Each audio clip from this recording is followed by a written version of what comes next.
Hello everybody, I believe we're live. Yes, I would say we are.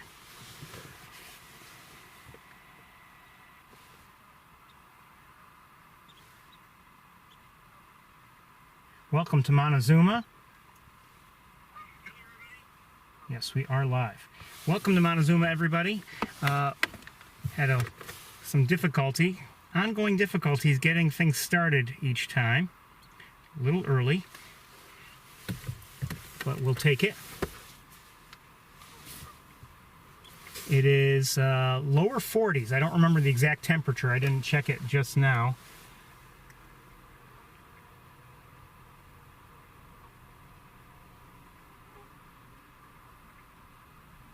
Oh, okay.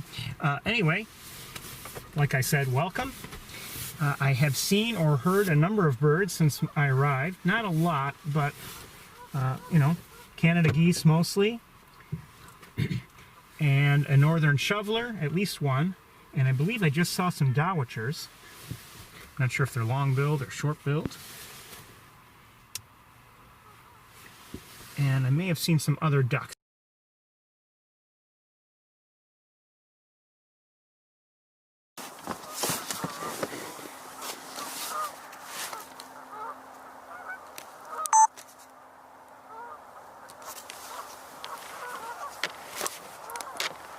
It is cloudy at the moment, but I think it's supposed to clear up a bit, unfortunately. Ooh, who's that?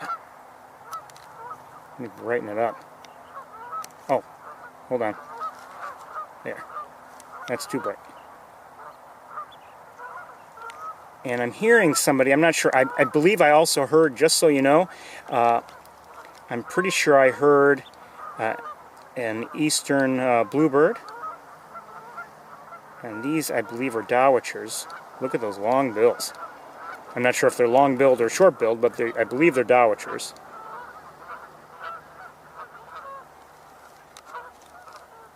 Maybe wrong about that. This looks like it might be a green-winged teal.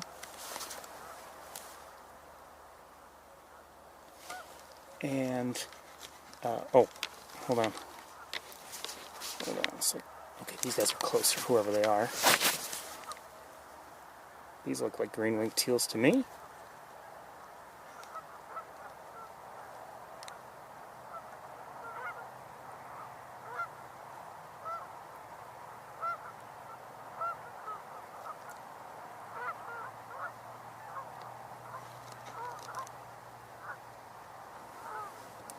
I believe we are up and running. I've been having difficulty getting the broadcast started. I did a test the other day and things seemed to be okay without having to put in like an event and a date and everything. And I just now trying to do the same thing, it just wouldn't work. So we're going with some other event that was from the past, I think in 2018. It's a technological issue of some sort, but don't worry about it. The only problem is it's the way things are being labeled and saved online on YouTube. I don't know whose fault it is. I don't know if it's my equipment's fault or if it's YouTube's fault. I think it's maybe a combination of both. Quite honestly, I'd just assume not have an event at all and just start the broadcast when I want to start the broadcast. Anyway, here's a northern shoveler.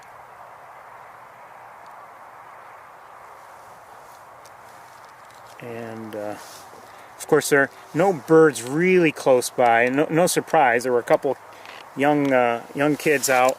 Oh, I see a harrier.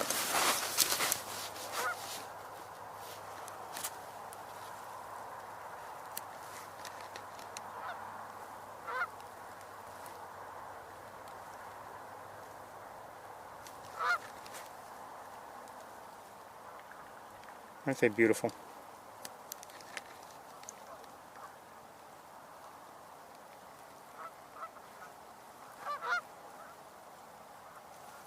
It's hard to stay with one in the car, especially with this setup here, but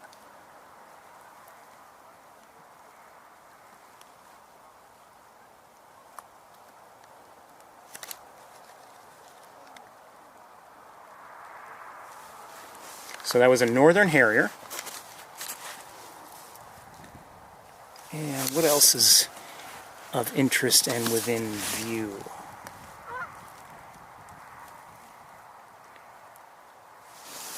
Doesn't seem like there are quite as many birds here today as there were last week when we were here. And I just want to check, make sure we're up and running. Hold on one second here.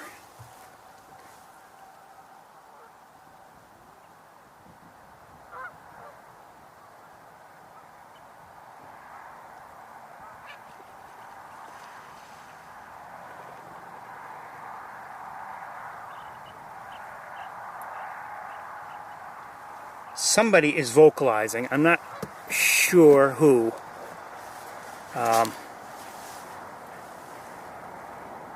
Really don't know.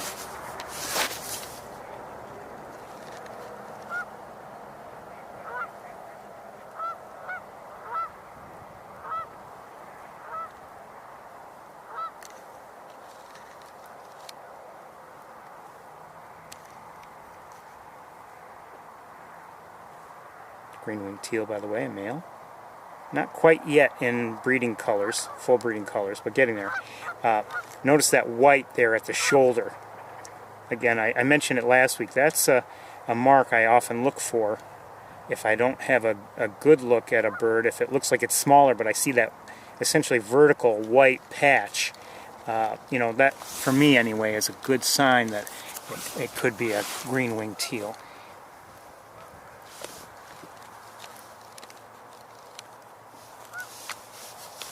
We won't be here too much longer. I don't want to waste any time anywhere. Well, I never do, but there's some ground I want to cover today if possible. These are closer, these green-winged teals.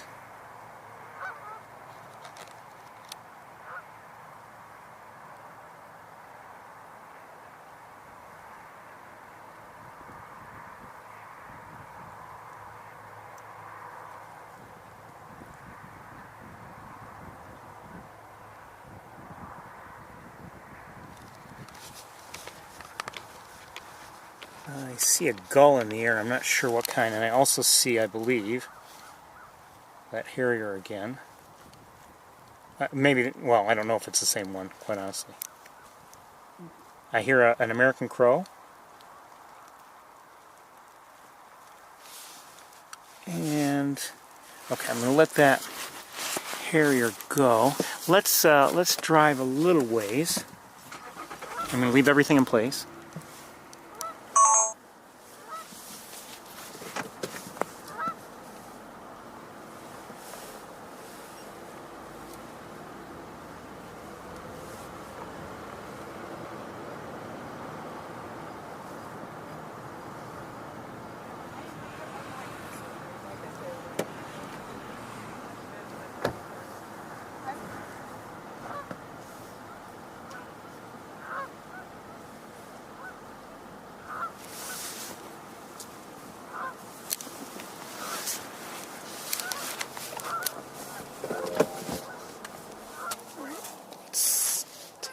Some of these ducks that are here have to brighten it up a little bit just because of lighting.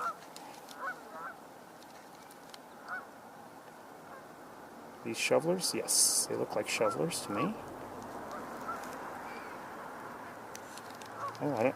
These look like they might be pintails. Are they pintails?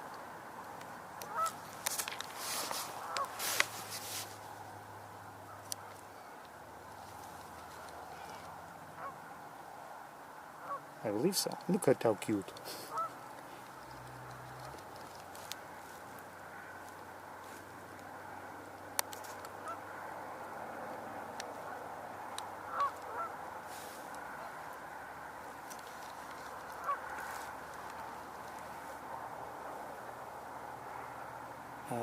Are these herring gulls? I'm guessing they're herring gulls. Although that one might be a ring-billed gull right there.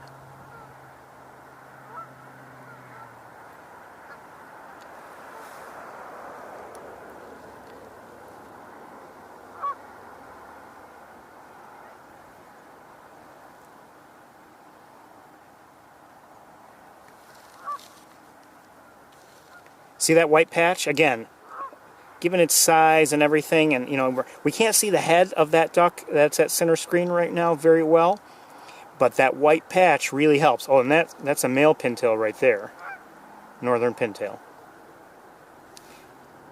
But you know, sometimes, like, okay, we're not getting a good look at the head of this green-winged teal, and it looks, you know, depending on lighting and everything, it almost looks orangish, reddish. So, you know, you don't know what it is. Could it be, for instance, with that kind of coloration, could it possibly be a redhead? But that white, those white patches at the shoulder really help me, anyway, to say, no, that's not like a redhead. That is a green-winged teal.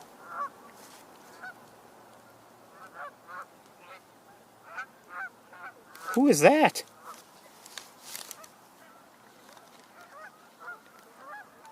I think that's a cackling goose. Are these cacklers? Are they the first time I've ever definitely seen cackling geese? I may be wrong, but I believe they are.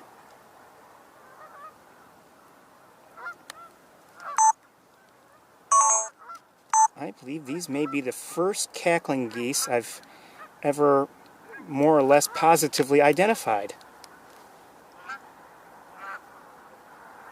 Now, where are they? I don't know where they are with the naked eye. Oh, I think I do know where they are. I'd like to see a Canada goose come along and be near them just for size comparisons. But look at those bills. See how small they are? I may be wrong. Maybe I am. Oh, look in the background. See that one swimming at center screen? That looks like a Canada goose. See the larger bill? But I'd love to see a Canada goose come along, or maybe or maybe a duck. Love to see a mallard come by right now. The gulls are fine, but they don't help me quite as well with size comparison. But I believe these are cackling geese. I may be wrong. I've been wrong before.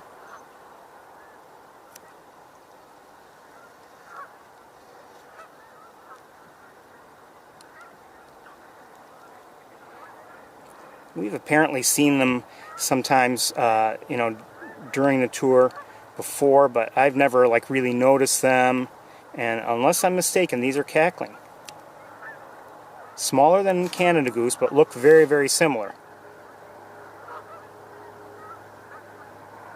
They could just be small Canada geese. I mean, there apparently are, you know, various sizes of Canada geese. Some look a little smaller. Maybe I'm wrong. I don't know. I could be wrong. Maybe I'm wrong. I don't know.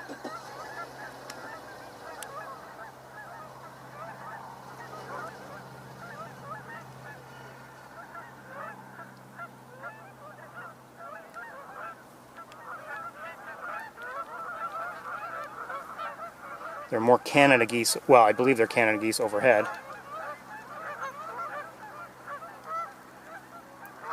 See the mallards behind them? Look almost as large as these geese. The cackling goose isn't that much bigger.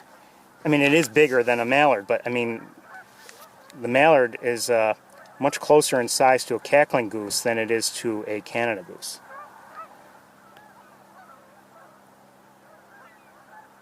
Again, I'm not positive, but look at that smaller bill. See how it's almost dainty in proportion. I'm going to brighten it up a little.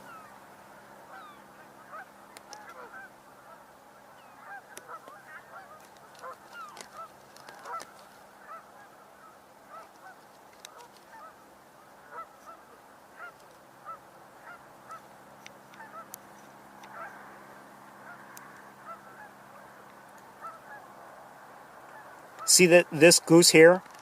Oops. Swimming at center screen? A little bit of a stronger, heavier looking bill than these have.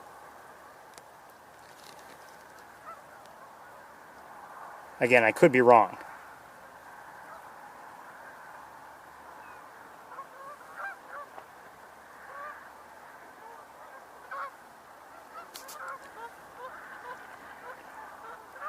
Like I said, I would love to see a mallard right next to one of these geese.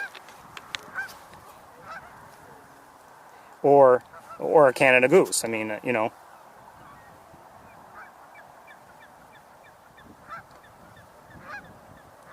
That pintail, which is a decently sized, you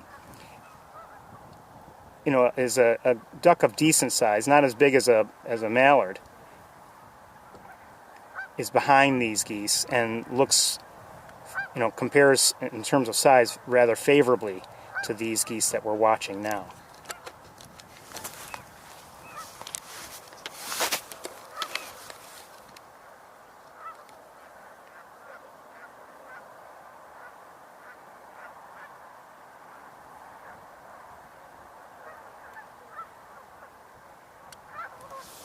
So I may have recorded cackling geese in the past, but I don't know if I ever was aware of it at the time I was recording. But again, I believe these are cackling geese. See behind, those other geese seem at least as large, and they're, you know, a few feet behind them.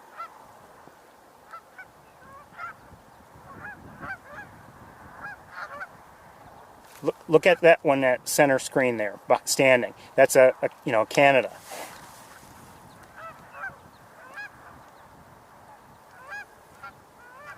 So farther away, and it still manages to look larger than these geese that we're watching now. So I'm pretty sure we're watching cackling geese.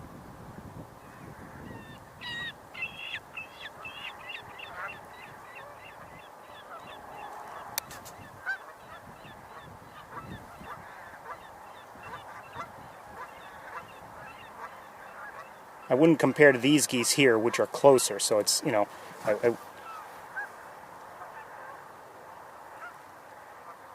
look at the goose at center screen, which I believe is a Canada, compared to, and farther back than these 3 or 4 suspected cackling geese.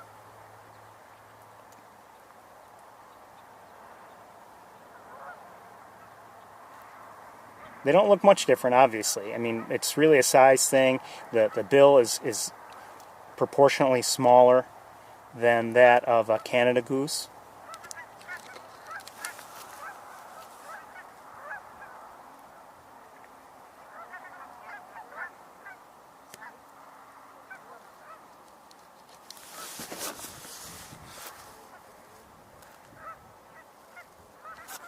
Neat to see.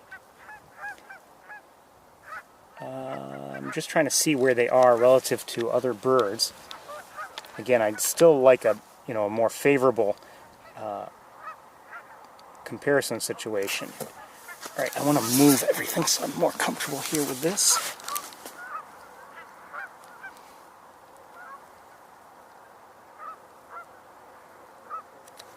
I'd say we have about 5 of them, maybe more. What is this here? Is a what? It's another one, okay.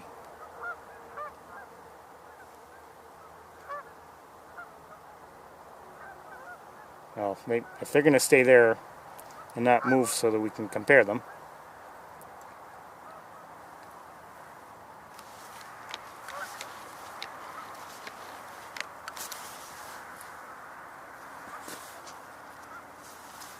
All right, while you're looking there, I'm going to use the other camera for a moment.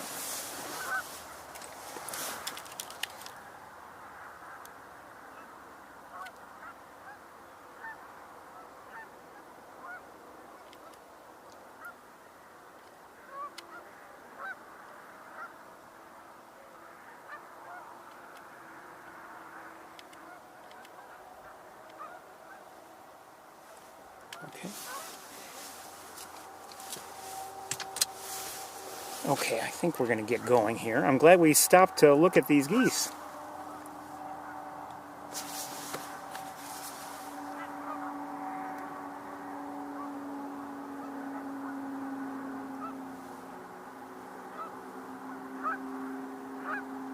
I believe there may be more cackling geese back a little ways. I don't know if I can get them or not. for you. Let me see.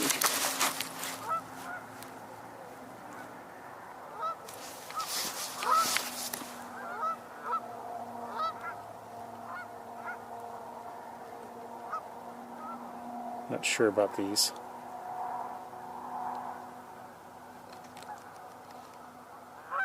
These may not be. Again, I could be wrong about all of them.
So again, if you're just tuning in, it's my belief that these are cackling geese as opposed to Canada geese.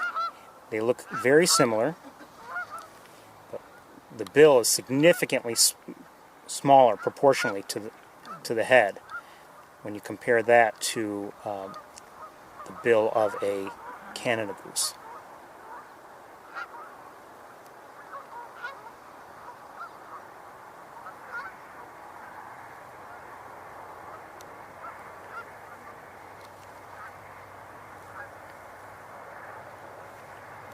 They're not very, very close, but I think we're getting a decent look.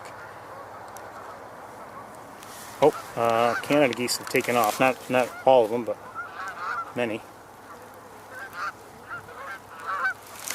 And there they go. I'm going to let them pass. See, right here, these are Canadas. These are Canada geese. Well, I was hoping to give you a look at their bills, which are larger.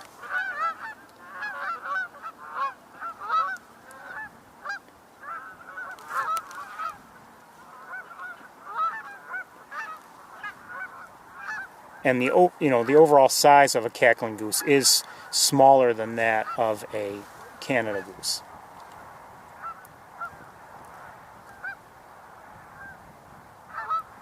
We may have more cackling than I realize. I'm not sure if that's a cackling or not. I don't think so.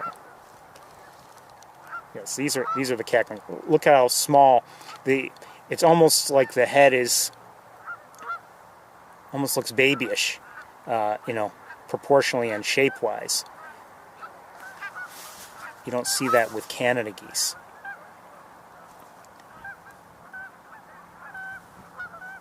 Anyway, this is, for me, a first in terms of recording them and knowing that I'm recording them, realizing it.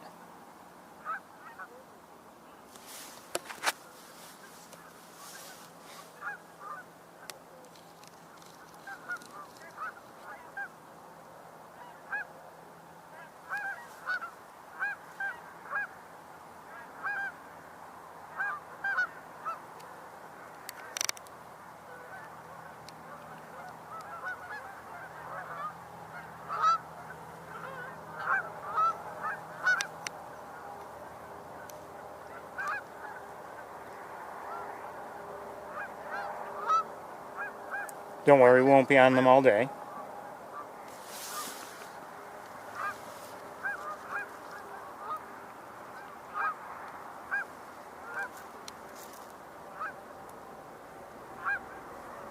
Okay, let's move along. Good to see. Alright, I'm going to switch. Well, I'm going to have a quick look around.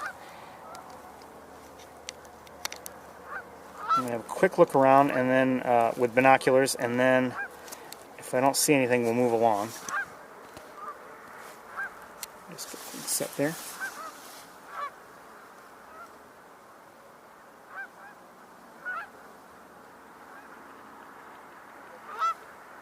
Okay, let's switch camera.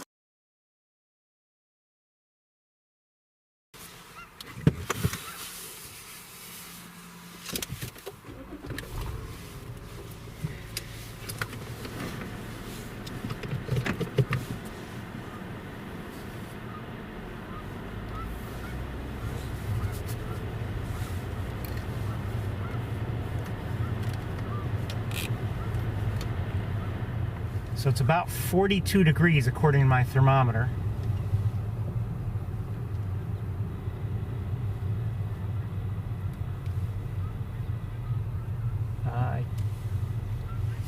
Okay, the birds that awoke, I don't know what they are, they just flew away.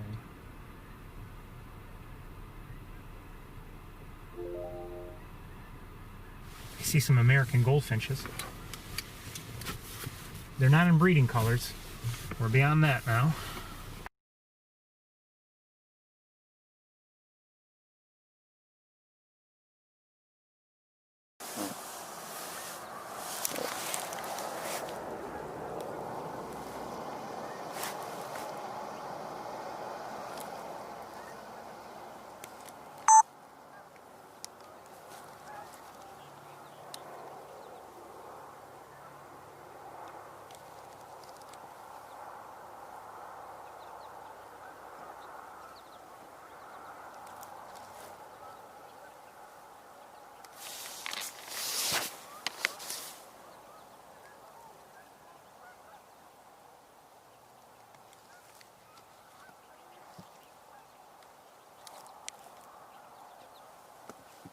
There are a number of them. I'm not able to show you all of them, and they're moving around quite a bit.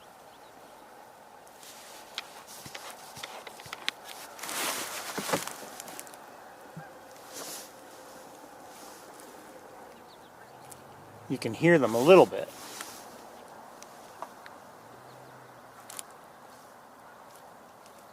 There's one I'm trying to get. I'm not sure if I know where it is exactly. Oh, there it is.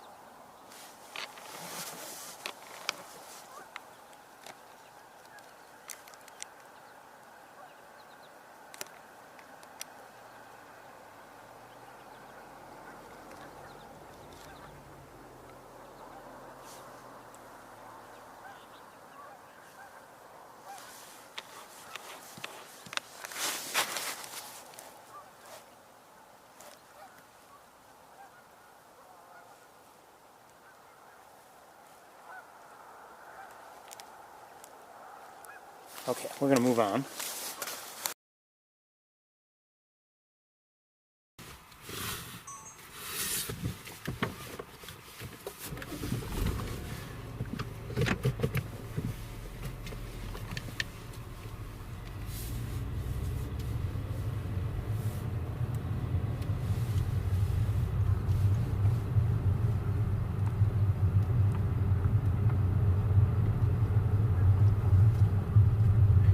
So far, I've seen or heard American crows, eastern bluebird, Canada goose, cackling goose, mallard, northern pintail, northern shoveler, green-winged teal, American goldfinch,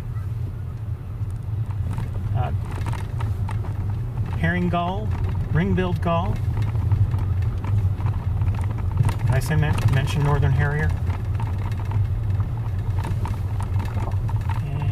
I don't believe anything else so far.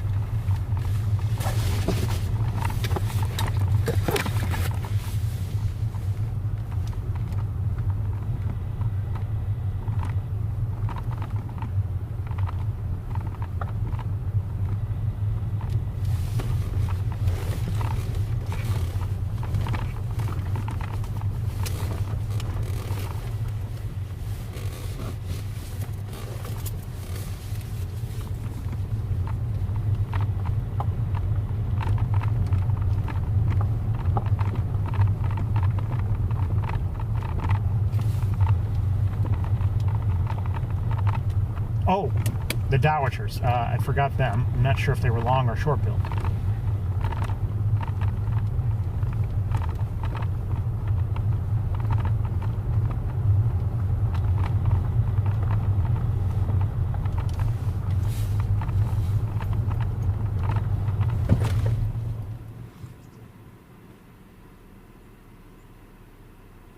I believe I just heard a black-capped chickadee, and I see it. Okay, it's in the brush. So black-capped chickadee.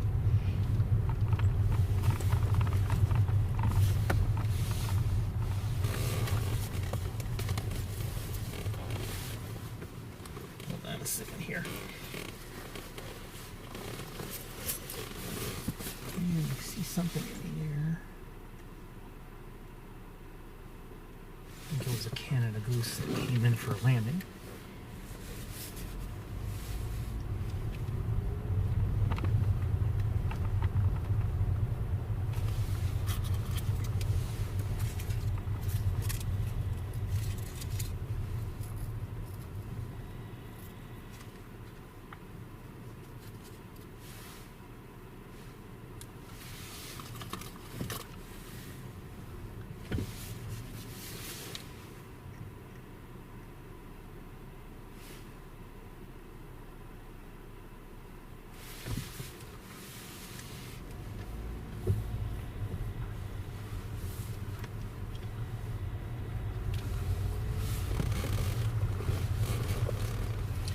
I can't speak for the Montezuma area. I know my area had, a fair amount of rain this week.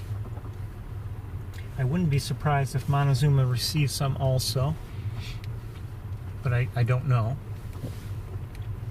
And I can tell you on my way here, this was actually closer to home than here.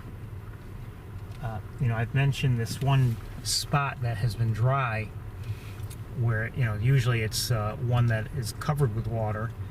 And today it was finally covered with water. I don't know how much, but it was finally covered with water.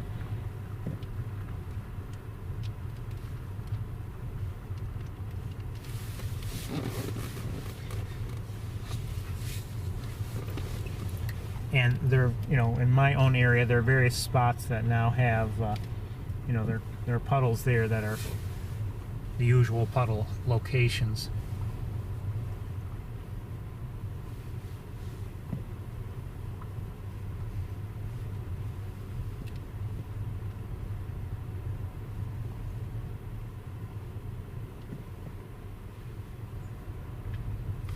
See a gull flying overhead. I'm not sure what kind.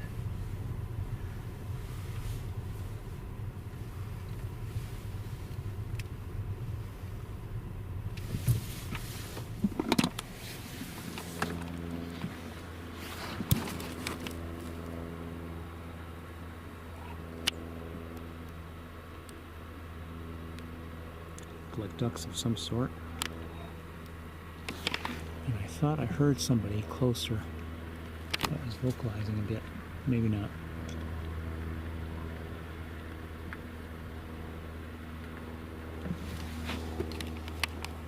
Currently there's not too much wind. I guess it's supposed to get a little bit windier, but not like windy. That's as of the last forecast I saw. These are Canada geese in the air. I believe they're Canadas. Now that we've seen cackling, I don't know, can't be certain.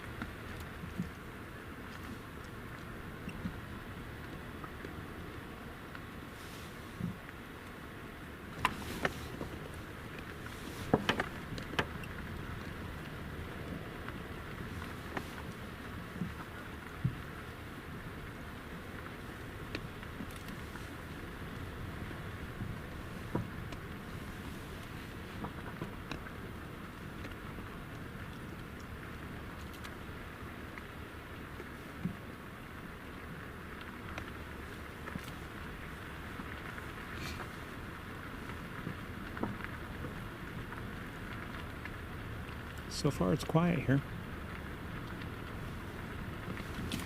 Ducks in the air, I'm not sure what they are.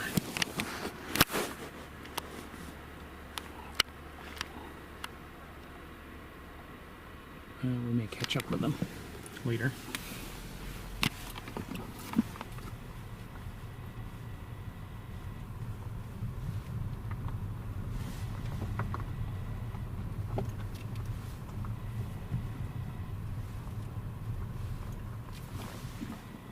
just saw some gulls are flying around back there.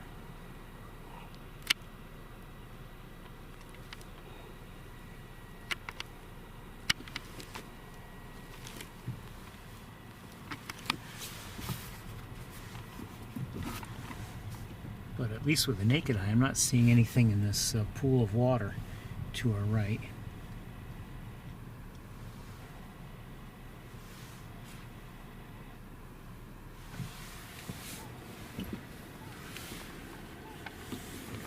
What am I hearing? Oh, swans.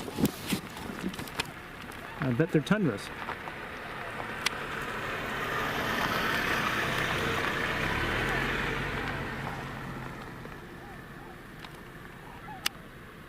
That's my guess. I don't know for certain. Hi, babies.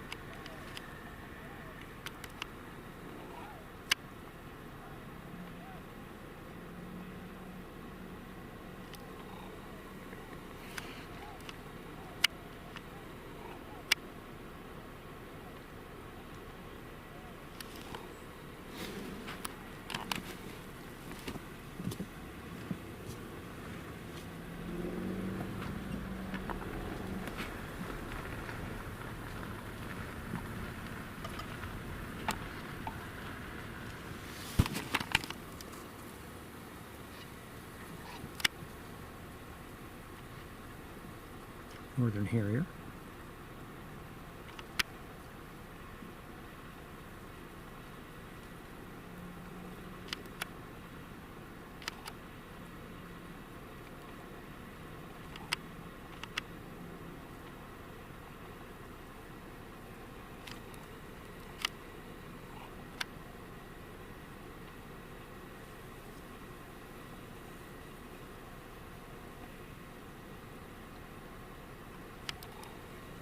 Not really getting much closer. What's flying around? Are these the swans? Possibly.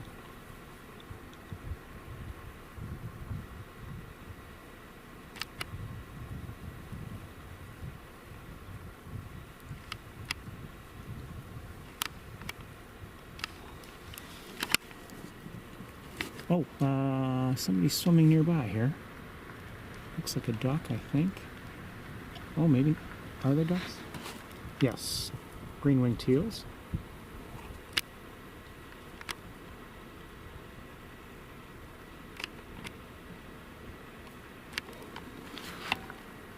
Maybe a couple more. Hold on one second.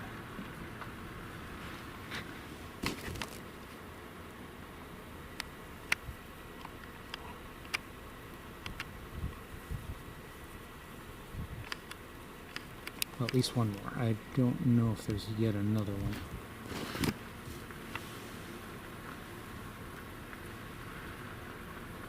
No, I don't believe so.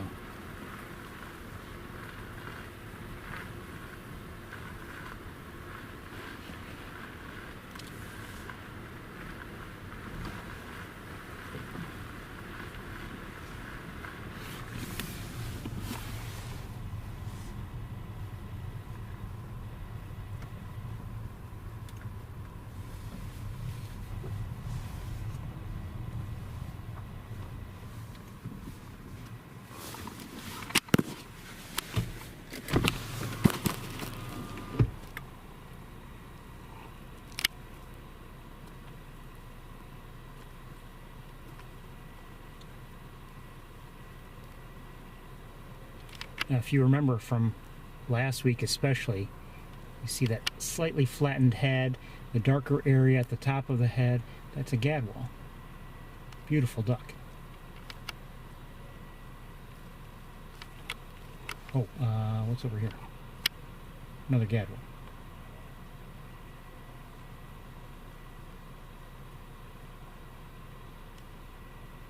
And another gadwall. So there are a few gadwalls here.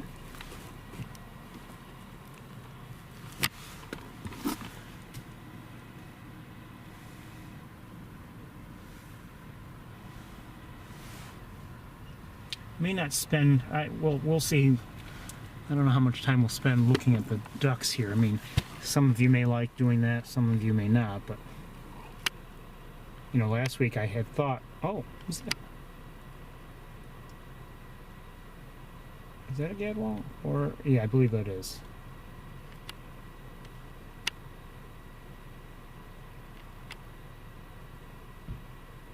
Maybe not quite in breeding colors yet, but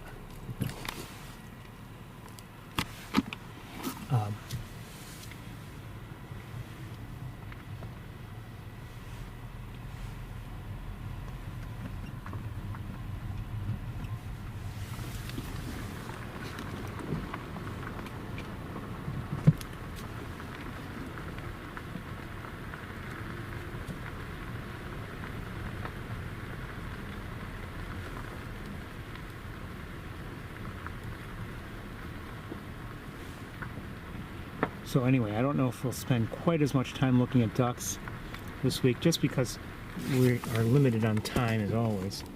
What's going on here?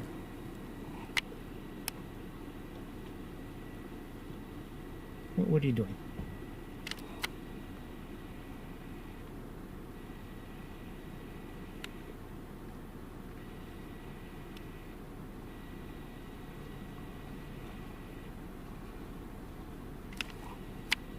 Well, anyway, while we're looking, this is a Canada goose, and see how the bill is proportionally longer compared to the head, compared to the cackling geese we were watching for a while ago. Uh-oh.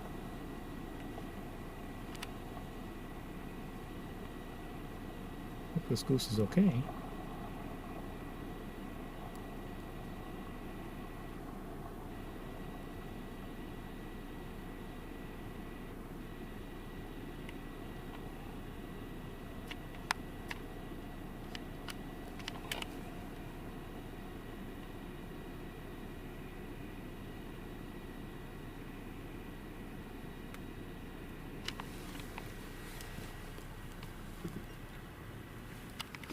You may see them often, but I love Canada geese.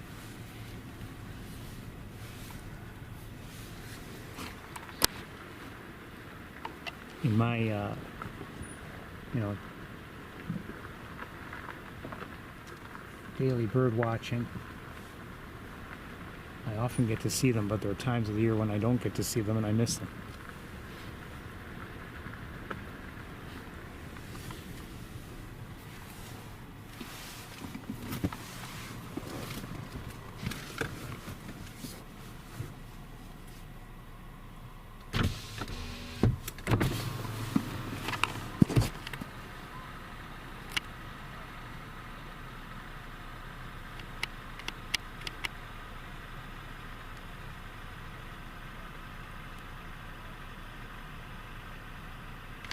I hope it's not injured. It may be injured for all we know. I mean, when I see a goose by itself, without any others around, I always wonder if something's wrong, or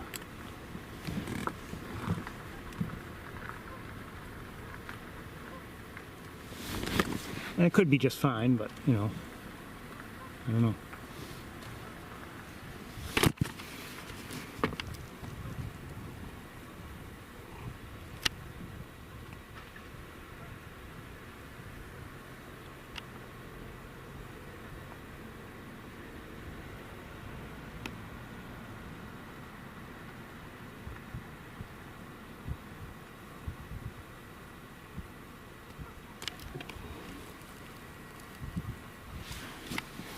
I'm going to set you down for a bit. I want to take a look with binoculars. Yeah, hold on.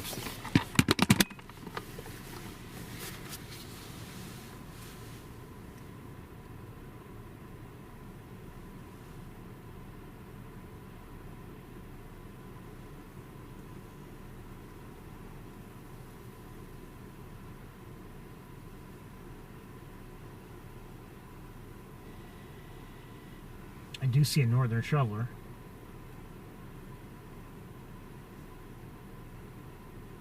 Or two.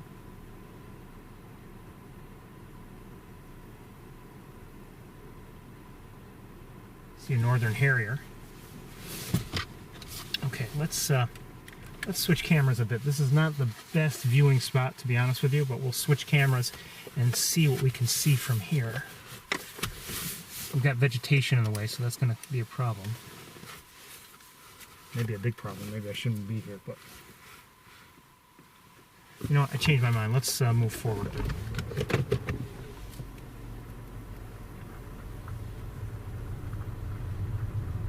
That can of goose is now on the road again. I think there's something wrong. Yeah, I think it's got an injured wing.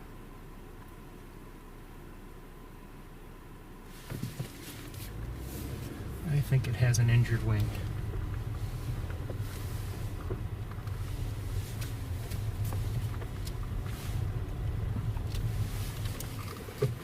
Hold on a second.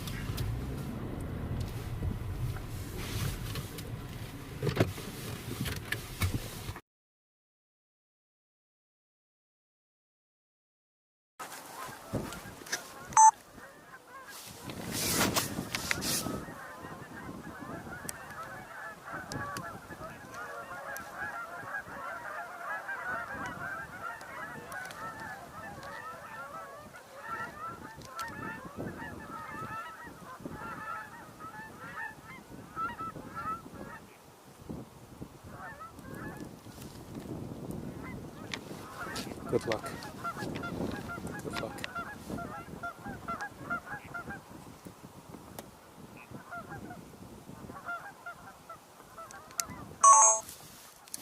It's hard for me to watch an injured animal of any sort.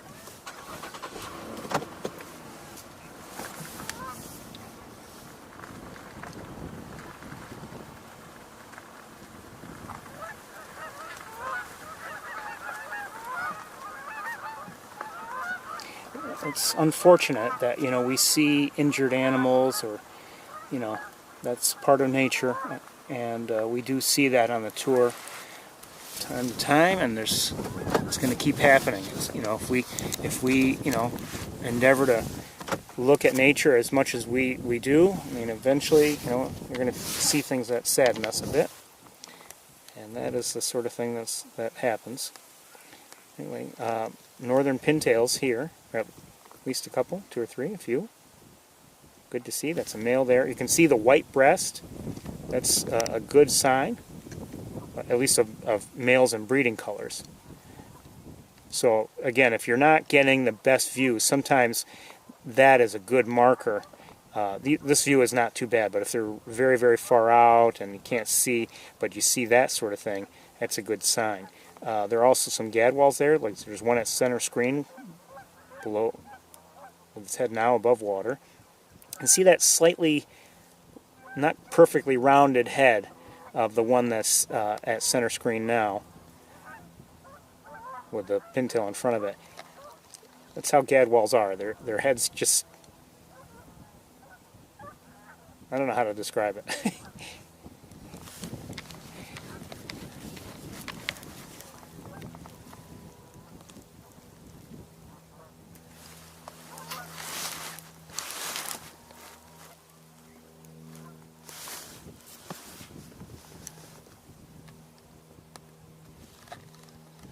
Northern shoveler, a male. Getting there in terms of breeding colors. Not quite there yet.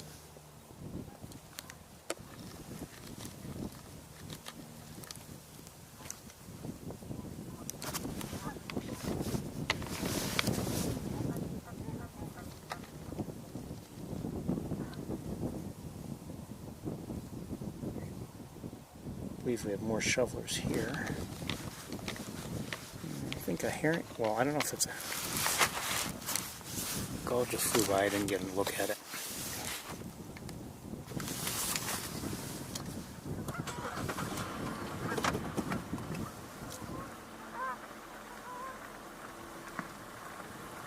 Oh, hold on. I think I just saw, yes, I believe on the other side of the road, I believe I just saw a pied-billed grebe, yes.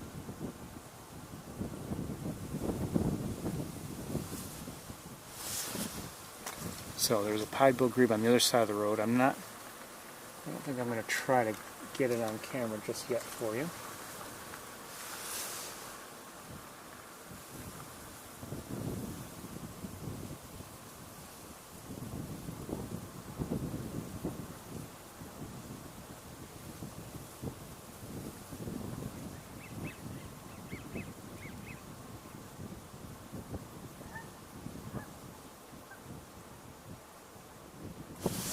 It's now with some gadwalls, the pied-billed grebes, that is.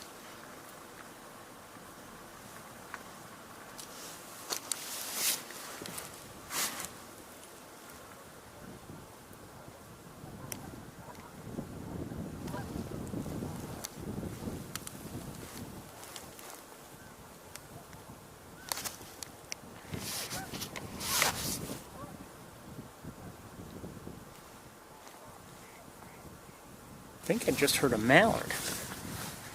I believe that's what I heard.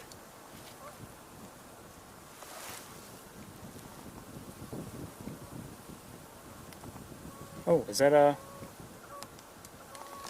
This looks like a widgeon. Yes, looks like an American widgeon.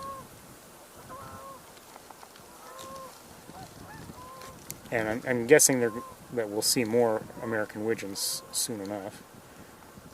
But maybe not, you never know.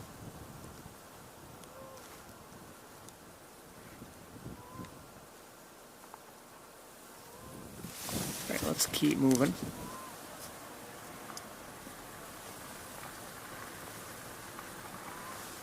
When I looked with, yes, there's a larger concentration of, oh boy, of ducks, as usual, farther back. Let's, I don't have a good line of sight for a while by the looks of things, so we're going to try from here. This is not great, I realize it, but to see these, that's what we've got to do. I think I see that. Okay, I didn't get a good look at this duck here. Well, now I'm getting a better look, but that is a ring-necked duck. And look here in the distance, look at that white body, reddish head. That is a canvasback, way back there. So, again, and look at it has a different shaped head and bill, but sometimes you can't see that well. Oh, and an American coot there. But, oh, and a ruddy duck just popped up. Ring-necked duck there. So I wanted to show you on the ring-necked duck, there's another one. Again, compared to the scaup, it has that white triangular patch at the shoulder. And that, for me, is a good marker, as opposed to the white just side, the flank, that a scaup would have. And that is a red... Oh, okay, see that duck now at center... Well, it won't cooperate. At center screen, reddish head, but the gray body, and it's a rounded head, a little bit closer in terms of shape to the mallard, for instance. So that is a red head. And if we could go back and find the canvasback, more coots in the background, I see. More redheads. And ring-necked ducks. I'm hearing a gadwall. I just saw a pintail back there.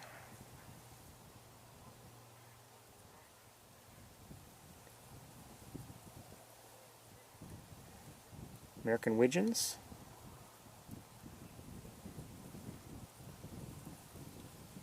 There's a male widgeon there. See the yellowish, creamy colored cap that it has on its head. Ruddy duck there, that small little duck there in the back with the white cheeks. And I think that was another one, maybe a female that just dove. Pintails again.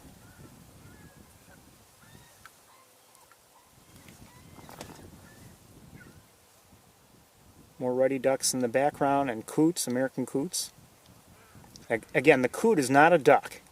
Okay, I should tell you if you don't know. The coots are the dark birds with the black head and neck and the white bill. Those are American coots. One at center screen right now in the background. Or, yeah, kind of behind the reeds. Oh, a canvasback just dove. See, there it is, center screen. It's got like a longer bill and head. The head slopes right into the bill. But you can't always see that. But when you see a white body and the reddish head. Okay, you know that, that's not a redhead.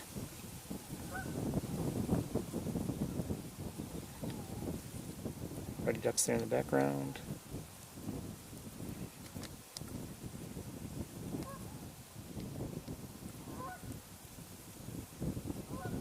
So I had thought we had seen canvasbacks last week, but I was looking at my little screen, I wasn't sure, and I only took the very briefest of looks at some of the video I recorded, and I'm pretty sure we did see canvasbacks last week, and we're seeing them again this week. Not many, but not yet anyway. So there's a redhead there. You can see the red. It's got its head tucked back. It's a male, but gray body.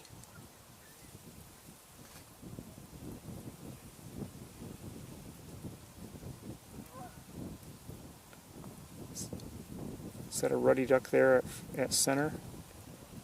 Female? I believe it was.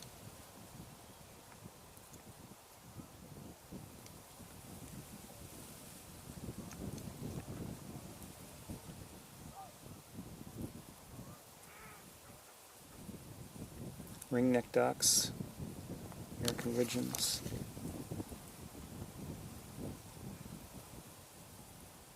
So, I mean, we have some vegetation in the way, but we're seeing a fair number of species now.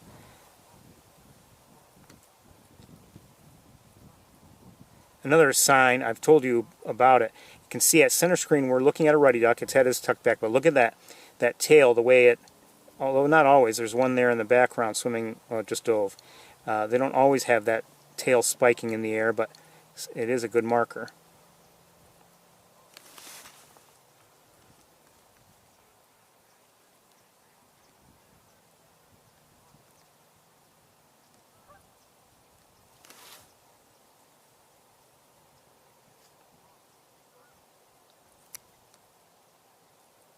Fair number of ruddy ducks overall, actually. Okay, I'm starting to run out of viewing room here. Let's move forward.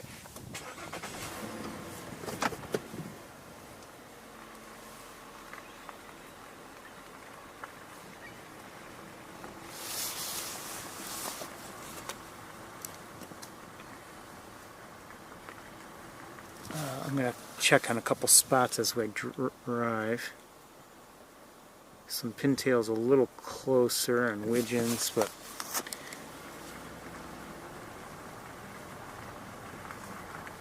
haven't seen any eagles yet.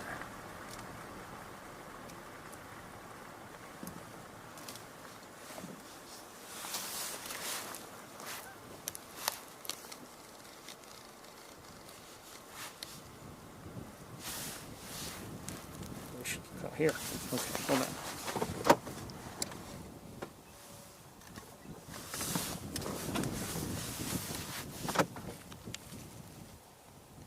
Oh! We know who that is. Hey!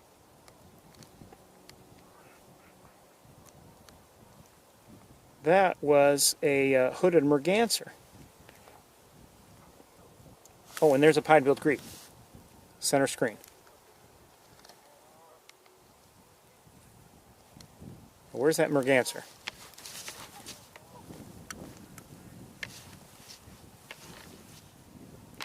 I don't know.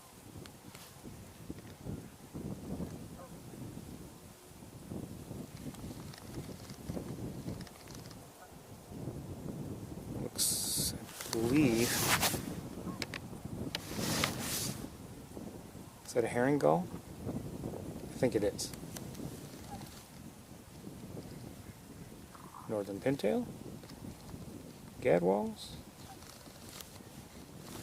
But where's that?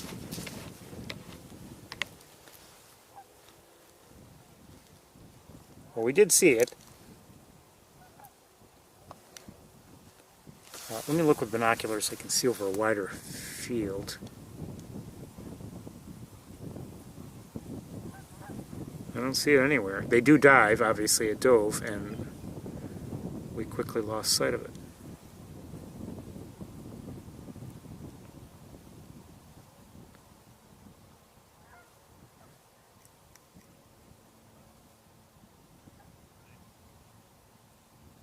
I don't know where it went. Okay, anyway, But we did see, a couple weeks ago, we did see some mergansers here, hooded mergansers. So not really a surprise necessarily to see one, although I was surprised at the time.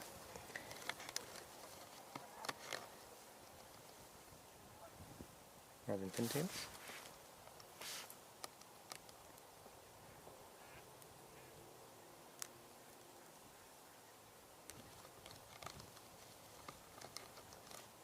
Like a redhead there in the back and a ring-necked duck there at center.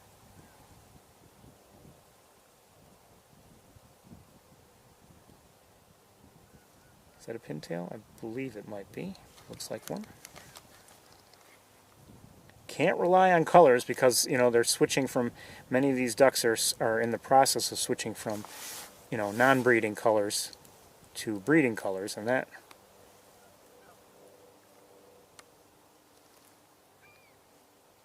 can be, you know, confusing to me.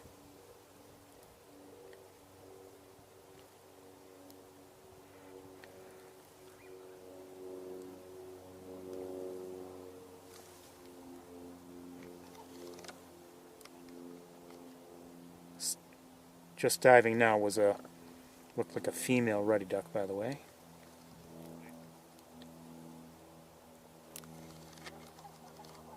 Oh, there's a mallard back there. Bathing, you know, splashing, male. Another mallard there.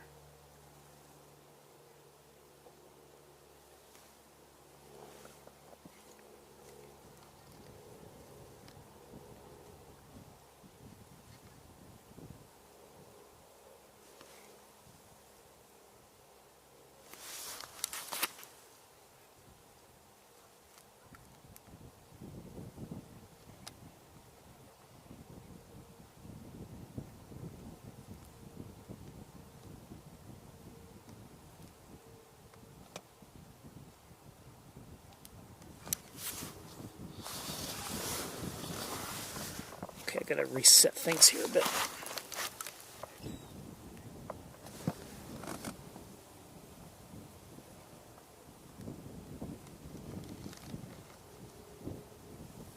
That looks like a ring-billed duck, ring-billed gull.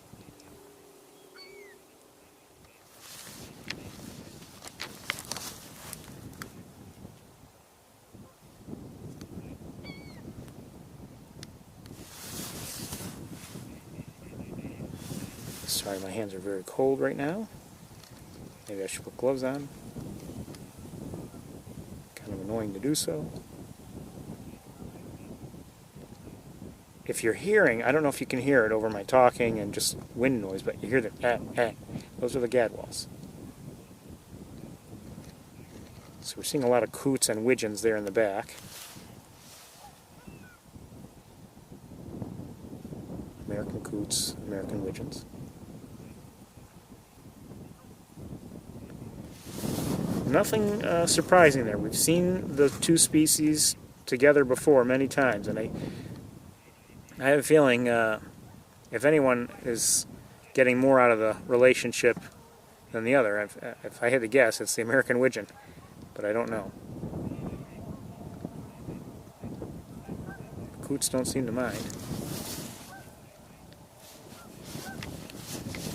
Okay, that's that concentration for the most part. Let me look at some of the... There are a few closer ducks. There's some widgeons. We've got some vegetation in the way, but we can maybe try to look at them. They're closer. I'm sorry, not widgeons. I'm sorry, gadwalls. Again, we have vegetation in the way.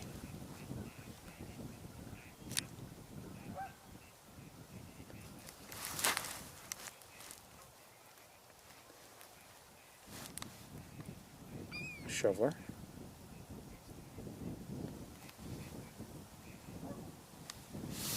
All right, let's keep moving. Oh, hold on one second. What do I see? I believe I see an American crow in the air. One second.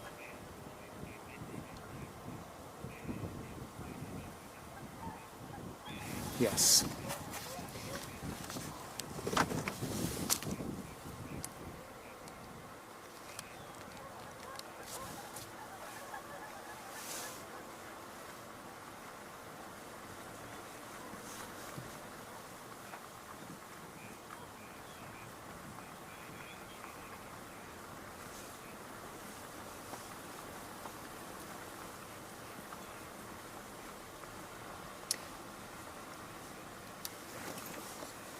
more, I probably should switch cameras, more waterfowl nearby, but you know, difficult for me to show you because of location.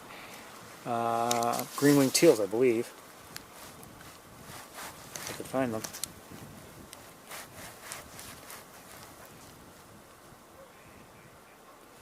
No. There.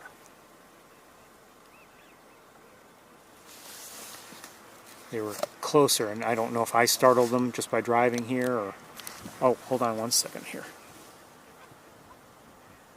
Okay, another green-winged teal. The green-winged teal is a small duck. Let's stop right here for a couple minutes.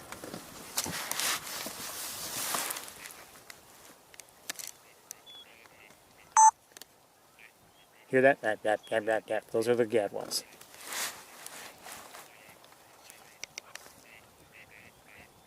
Here are some American widgeons. Oops.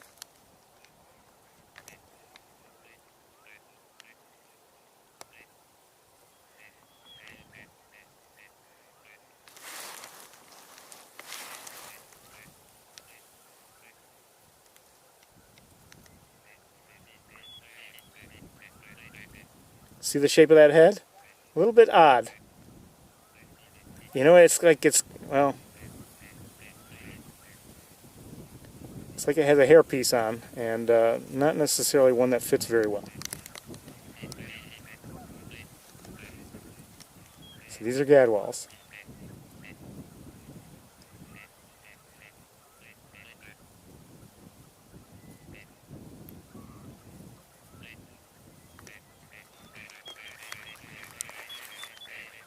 Oops.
Lighting isn't perfect to, you know, and maybe I'm not doing it justice in terms of recording, but you can appreciate some of the colors. You may not realize, when you see them from a distance, they just look like drab brown birds, but when you get to see them with a little bit of, you know, improvement in lighting, and if they're closer, you realize just how beautiful these ducks are.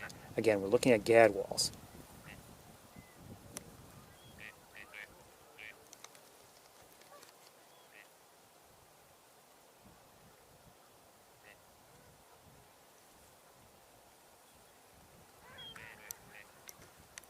I am lightening it up a little bit just because of the way the light is.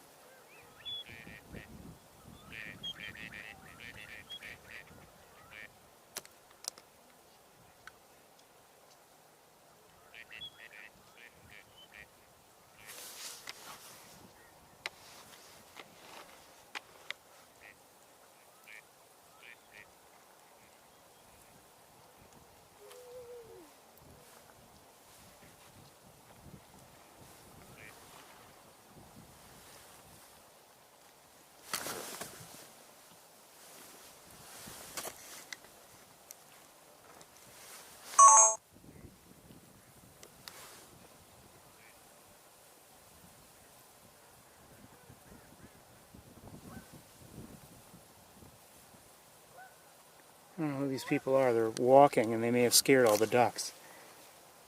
No car anywhere nearby. I think they're just going for a walk. Yeah, they're scaring everything. Hey.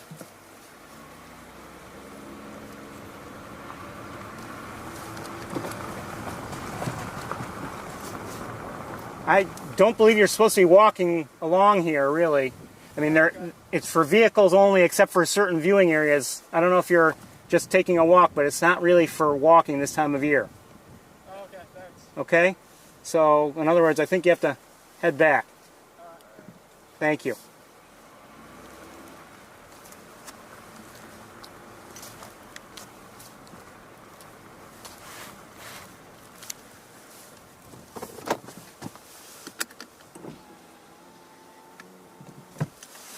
And they're scaring all the birds. I mean, you know, they allow people to walk on those paths at certain times of year, but that's closed now. Let's look in this area here just a little bit. Again, these ducks now are quite far away, and we may have seen some already. Some of them already. I don't know. I'm not sure if we've already looked. We may have actually looked in this area already, but another quick look doesn't hurt anything.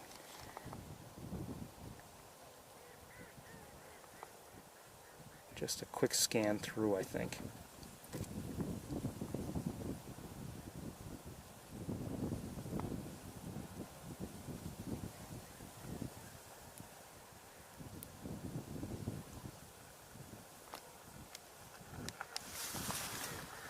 And they did, as they walked, they did scare, or at least I believe they scared, all the ducks that were closer to us. They all flew off.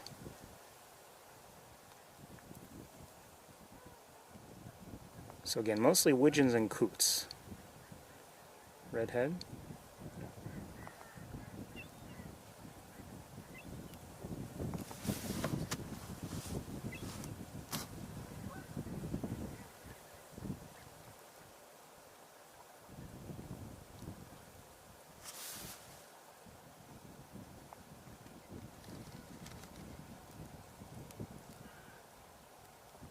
There's more there in the distance and behind the grasses, but it's very difficult for us to look at them. Okay, we're going to move on. We've got to change the battery in this camera very shortly.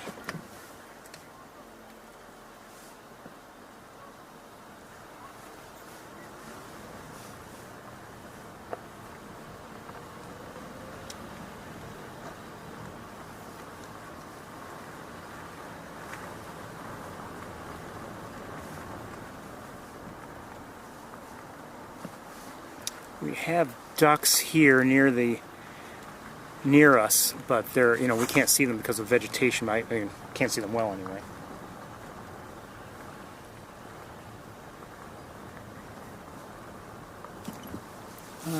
Do I see? Yeah, I do. Two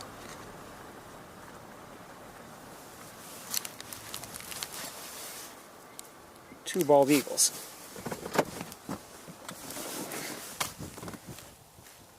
Where'd they go? There they are.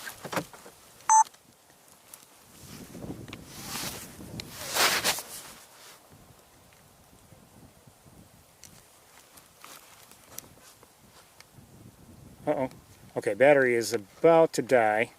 Just went from 3% to help in one moment, but anyway, these eagles, these two bald eagles,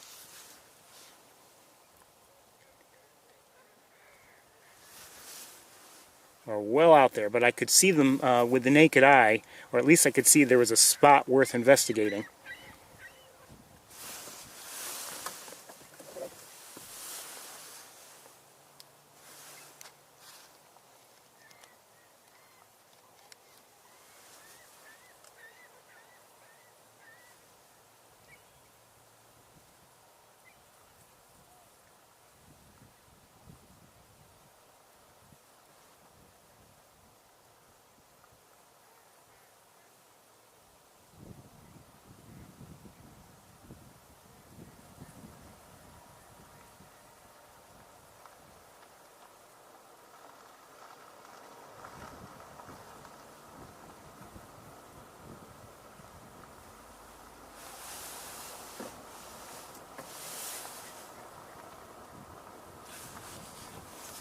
See, you know, if you're here, you know, for the first time, and you're like I've spoken before, you know, you might think, oh, good, they're going to be eagles all over the place. I've heard about eagles here. You can't necessarily just drive through in a hurry and expect to see, you know, 50 eagles. Sometimes you have to have. Oh, one just took off. Where'd it go?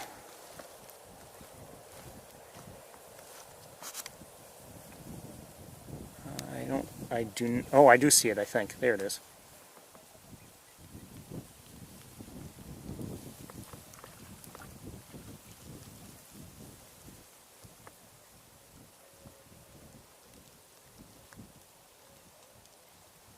I'm going to lose track of it if it's going to keep flying in that direction like that. That was fast.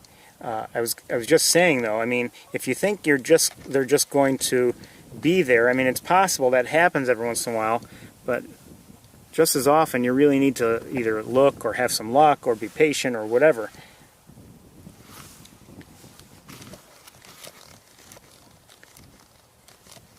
I still see it. It's now. Well, we may. Oh, you know.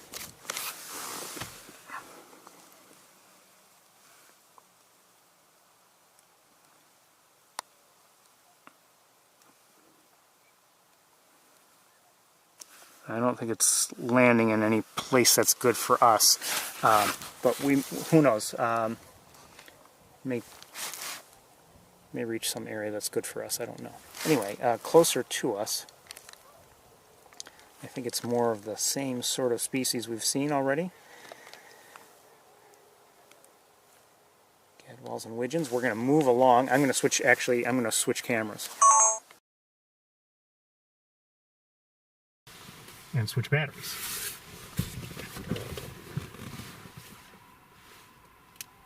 Oh, I hear the swans.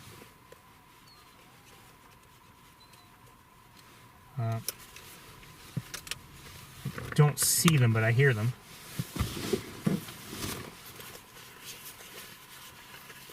When they landed, I believe they landed in a spot we can't see from here.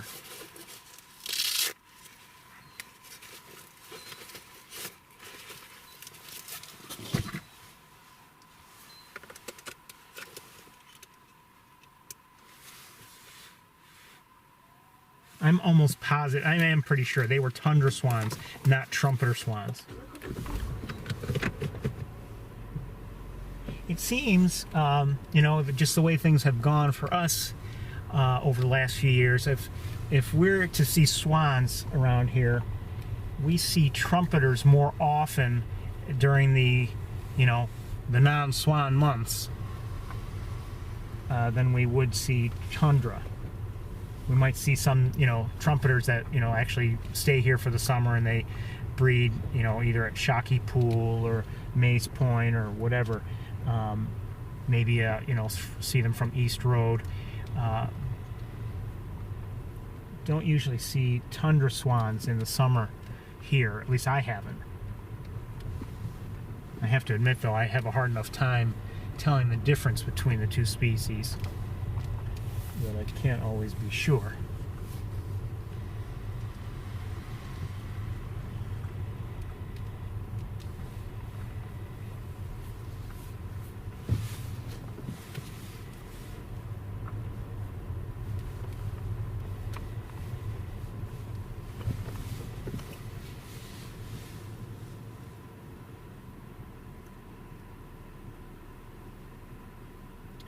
Mallards and gadwalls and widgeons.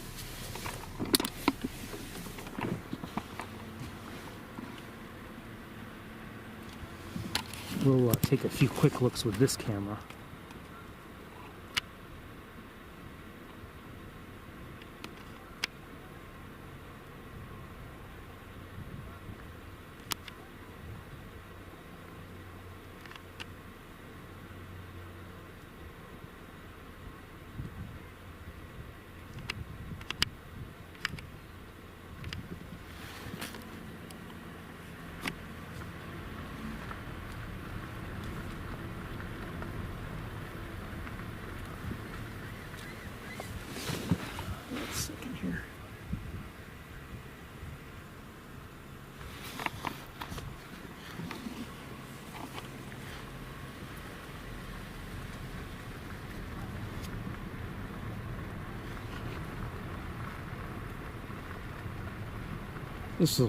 using this camera just gives you a better idea of just the sort of thing I'm seeing here overall.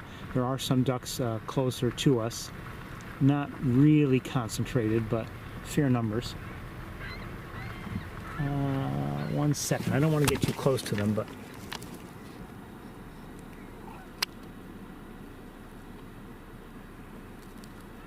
looks like some mallards right there. This is through the windshield, so we're not getting a clear view, but and some American widgeons.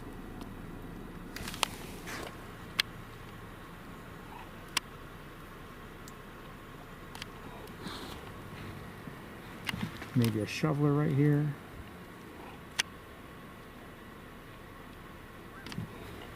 Yeah, Bill's a good giveaway.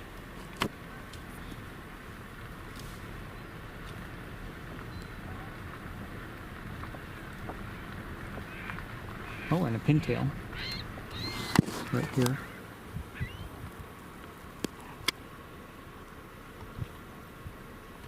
Northern pintail. It's tempting to switch.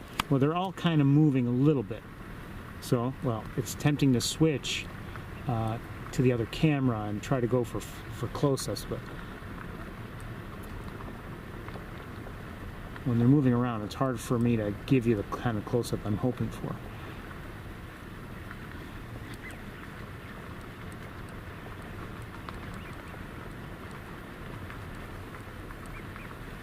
The wheezing sort of sound you hear, that, I believe those are the American widgeons.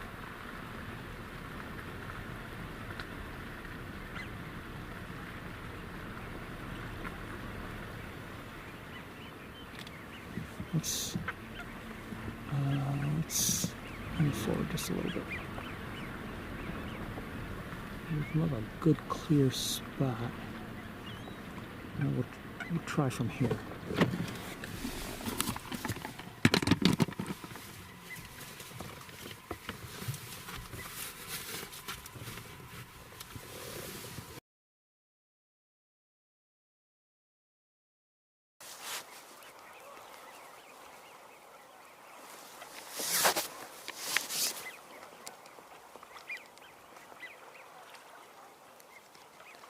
So American widgeons and American coots.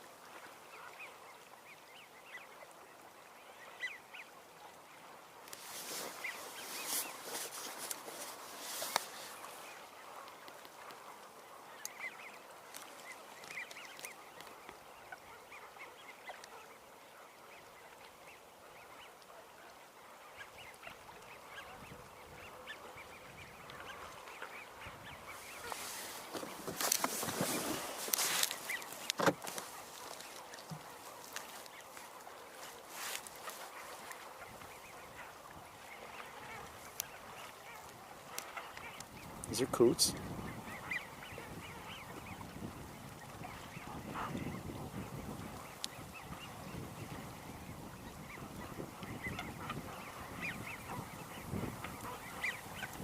Again, we often, maybe it's just our luck or whatever, but it seems like we often see American coots and American widgeons together. And they're right together. I mean, obviously they don't really mind each other.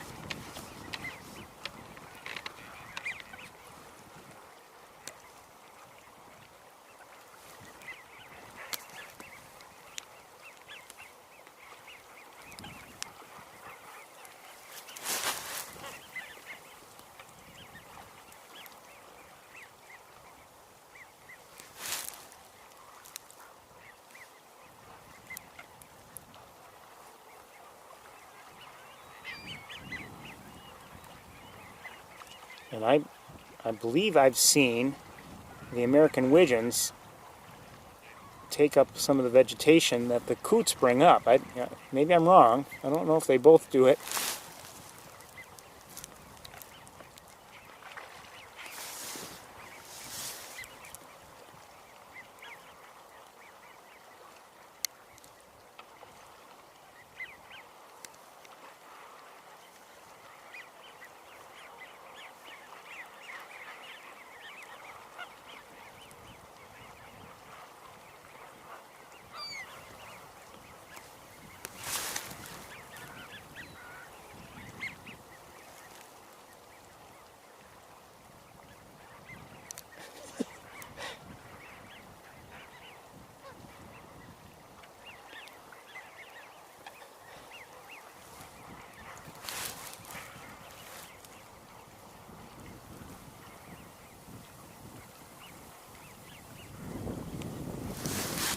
And you know, you don't see, I mean, you do see some groupings, but it's not like it's, you know, the coots are just staying with each other and the widgeons are staying with each other.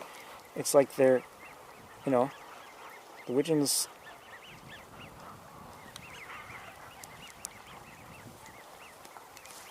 it's like they're very evenly dispersed and distributed.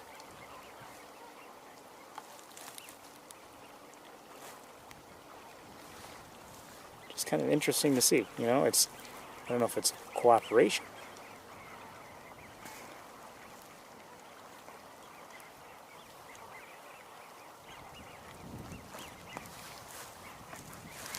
We won't watch too much more of it, but I mean, it just, I want you to see what's going on and what we often see in the distance, but not as well as this.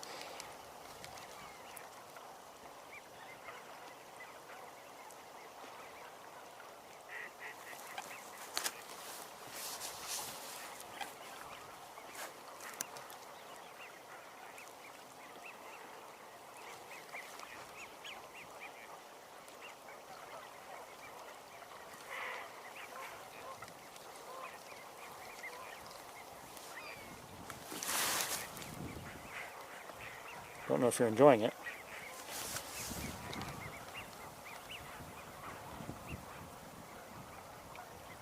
So again, if you're just joining us, we're watching American widgeons, that's this type of bird, swimming along and feeding with American coots. This type of bird that's at center screen right now. And here are a couple others right here. And there are two species we often see together. The American coots are not ducks, but the American widgeons are.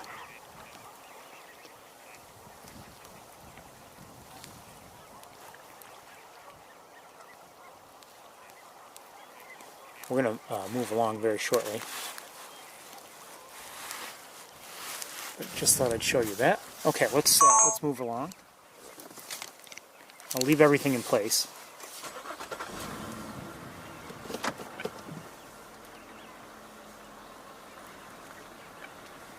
Within reason, and you know, some species are more skittish than others, but you know, it seems like the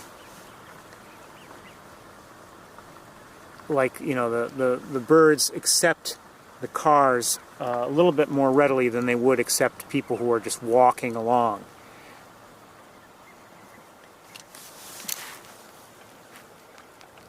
The car acts as a sort of blind, and for whatever reason, the birds don't find that as threatening, or at least they don't seem to.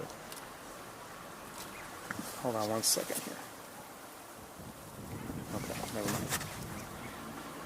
So it's more, you know, primarily American widgeons and coots as we're driving by here.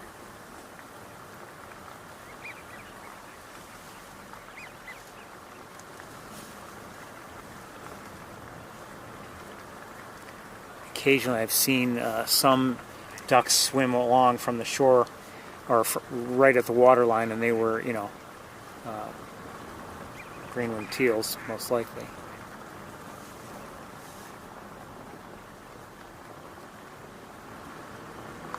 Haven't seen any herons yet.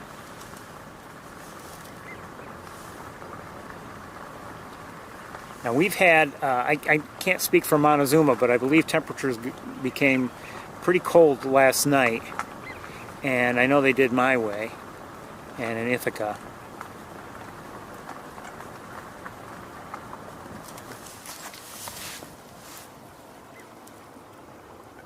Shoveler, I believe.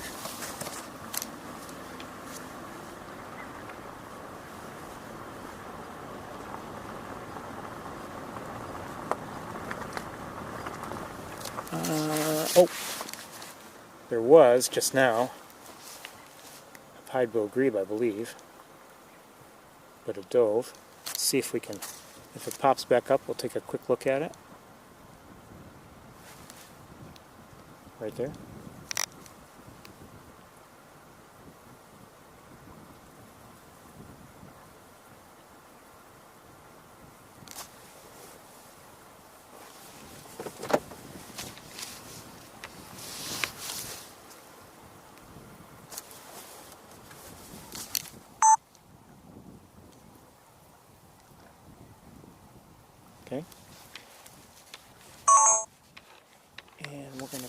continue. Hold on, let me just take a quick look with binoculars.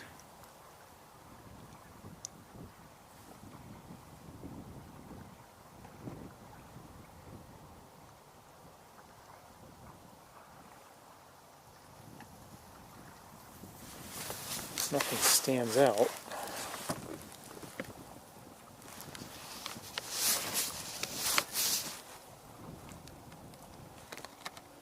Come on, don't do that.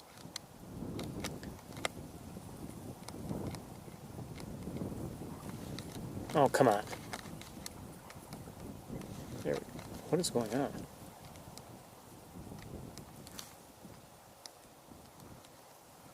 Alright, something's going on with this thing.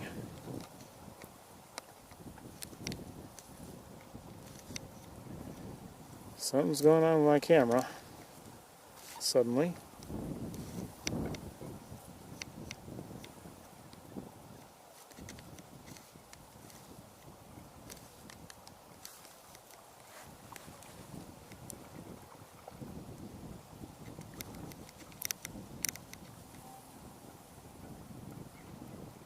I believe there were green-winged teals there.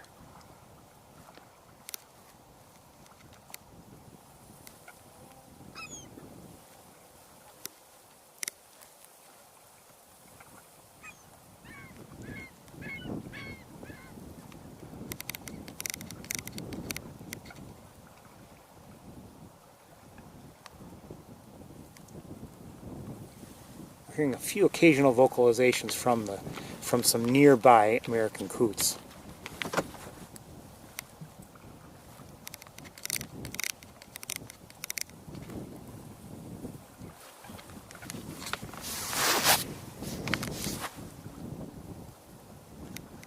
And way out here, I don't know who these guys are. They might be...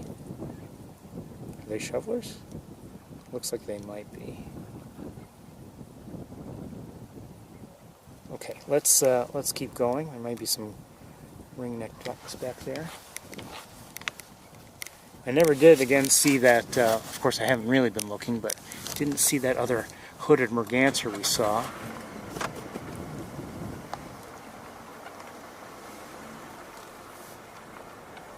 We saw the one, and it was a male, by the way.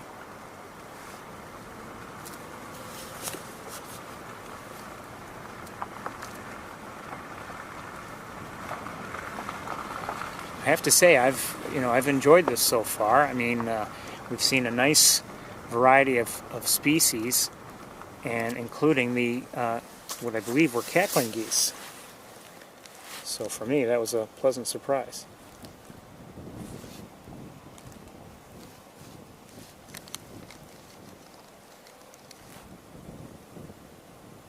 I believe this is a green-winged teal.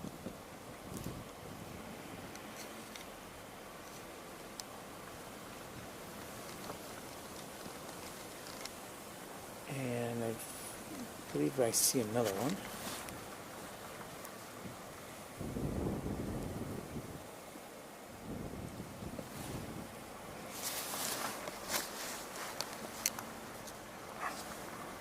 Oh, I do see a great blue... Well, I haven't seen it. There it is. I saw the reflection before I saw the great blue heron, but I do see a great blue heron. I don't know if I'm going to be able to show you the heron. Let me switch cameras for a moment.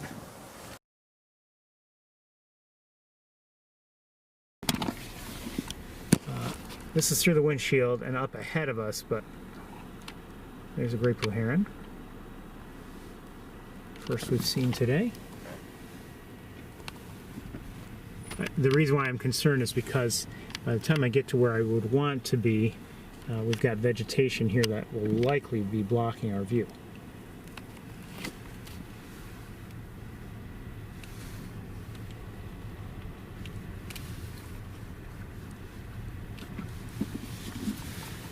And I'm correct. Yeah, I can't see it at all.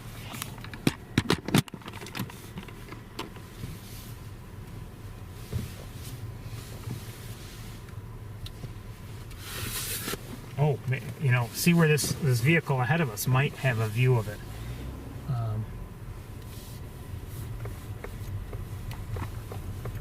Not a great one, I can tell you that. There's still some vegetation in the way.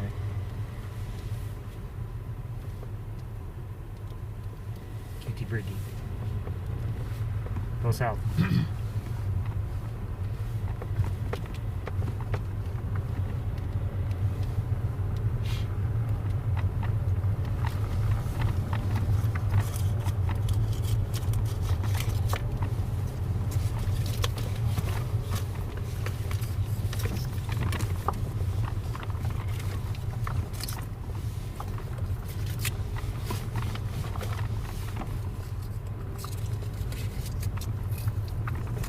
For years, I was bird watching. Really, just essentially only at Montezuma, or I'm sorry, at Sapsucker Woods, not coming up here to Montezuma. And as I've mentioned before, I've told the story before, I used to hear people talking at, and maybe talking to me, you know, even directly to me at Sapsucker Woods. Oh, you've got to go to Montezuma. And okay, you know, I never heard of Montezuma before then. Never even heard of it. And then I finally, you know, I'm gonna go there. I'm gonna find my way there. Really knew, I made the mistake. I didn't do any research or anything beforehand. Came up here, and it was March. It's the month of March. And everything was still pretty much closed. You know, and there are other areas, obviously, than, you know, to it than Wildlife Drive. But I probably put in, you know, into GPS, you know, a location, maybe something I did look up, and just came up here. Didn't know my way around. Wildlife Drive was closed. There were a few Canada geese in the visitor center area. You know, there was still snow on the ground, and I see a couple crows up above us. Make it 3. So I, you know, I left. I thought, it's not that I thought, okay, Montezuma's not a good area, but it certainly wasn't then, and I needed more research or something. And I think I came back up a few weeks later, 2 or 3 weeks later. And I'm not saying it was that first trip here, but, well, 3 more crows on the ground. But, you know, in one of the first trips I had made up here, it was, you know, I remember seeing a ruddy duck. Small little duck with a blue bill. I had no idea what it was. Took as many, you know, took a whole bunch of photos, that, you know, that and other species of duck. And, you know, I spent a fair amount of time, I think later that night or the next day, you know, going through my photos and just figuring out what I had seen. Never heard of a ruddy duck before coming here.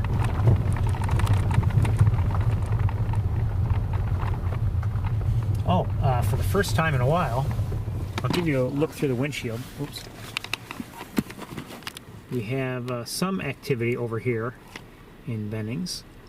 From here, anyway, they look like Canada geese, and it looks like that's all we're seeing at the moment. Well, that might be an American black duck. I think it is, but I'm not sure. And I believe there is a mallard there.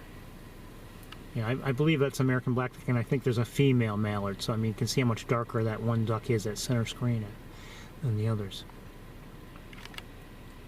See, more mallards. Okay, well, we'll take a look as best we can, assuming the vegetation is forgiving.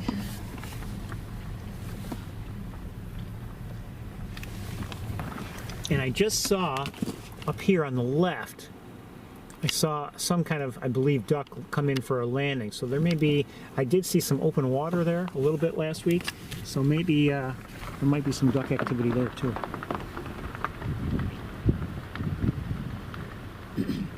definitely more water here than we have seen. You know, I've been looking at it, and I believe I've been showing you a little bit over the last few weeks, and it's been dry. So there's some water there now. These do look like Canadas.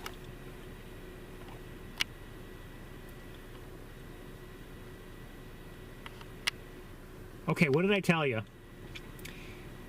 Remember, like, okay, we're not getting a great look. This is through the windshield. These are distant.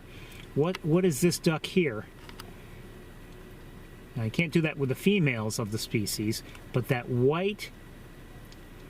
little white marker at the shoulder tells me green-winged teal.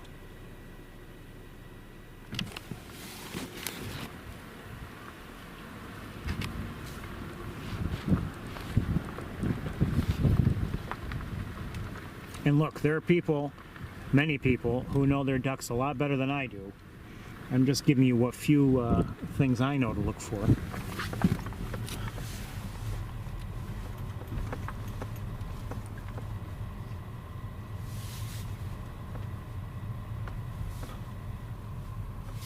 right, let me make a couple of adjustments here.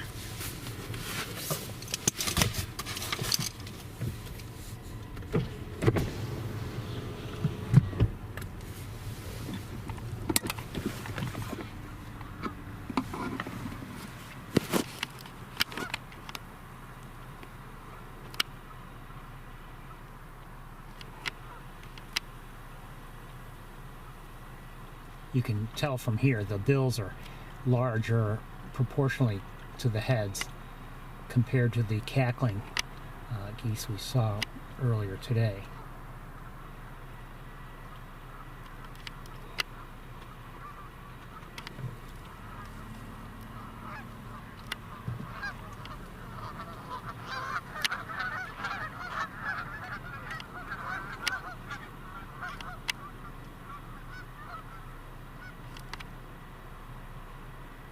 Could that be a cackling?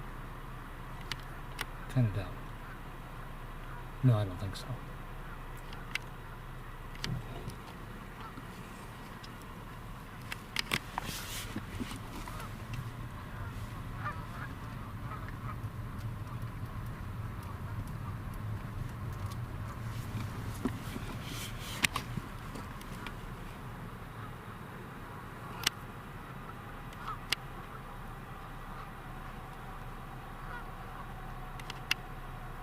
Those look like pintails.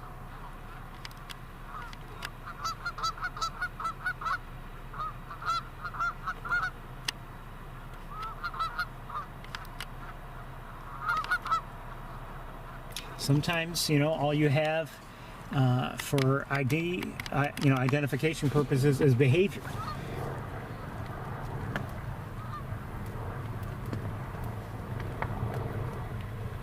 And I mean, if you see a duck, for instance, and you're wondering, is that a mallard, and it's routinely diving, chances are it's not a mallard, you know.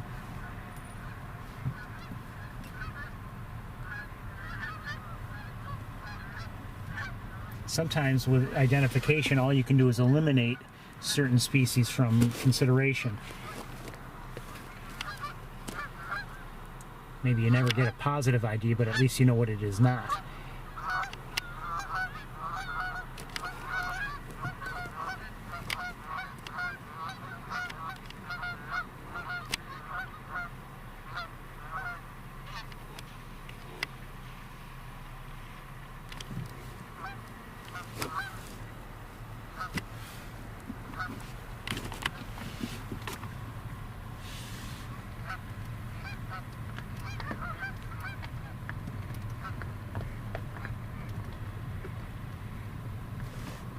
I think I see. All right, let's take another look. See if we have a better view this time. Not great, but I believe those are American black ducks there.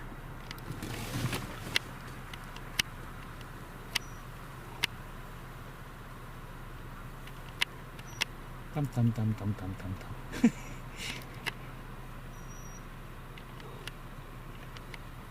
Okay.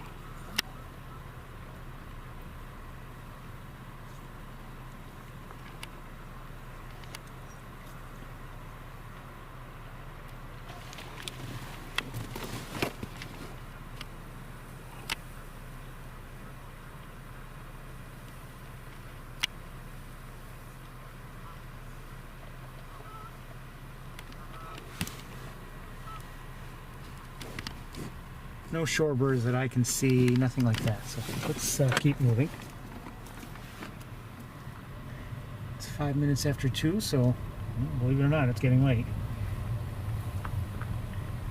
And you know, next week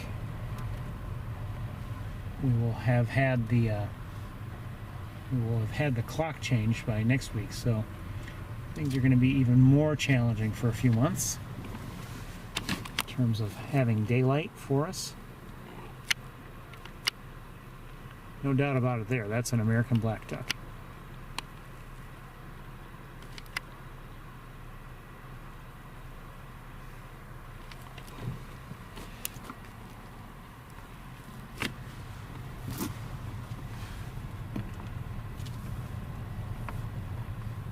They look very similar to the mallard.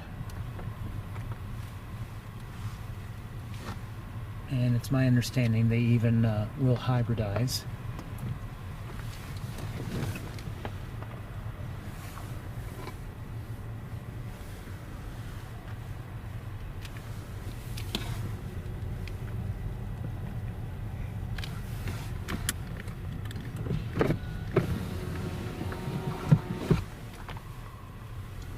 Mostly grass there, so let's look on this side. There's, like I said, there's some open water here. You know, maybe enough to draw some, you know, some waterfowl or something. Thought I saw a duck land. I don't know where it landed, and it may have landed and then, you know, wound its way through the vegetation. So I don't see anything right now.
Ducks of some sort, I'm not sure what they are.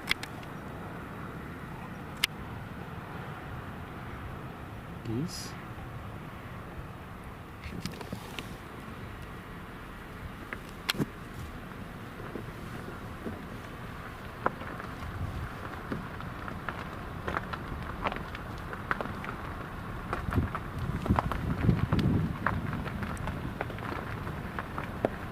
There are some ducks here, a couple of mallards. I'm having a hard time seeing them through the vegetation. And maybe that's what I saw coming in for a landing earlier. Overall, in terms of like, you know, birds flying around, it's actually been a fairly quiet day here.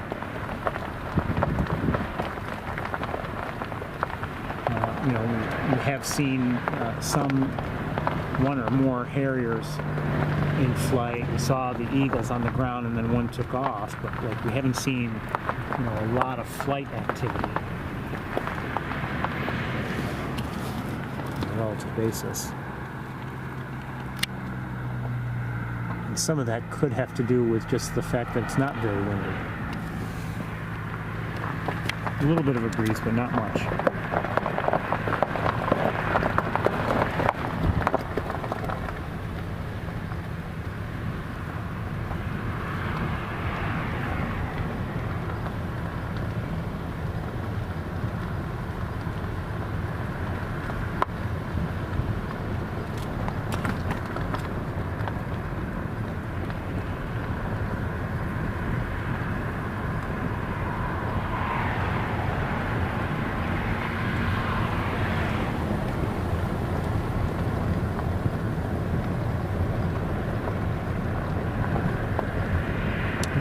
if this was cut down last week as it is now. I somehow think the answer is no, but I may be wrong.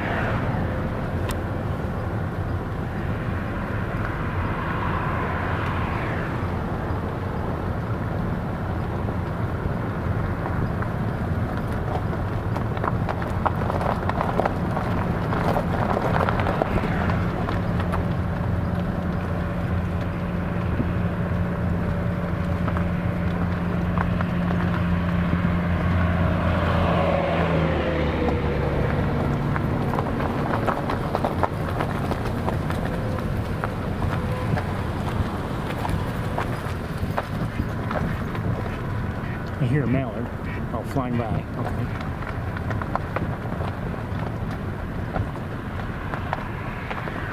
Coming in for a landing.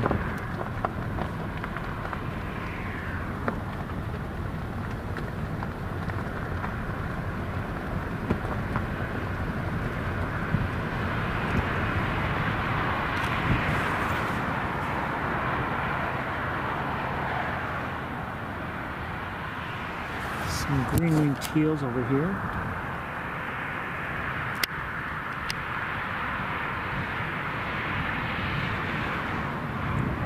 That, on this male here, that little bit of yellow at the tail, yellowish or whitish, I also kind of look for that, or at least it's a good indicator.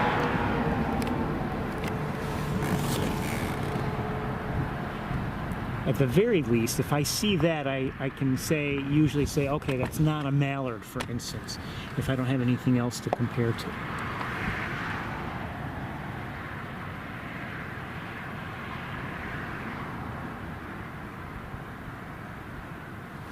You know, the people who work at the lab, I mean, they really know the birds, and they can identify much better than I can. But, you know, some of these things that I see, at the very least, they can be helpful. Maybe not in positively identifying a bird, but at least maybe, like I had said earlier, maybe ruling some species out.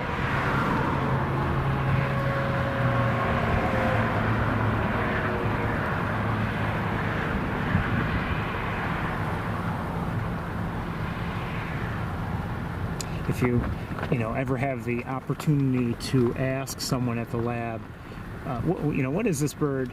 Very often they'll, and I'm grateful for it. They'll give you a long list of reasons why it's this and that, and why it's not this or that, and it's like, wow, you notice all that, and those details can be important.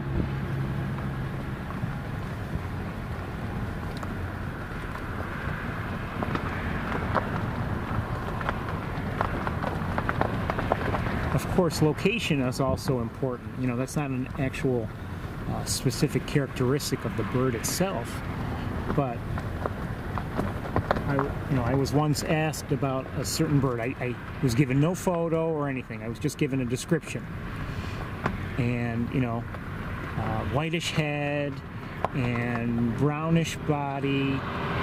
The person did not think it was a bald eagle, for instance. Thought it was something else, and thought, could it be this? And I don't remember the name of the species the person was suggesting, but it was some sort of, I don't know if it was an eagle of some sort from, like, maybe from South America. I don't remember what it was.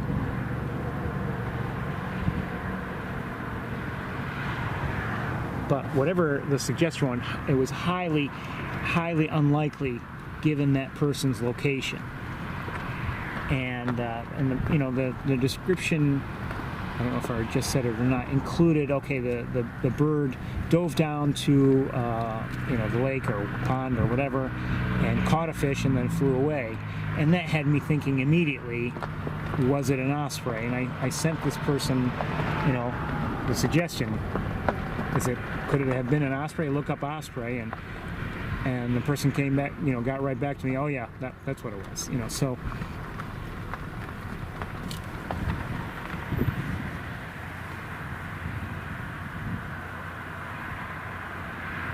sometimes, as I said, location is very important.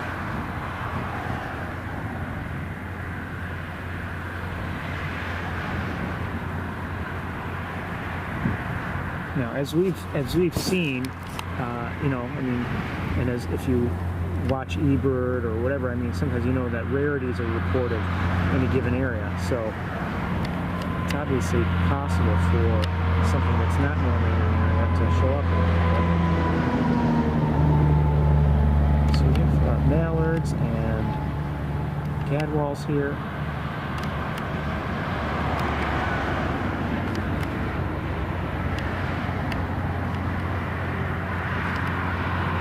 Some of this movement that looks like a hybrid breeder.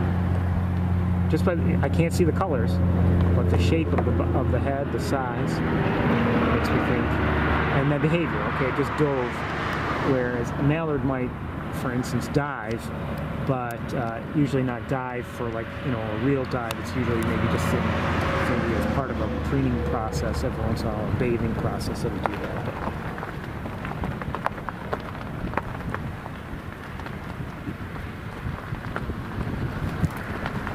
So bottom line is, if you're tired about me going on and on about it, is, you know, there are many things to look at when you're trying to identify.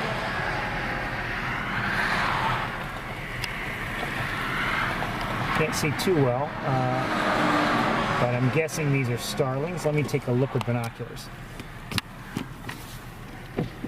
So yeah, we have both windows open on each side.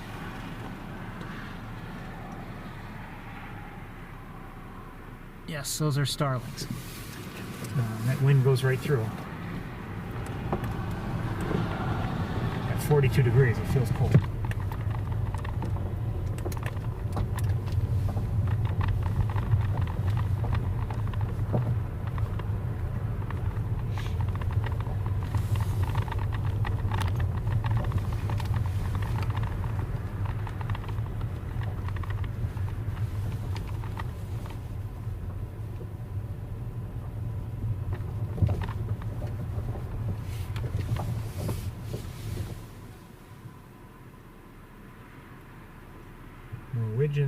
More gadwalls, not widgeons, gadwalls.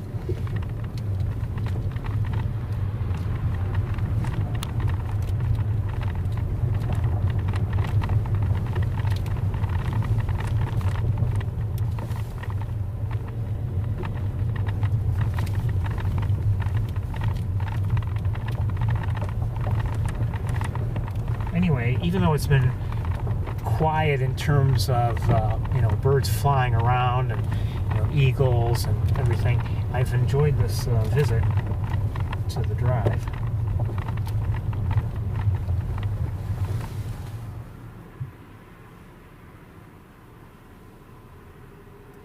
More gadwalls. Wouldn't mind looking at them, but the lighting isn't perfect, and I want to keep moving along, quite honestly. I should at least show you what I'm seeing in general.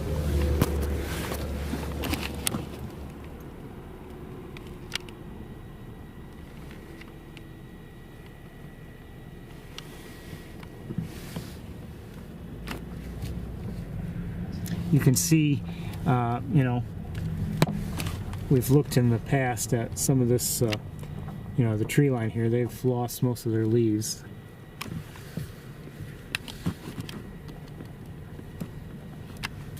And I would say, driving around, I think a few days ago, I mean, at least in my area, you know, some of the hills had that post-peak beautiful look to them, and when it was sunny, it was really gorgeous. Just, you know, some oranges and browns and things like that, all in that general, those general colors. No, not so many reds and, you know, yellows anymore, but we've moved past that. Most of the trees have lost their leaves.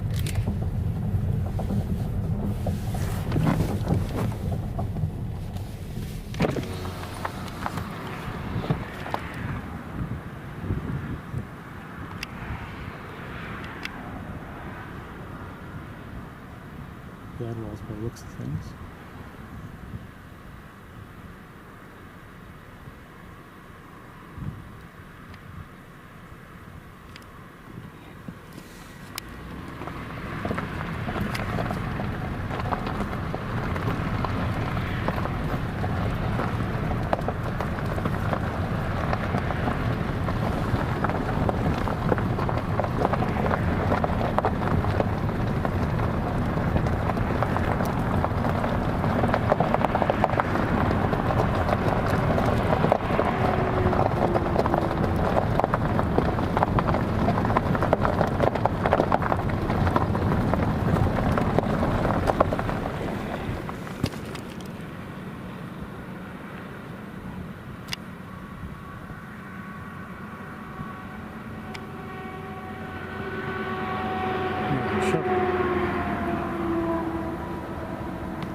Wildlife Drive, that's probably going to do it, but we'll see. We may, there's always a possibility we'll see something up ahead.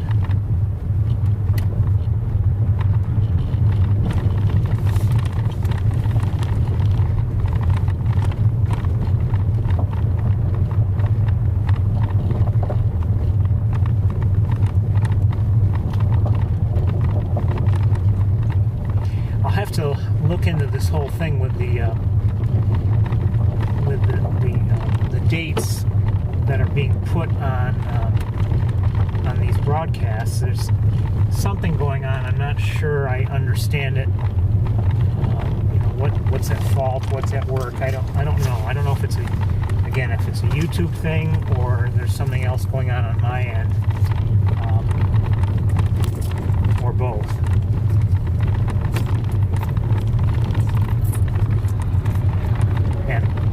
Even at the last moment, trying to set up an event, which is what the issue is for today, I was able to do it, and then it doesn't show up in my listing, so I don't know.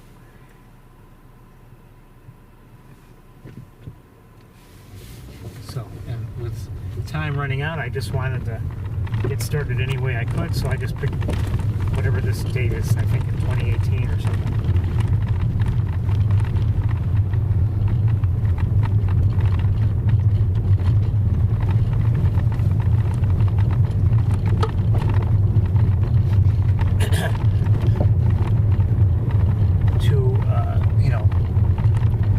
Quote Shakespeare, a tour by any other name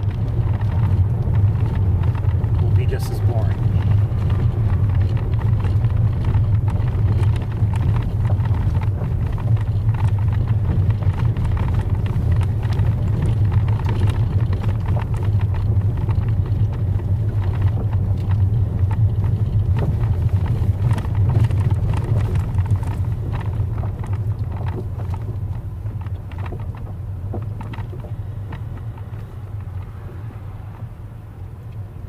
I believe I noticed in the chat last week, a mention of the road here. Yeah, the road could use some work, but I suspect that it's, the once a year sort of thing. Although, who knows, this year may be just different because of, just the way things have been this year. Normally the visitor center opens up in either the week that Wildlife Drive opens up, or maybe a week or two before. And it never, to my knowledge, never opened up this year. And I don't think it's going to open up before the end of the year, before 2020 is over.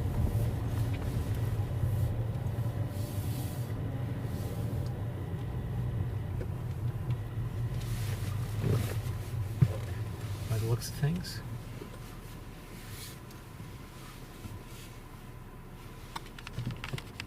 It's too bad, really. I like to go in the visitor center every once in a while just to check in and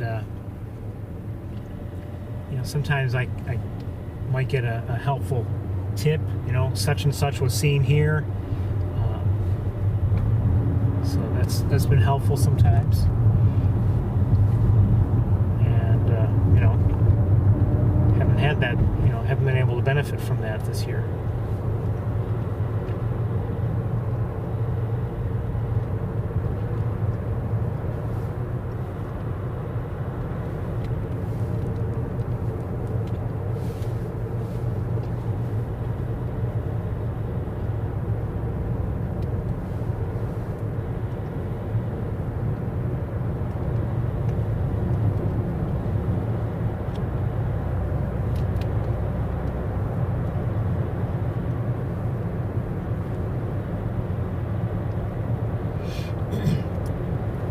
I would have to guess that there's some water at Mays Point.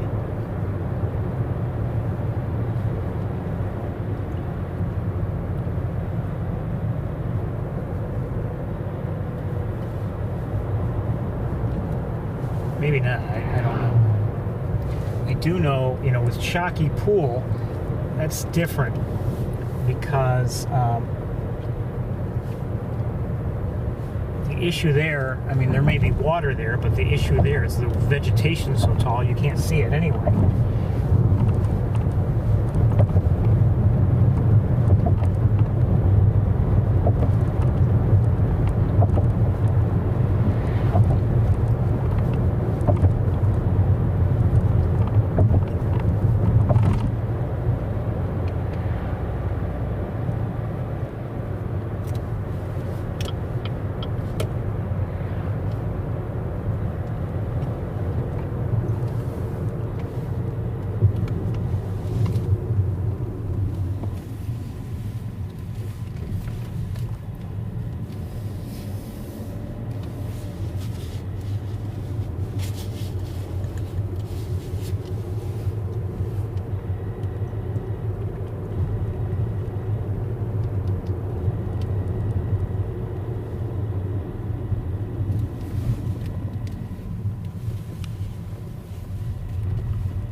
Welcome to East Road, by the way.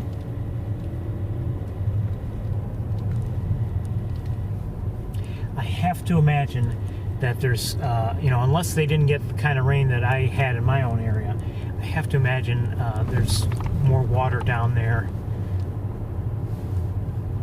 you know, in the marsh, the Knox Marcellus marsh, than there has been in prior weeks. Again, I'm not sure that Montezuma received the, you know, rain this week or not.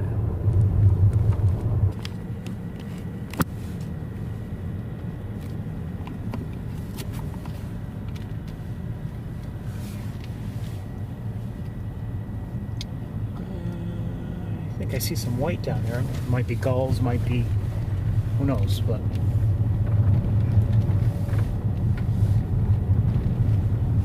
not as much water as I thought there might be.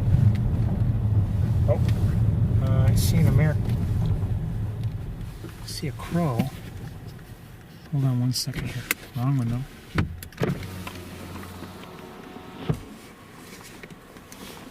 I see a crow here, and I saw it flying around a bit, making me wonder if something was... Oh, wait a minute, that's... Yeah, okay.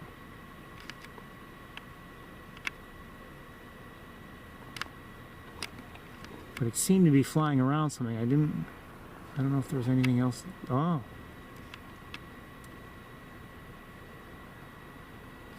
Okay, hold on. Let's see if we can see whatever that is. I don't know if it's anything or not. Meaning a bird of prey or something. It might be. Oh, hopefully...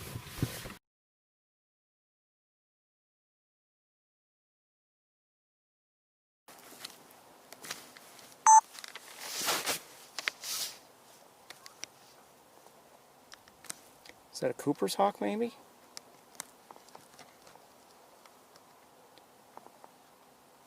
Look at that long tail. I'm guessing that's a Cooper's hawk.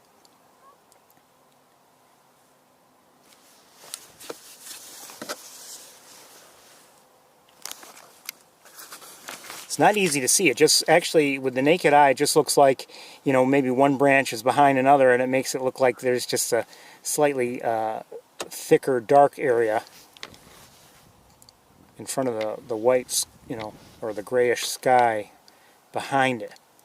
I'm going to move, well, hold on. Should I move forward a bit? And the only thing that got me to think that there was possibly something there was the way the crow was flying. Where the crow flies, the way the crow was flying before. It flew in and it kind of circled around, and it had me thinking that maybe something, a hawk or something, was there. So this is probably a Cooper's hawk. Let's move forward just a little bit, although I don't believe I can get that branch out of the way.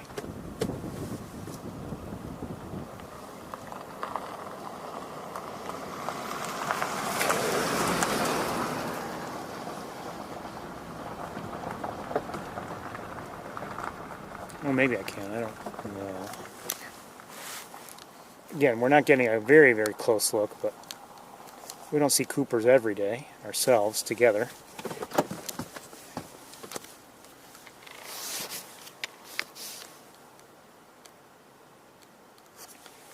So, overall, not quite as...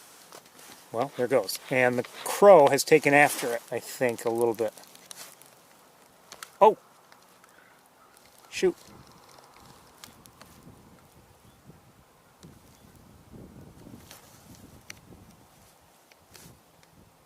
Oh, the crow. Okay, there are a few crows around, 3 crows there, and I thought I saw...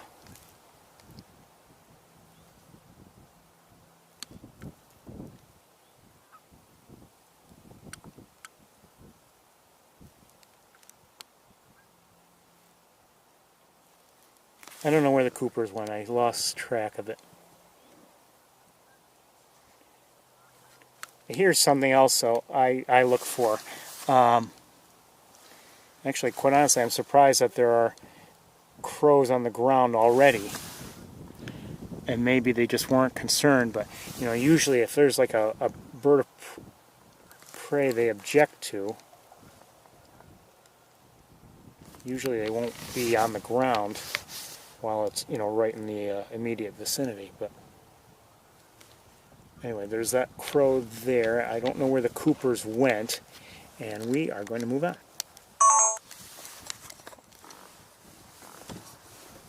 I'll leave this in place, I think. Never know, maybe something else will pop up. I do see a car or two in the visitor area, or the you know, the viewing area.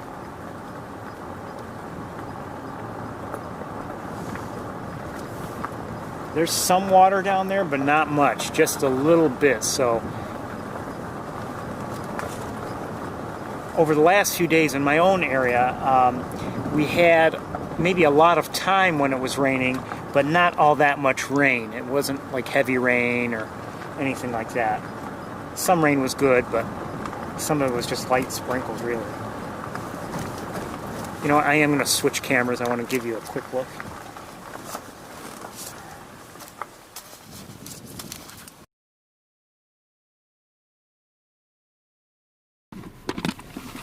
So, looking down on the marsh, so you see the normal channel, and then you see some outcroppings from that channel, or maybe not directly from the channel, but that's where water tends to accumulate. So there's some, more than last week I would say, and it's drawing, you know, looks like Canada geese to my naked eye. We'll see what some of this is in a minute.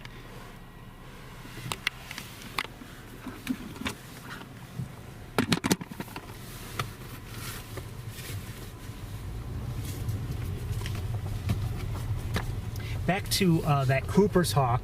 Again, it's important to you know, observe certain behaviors, and if you see something that's maybe a little bit out of the ordinary for, you know, a given bird,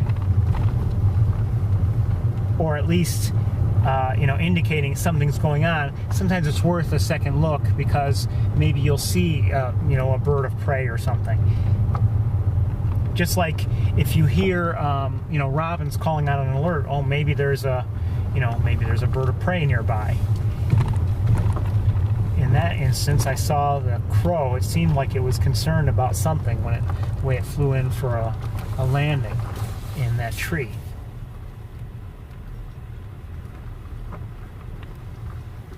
Hello.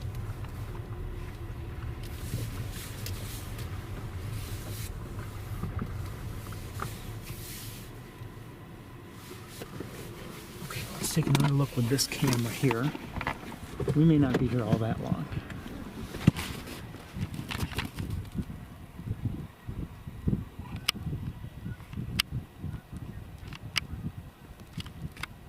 You can hear, Canada geese.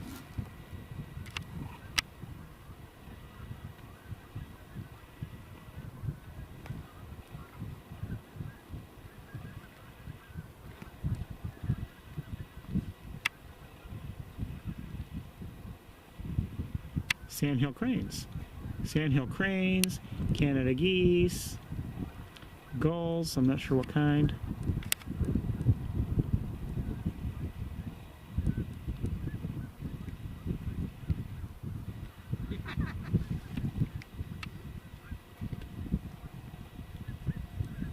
More cranes.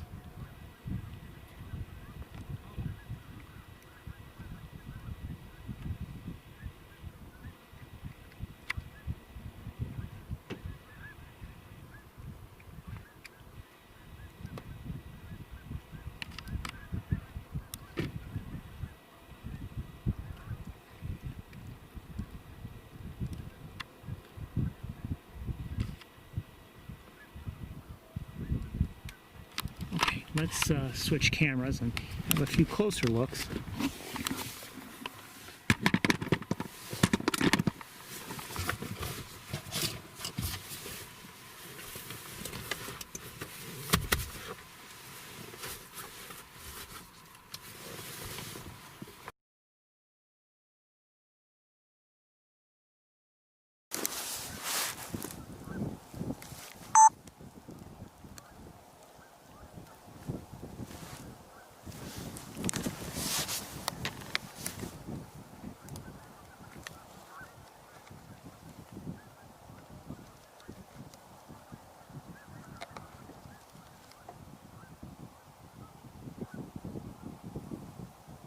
Honestly, I'm not sure what these two are.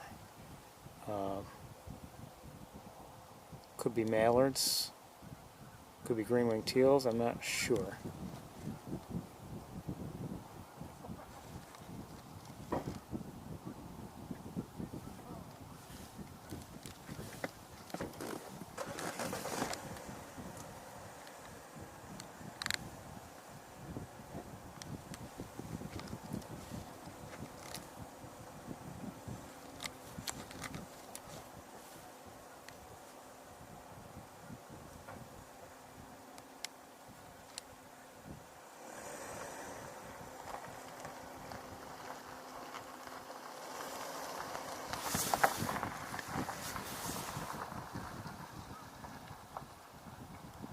And I might be able to see, if I'm looking at a larger video screen, I might say, oh yes, it's such and such species, but I'm not sure right now.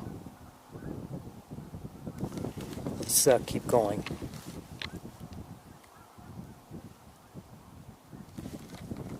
Hold on a minute. Oh, see?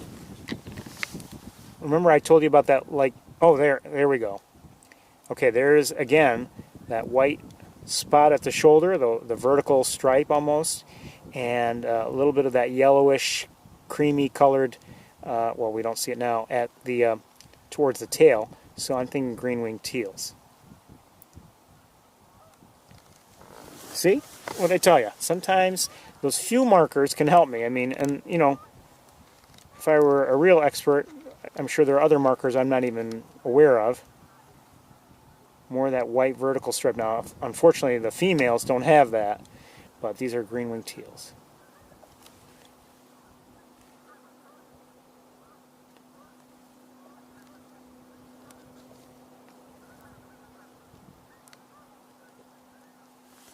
Now, species we have not yet seen today that we had been seeing in decent numbers here last couple weeks were double-crested cormorants. Are there any there today? I don't know. Maybe not.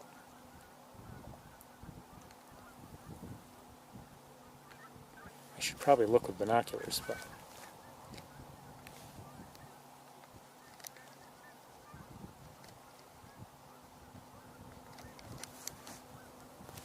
that is nothing. Okay?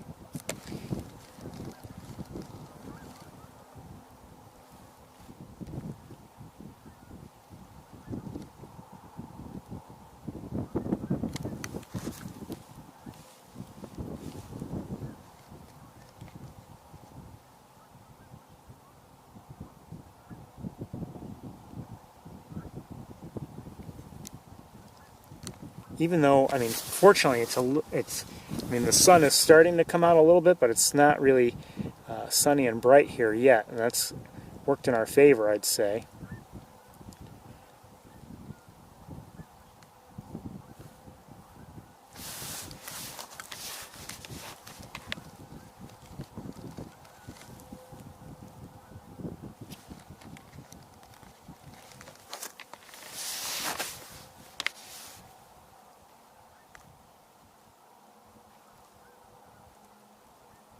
Those are just muddy spots.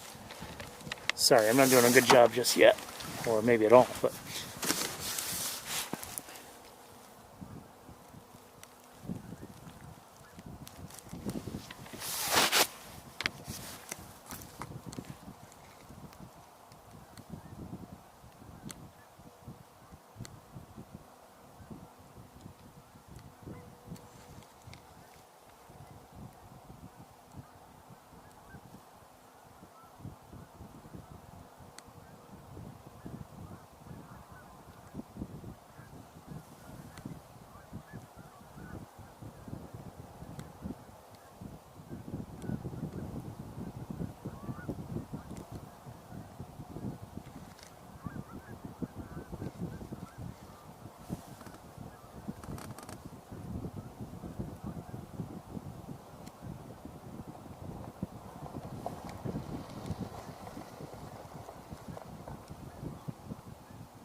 we probably won't be here that much longer. Maybe just a few minutes, really, unless something comes along.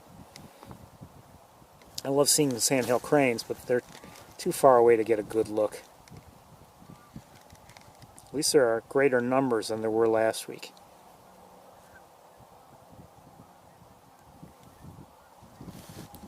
As I recall, there were only like 3 here last week that we saw.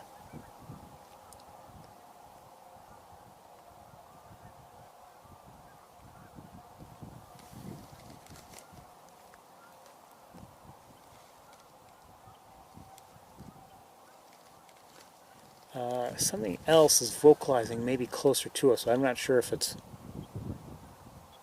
Oh, it's a frog, I believe.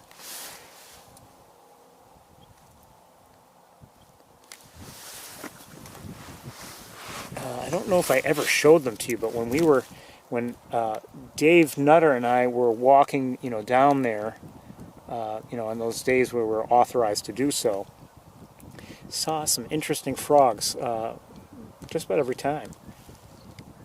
Interesting to me anyway. Now maybe to other people they're, commonplace, but... Alright, let's check out I think it's puddlers in the back. I see some activity back there. Sun is coming out.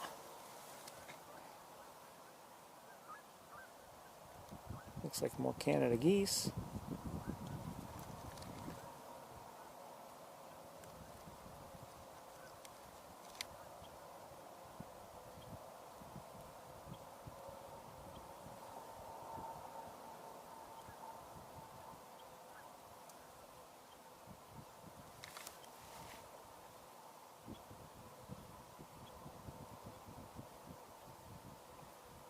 Is that something at center screen?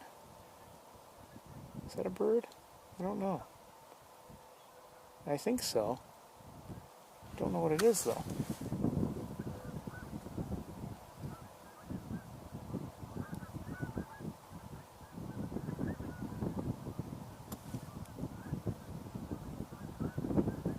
Oh, hold on. Do I see swans way out there?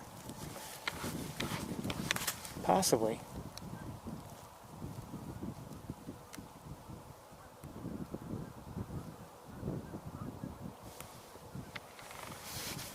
Now they're way out there. They're not in the marsh itself. I thought I heard something and then it made me wonder. Now what kind of swans they are, I don't know. They could be trumpeter. I'm not sure.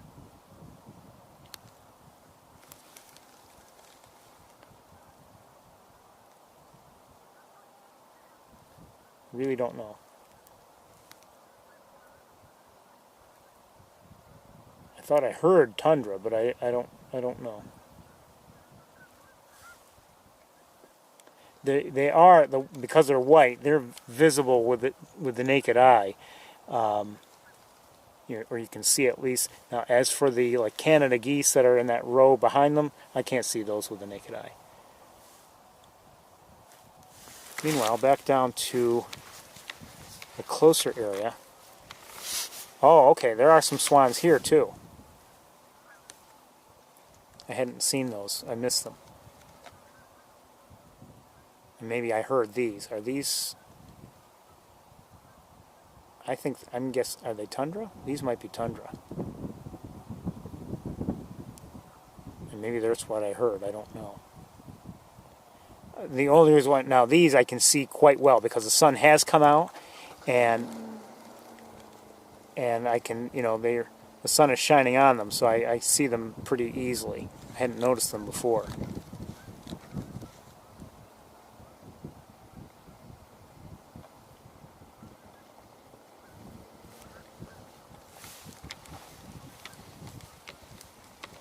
We're going to move along, I think, very shortly, but not really bad. I mean, we're seeing some nice things here, and those looks like more swans back there mixed in with Canada geese, but now things are getting very difficult to see because of the sunshine.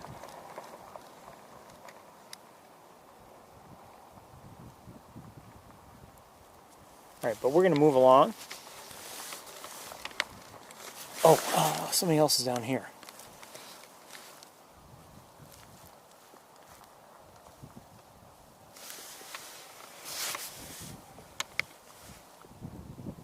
Looks like a great blue heron. With the naked eye, it looked white, but that's because of, as I've mentioned before, sometimes over distances, colors get washed out.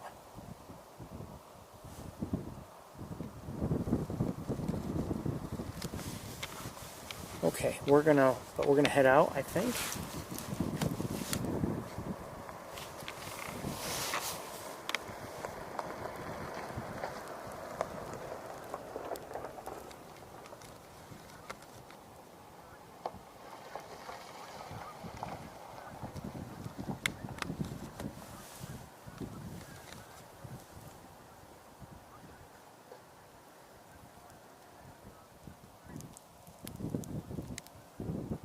I don't know who these swans are. Let's go check that other area back there again. Still quite a few swans, so I don't know.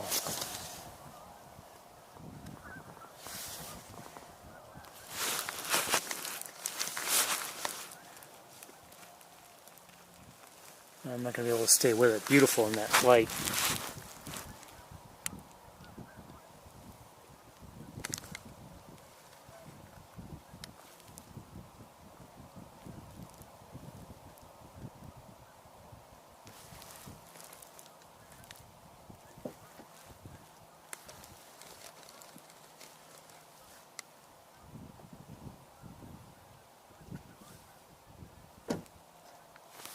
All right, we're going to get going, I think.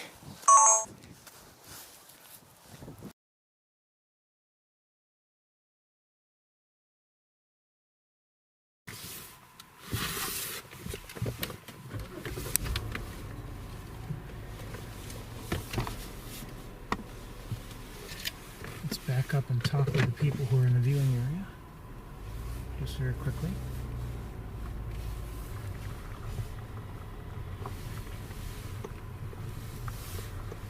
There are sandhill cranes down there. Yep. Okay. Saw them up there. Okay. Very good. Take care.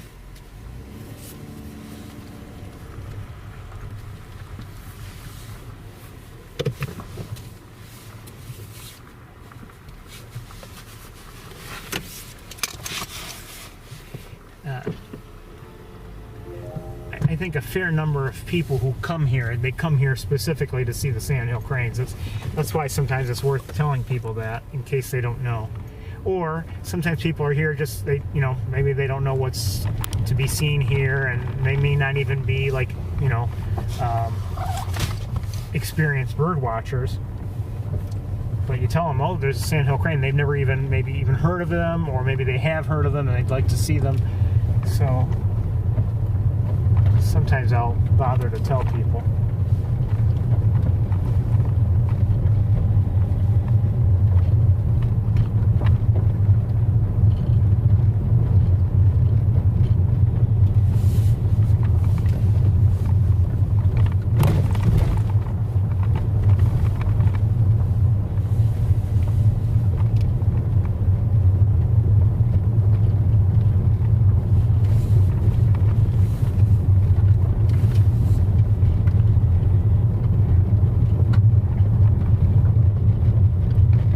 To me, I really enjoy seeing sandhill cranes, and I'm always looking for, a better view of them myself. I'd love to have the perfect sighting one of these days.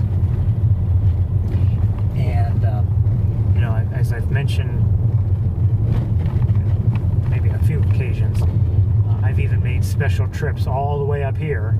I think once on Thanksgiving Day, just to see sandhill cranes.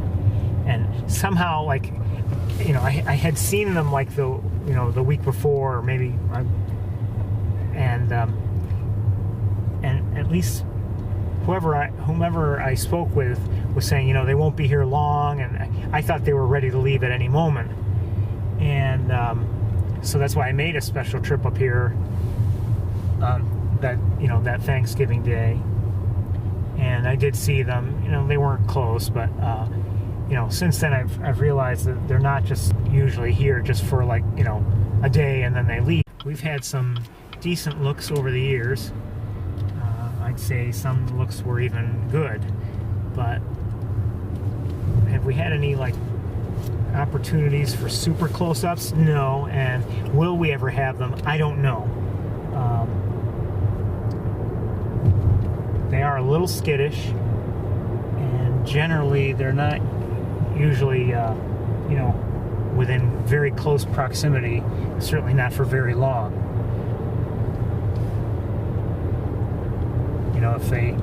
If you do happen upon some that are close, they tend to walk away. Even if they can't fly away because they've got young with them, well, they'll at least start walking away, rather promptly. So it's not always easy to get a good look.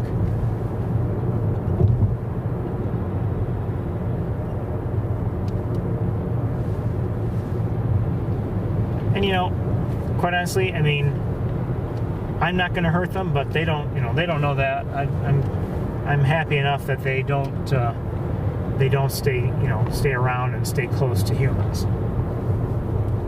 Okay, I don't know where. I'm just going to turn right around here. I was hoping to, just in case anything is in the nearby fields or whatever. Some of these fields that we're near now can be seen from East Road, but we're going to turn right around, I think.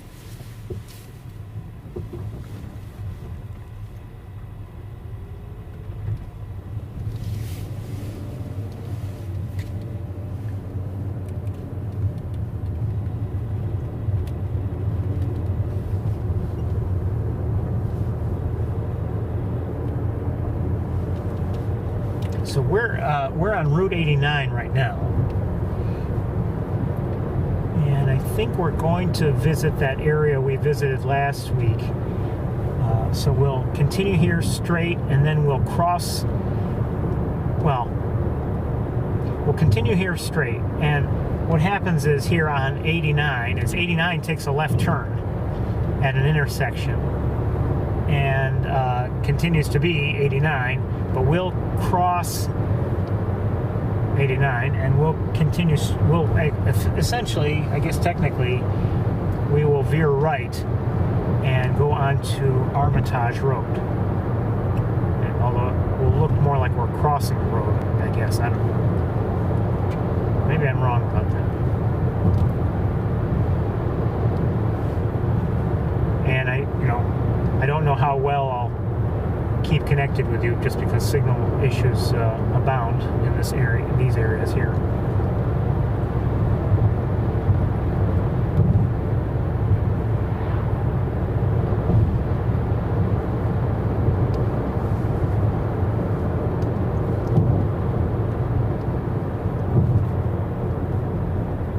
See, the sun has come out. So 89, if you can see this intersection up ahead, if to stay on 89 you have to take a left.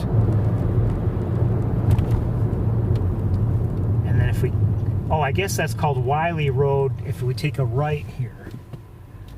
And but we're crossing, maybe we're crossing Wiley Road, and now we're on Armitage Road. And to our left there are some beautiful cows. Hello, cows.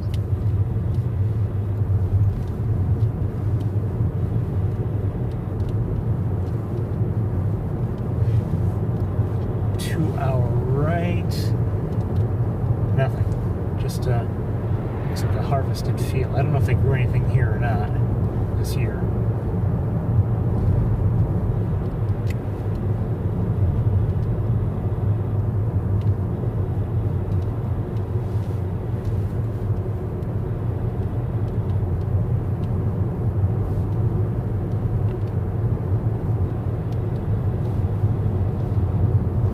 Last week we saw, up ahead, we saw swans and we saw some shorebirds. I believe what we saw were one or the other, or both, yellowlegs. That was last week.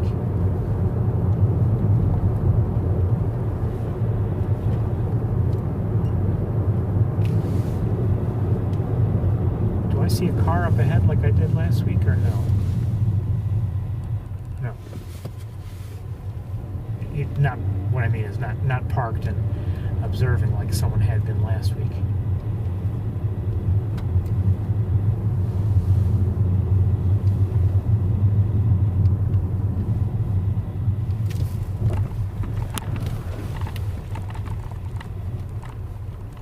So we'll stop here a moment. Just look around at least. So I do see some white over here. The sun has come out. I'm looking through the windshield, so some swans.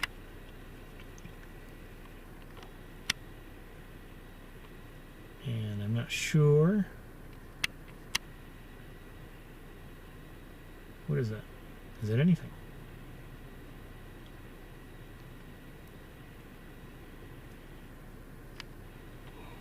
We'll come back to that. So these are, I believe, cornfields that happen to flood.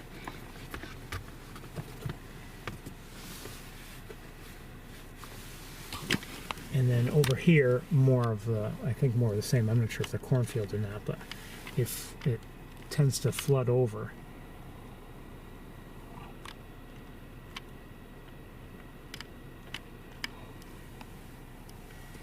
So I want to look around with binoculars just a bit. So I think there are at least 3 swans over there. Yes, I see 3 swans. And that other thing that looks like another swan, the one that looked like it had its head in the water. Some ducks.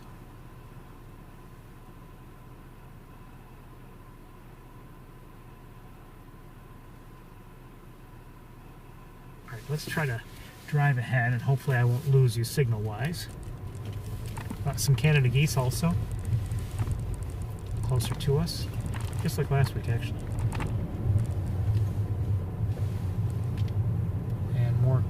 geese, I guess, coming in.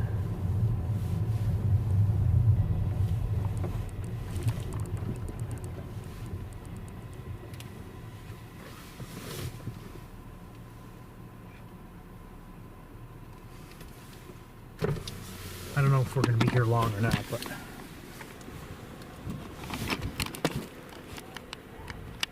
Oh, I believe I hear tundra swans.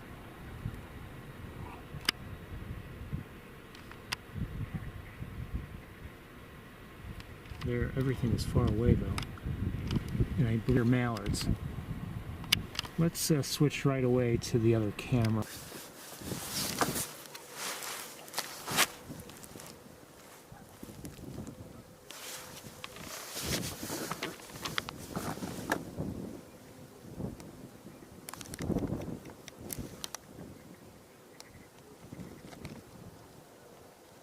These look like mallards to me. And then let's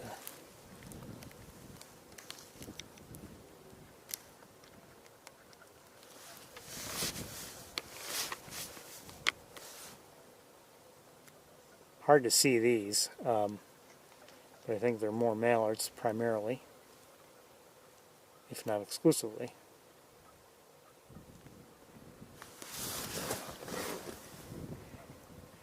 And let's look farther back. This sun is making things challenging, there's no doubt.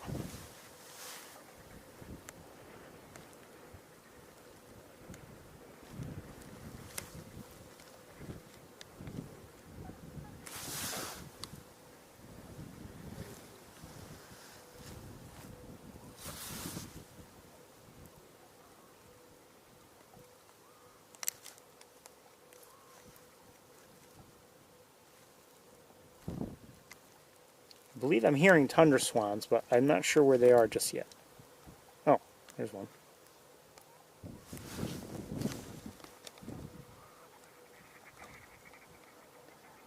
I think they're tundra.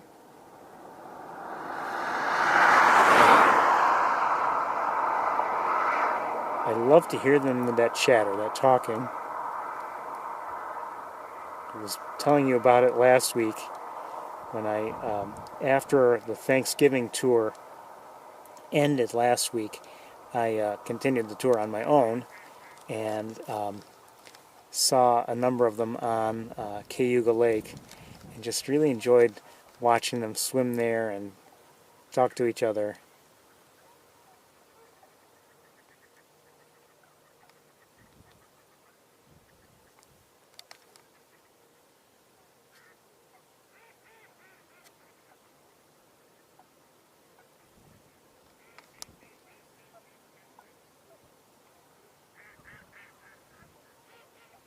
Yap, yap, yap, yap. Those are the mallards.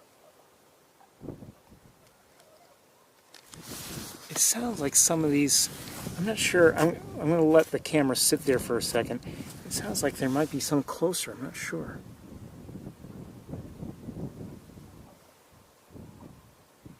Well, if they are, I don't see them. But there are actually quite a few ducks here, overall, I'd say. You know, good numbers of them. I don't know what they are, but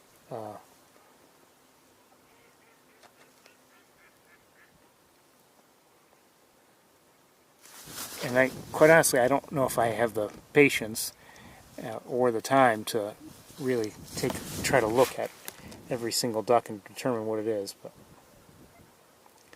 I'm guessing it's primarily mallards. Let me look around elsewhere, see if there's anything out of the ordinary.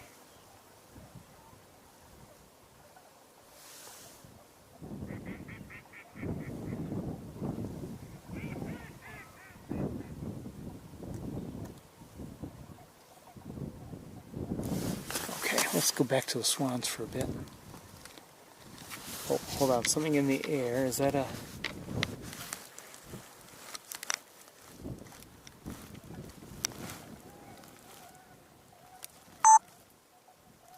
Looks like an eagle.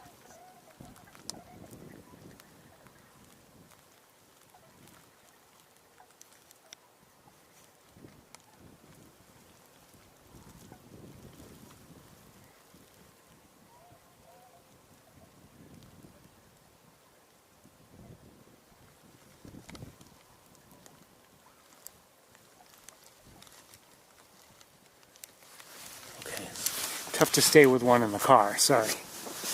Well, while I'm in the car, I should say. So the swans seem to be primarily behind that taller vegetation. I think we're gonna get moving. Let's switch cameras and turn things around. I didn't do a great job of really checking everything here, but it's tough to do. These conditions.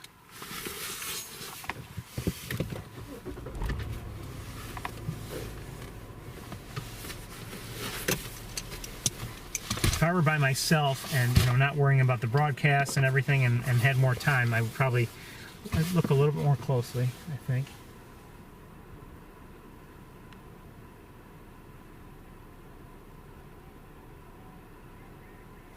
Well, you know what? Hold on. One more look at the swans.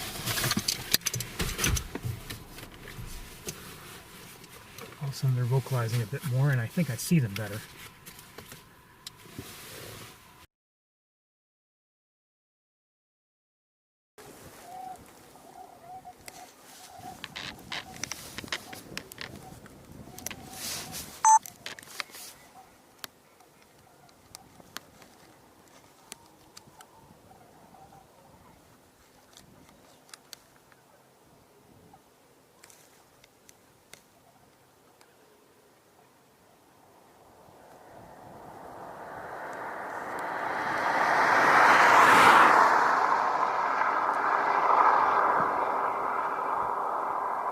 I don't know what that is.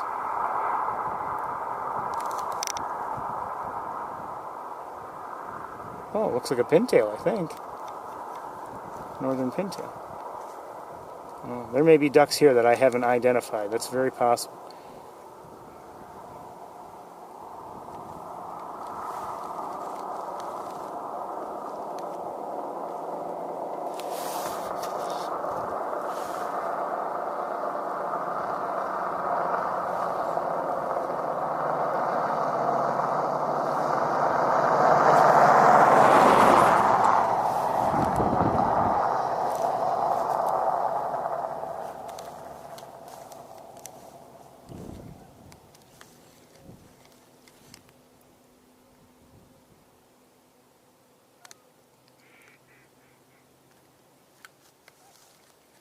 Okay, we're gonna get going, like I said.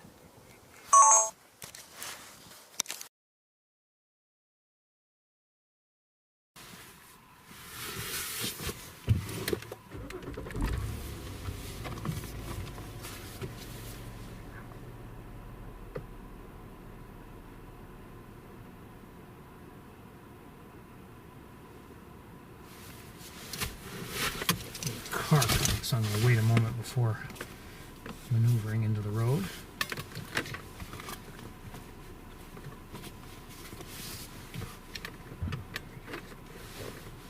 Actually, I'll do this instead.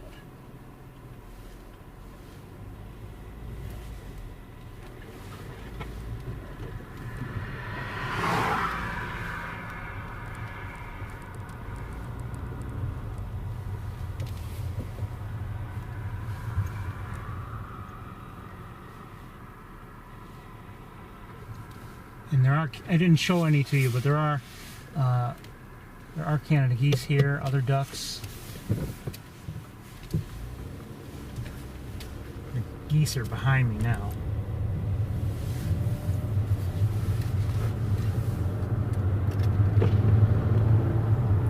So again, we're on Armitage Road. We're about to leave it. If I go further along the road, as I recall, sometimes visibility can become very poor. It depends on where we're looking, of course. And I'm always afraid about a weak signal.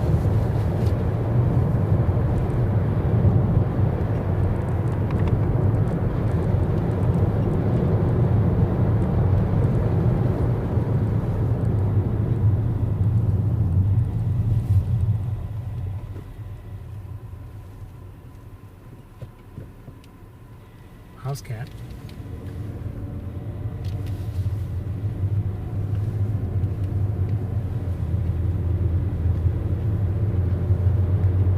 Okay, it's a 3:15. I think what we're going to do is we're just going to go and make what are likely to be very quick stops at Shockey Pool and Mays Point, and that will be it most likely for Montezuma. I could drive around and see if there are other sandhill cranes around, but I don't think I just want to do that today.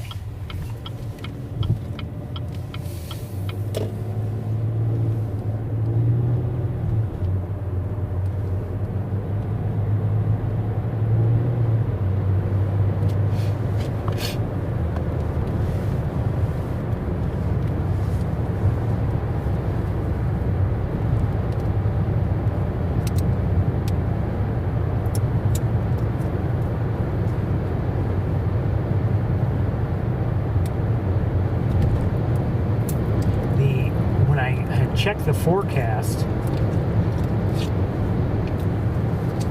Just by the way I read it, it seemed like things would be cloudy first thing, and then they would, and they were supposed to clear.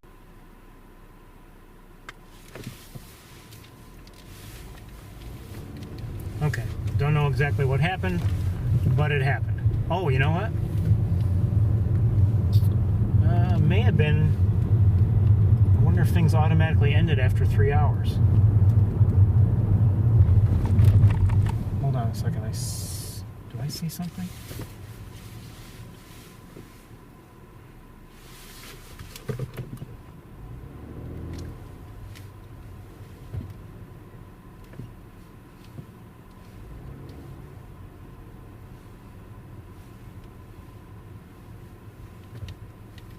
Did they fly away?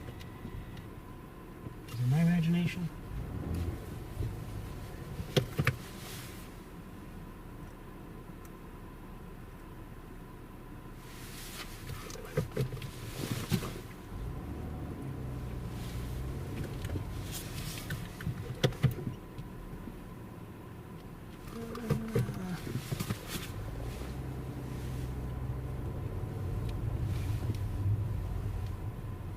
It's getting worse, not better.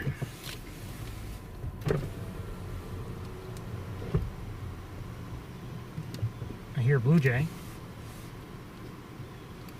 Now let's stop right here. I can't get much better because we've got trees in our way, but I have something nice in view here at Mays Point.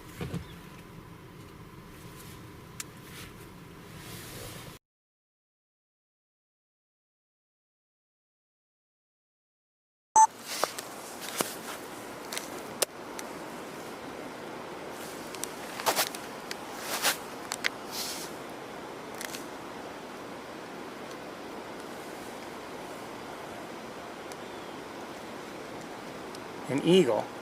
Now we've got branches in the way, obviously, and I can't find a spot where I'll get a better view. And you know, if you're wondering what it looks like, I mean the branches are there in the way. It kind of looks like this eagle over here.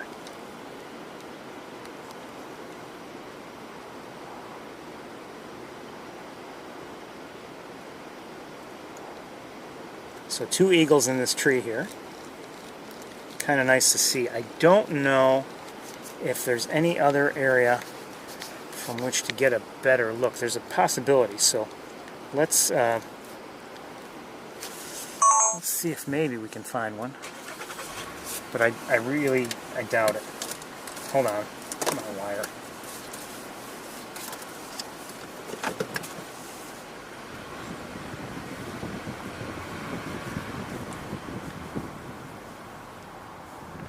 It's getting worse, not better.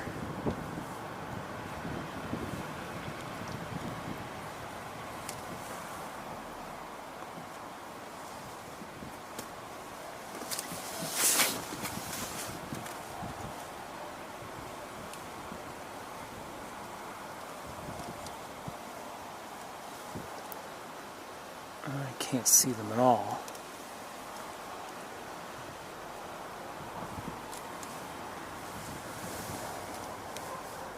I see one of them. Oh shoot. Oh, I see both.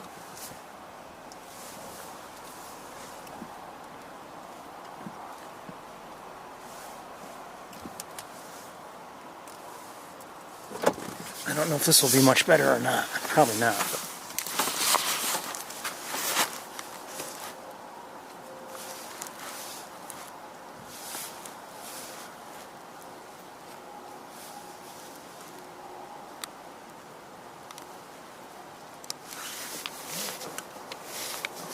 A little better.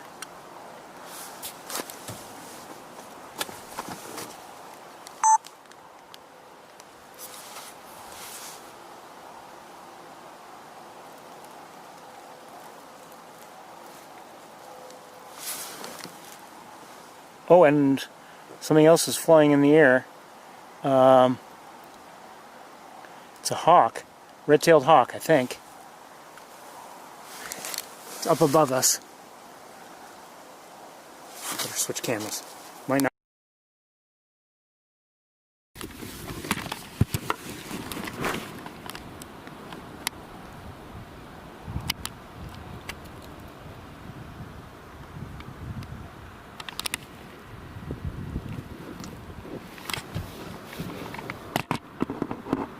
I don't know what it was. I believe it's flying on. I can just caught a glimpse of it.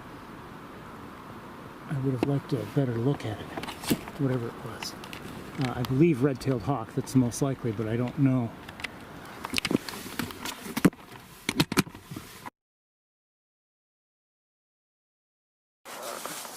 So anyway, back up to the eagles. There's one there, and I think the other one is down here.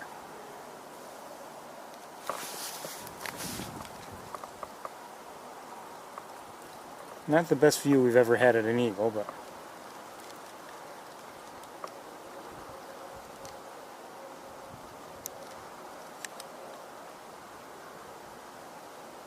it's too bad. The lighting's beautiful.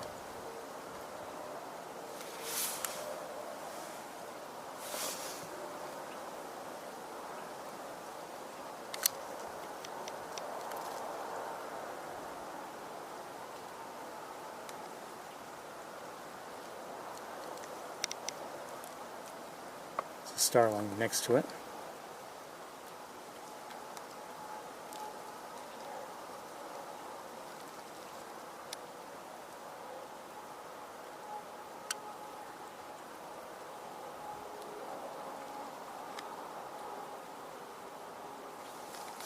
Okay, we're gonna move on because the viewing's not great.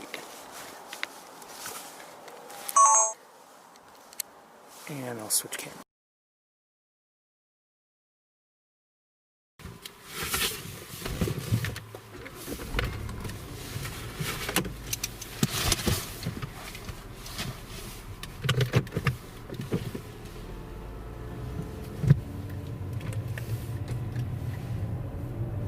What I think I'm going to do is park. I just want to walk out there, see if there's anything around, see if there's any water there that might draw ducks or other birds. I haven't seen any water yet, but it's possible it's there and I just can't see it from here.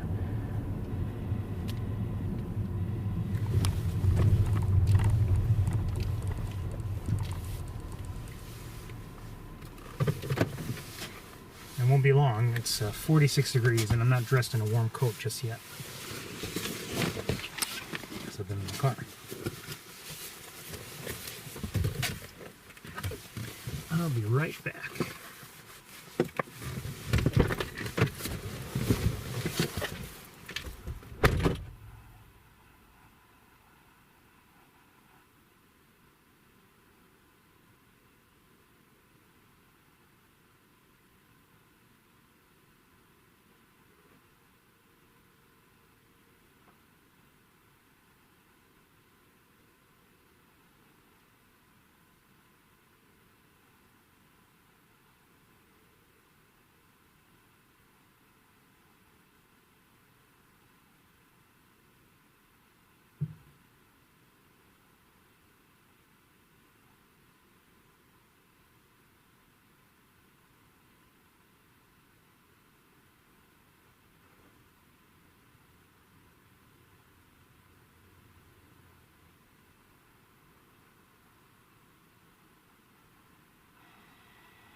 Okay, here are the birds I saw. That's it.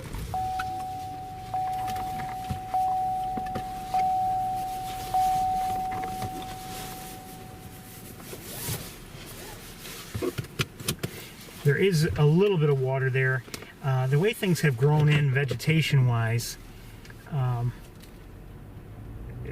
honestly, I thought there'd be more water than there was, but I saw no birds at all. Hold on one second. There's a dog. What is a dog doing there?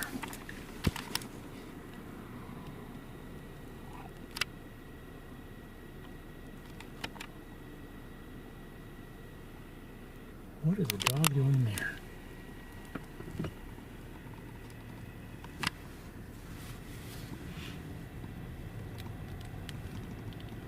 Just an odd place to see a dog.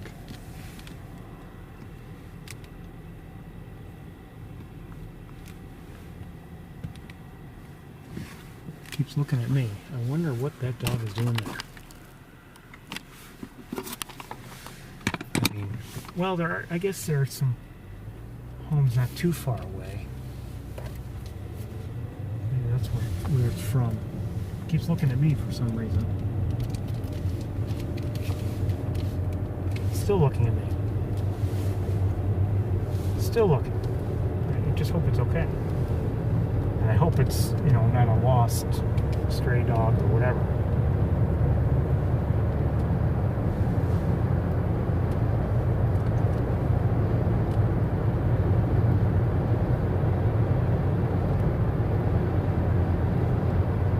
And I hope it doesn't try crossing the street at a bad time. Crossing the road. That is.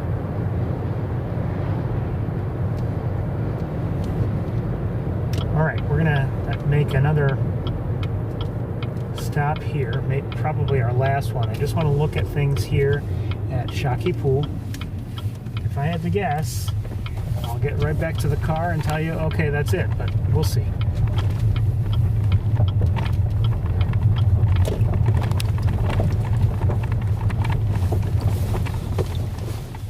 Okay, just go take a quick look. And, you know, in prior weeks, and I doubt anything has changed, it's primarily an issue of all the near areas being, you know, filled with tall grasses. And there may be water down there, but it's nothing we can see. So if there are birds there, you know, they're very difficult for us to even notice. So, but I'm going to go take a look and see if maybe there's something worth looking at. Be right back.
Okay, not much going on here either. There were some gulls in the distance. I believe I also saw a northern harrier, but not much else. And quite honestly, I don't think I'd bother to get all the gear up there and just to look at that sort of thing from long distances. So I think that's going to about do it for Montezuma this week. I'm going to head back to Ithaca. Let's say we start somewhere between maybe 5 and 5:15, everybody. Okay, around 5 to 5:15, somewhere in that range. Hold on one second here. Is that something? No. Okay, I will see you then. Let me just make sure we have the message.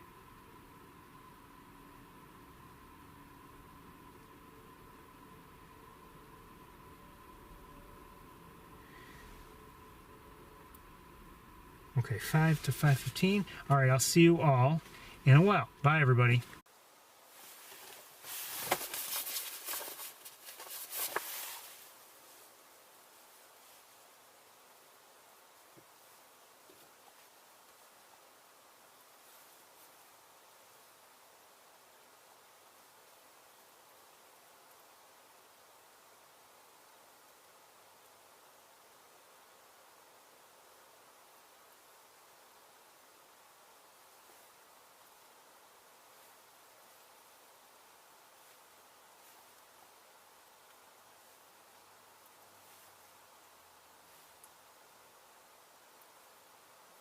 Okay, I believe we're live. I don't know if I have sound or not.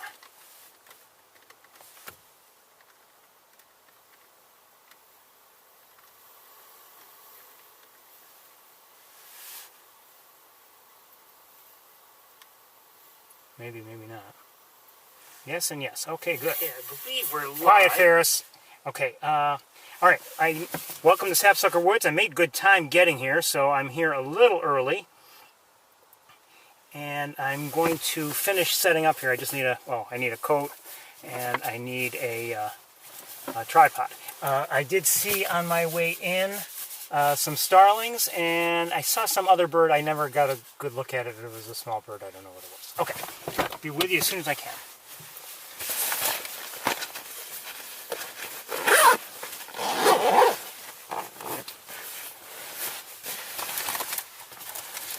Hopefully I'll be able to get everything out of the car without wires getting caught on stuff and you know what. Okay. But like I said, I need a minute or two to finish getting set up here.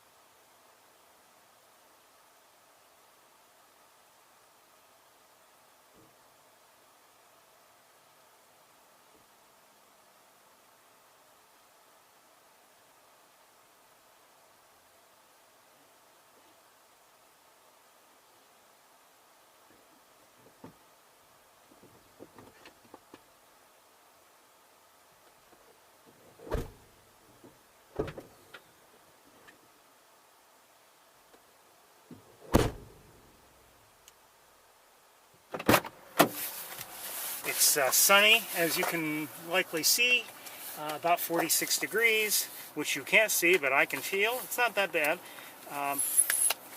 but we only have a very limited amount of time, I believe, because the skies will grow dark quickly.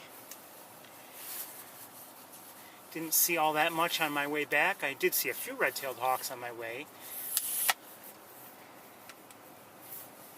2 or 3.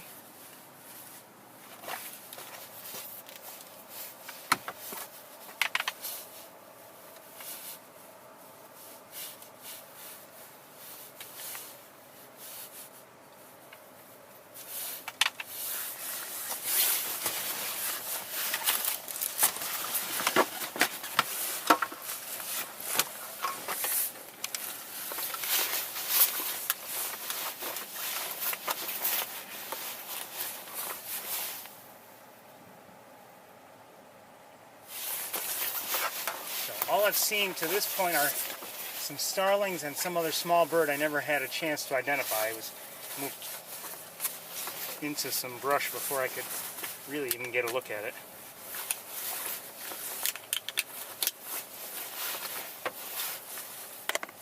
I think we're about ready to go.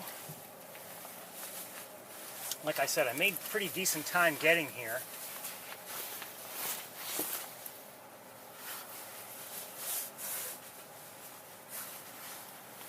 Not sure if I just heard a chickadee or not. I may have, I don't know. Anyway, welcome to Sapsucker Woods.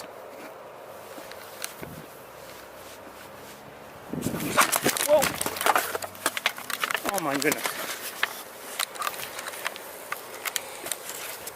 That would have been a disaster. That would have been a disaster. Okay, that's better.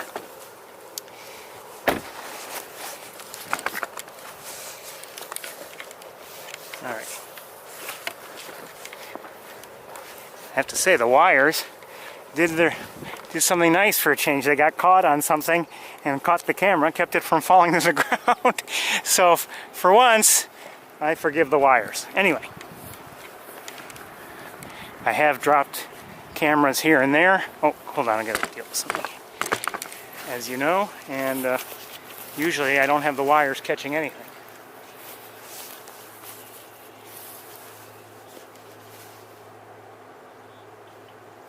I'm hearing, not sure what I'm hearing.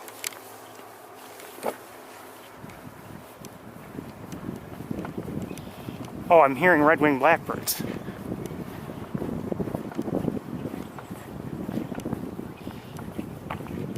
Singing even. Yes, singing. And I'm hearing a chickadee.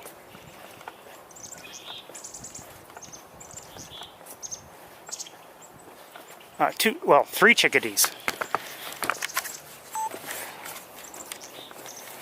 Come on, come on.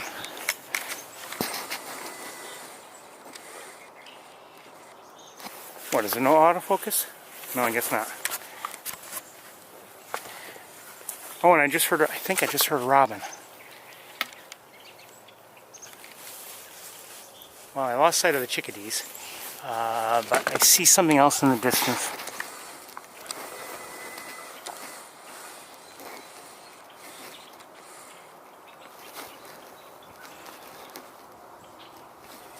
Mourning dove in the distance.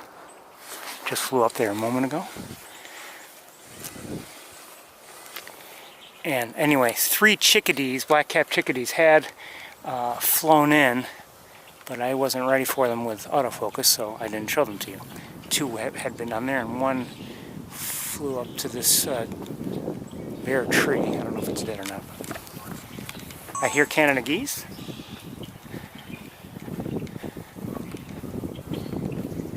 So we're hearing red-winged blackbirds, Canada geese.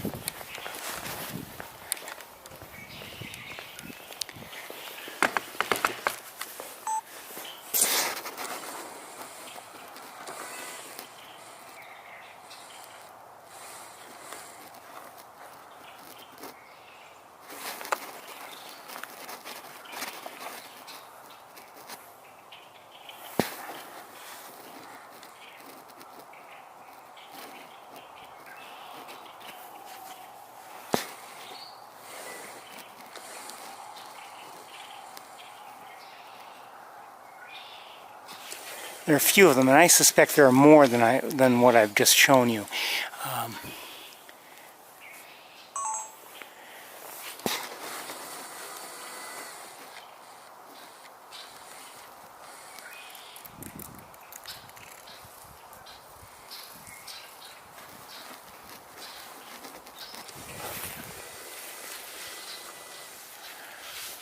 Let's keep going.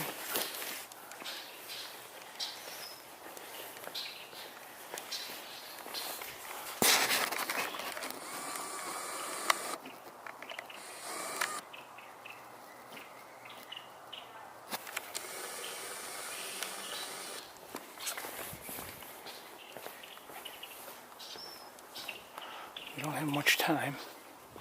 I see another one in the feeding garden, another red-winged blackbird. And I don't see anything else there right now. Let me check out the feeders. I don't know if I'll show you what I'm seeing or not, just because it's hard to get the camera lined up just right. I think I see a downy though.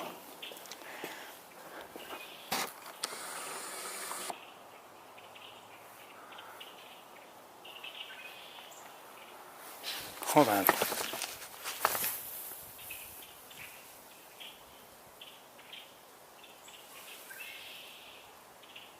Okay, I'm not going to show it to you, but I do see a downy woodpecker in there at one of the feeders.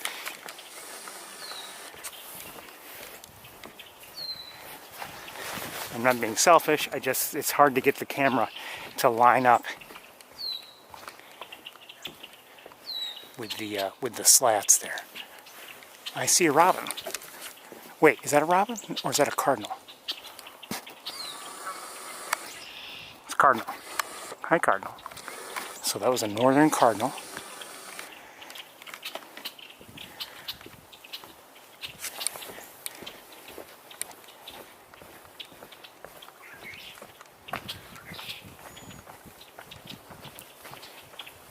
Hello.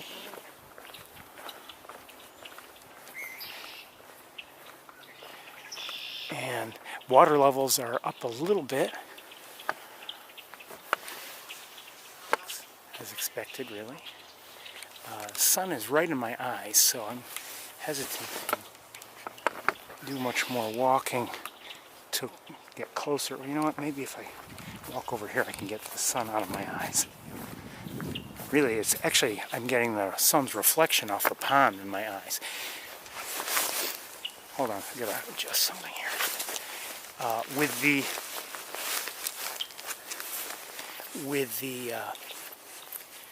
lily pads gone, you know, we're getting nice reflections here now. Actually, the water levels, they're not up. Maybe, well, they're almost normal, I would say. Maybe.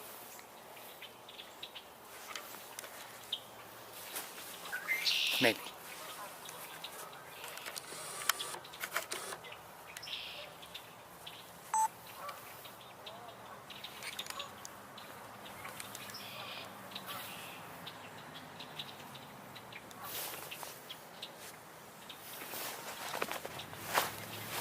Number of Canada geese on the pond. I can show them to you in a moment.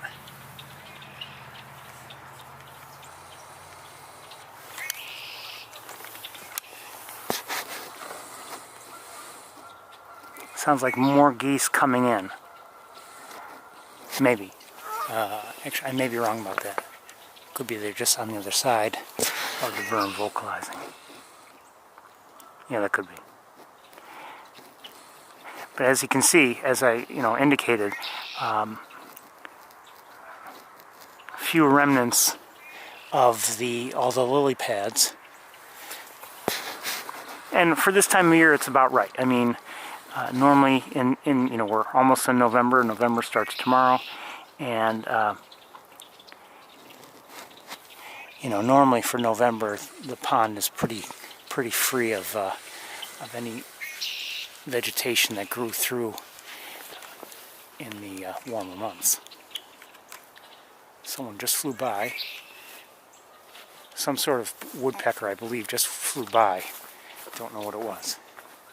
Can't see, the sun is right in my eyes. Okay, somebody's vocalizing. I think it's a cardinal above me. I don't see it, but I think it is.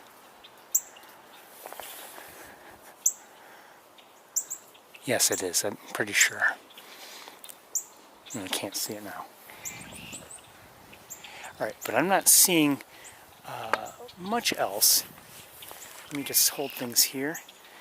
It is pretty, though, you have to admit.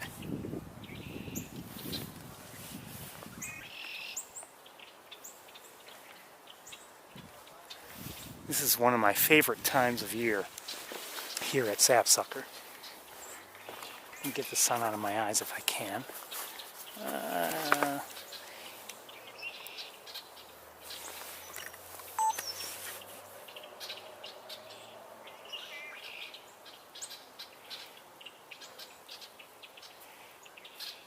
I've had many of my favorite, you know, views here in November. And, you know, granted, November isn't technically here yet, but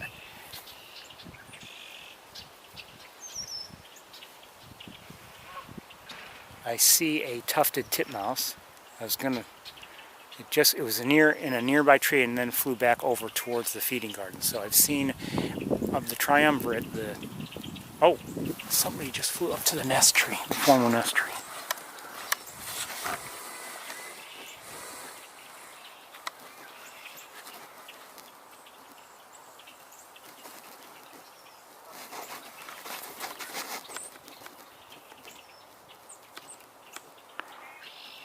Looks like a red-bellied woodpecker.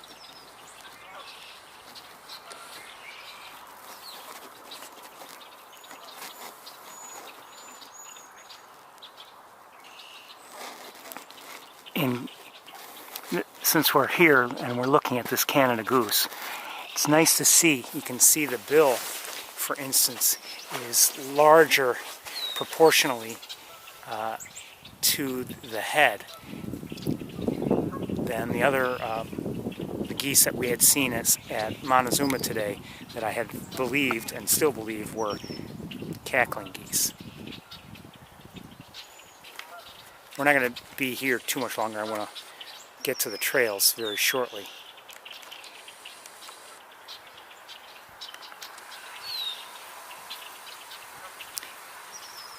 And I have no idea if these geese are, you know, migratory, or if they are, you know, resident geese for the Ithaca area. Maybe they are. Maybe they're used to people. I don't know. But I mean, these aren't too far from me, and they don't seem to have a problem with me being here.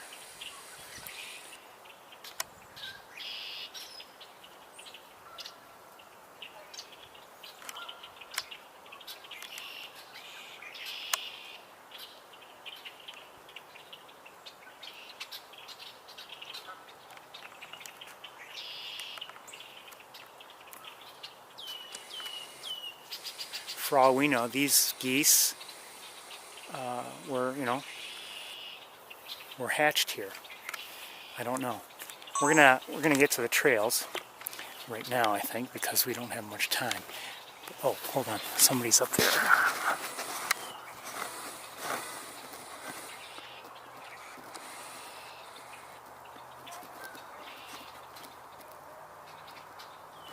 I don't know who that was. Forgive my clumsy handling of the camera. I'm wearing gloves now, and that does not make things easy for me. Some things are okay, some things a little more difficult. So it's, last I saw, it was about 46 degrees. So not exactly warm, and I definitely need gloves.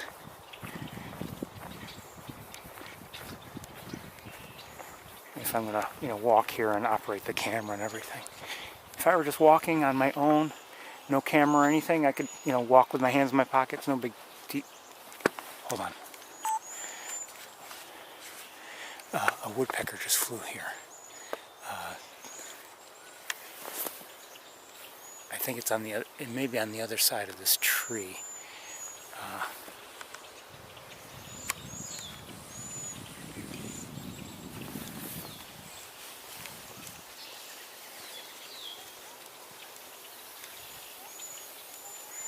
I'm hearing cedar waxwings, I think.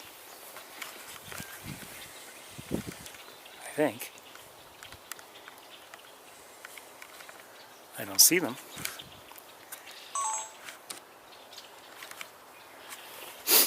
Anyway, a woodpecker, it was either a hairy or a downy. I never really got to see it. Flew onto that trunk and landed on the opposite side.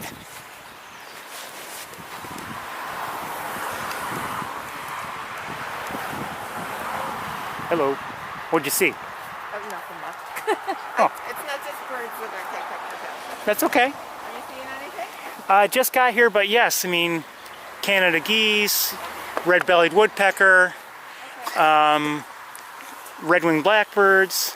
Oh, I hear them. Yeah. You can hear them. There was a woodpecker here, but I don't think it was red-bellied. No, it was either a hairy or a downy. It just flew to a, but I never got a good look at it. Yeah, yeah. Good luck. Thanks, you too.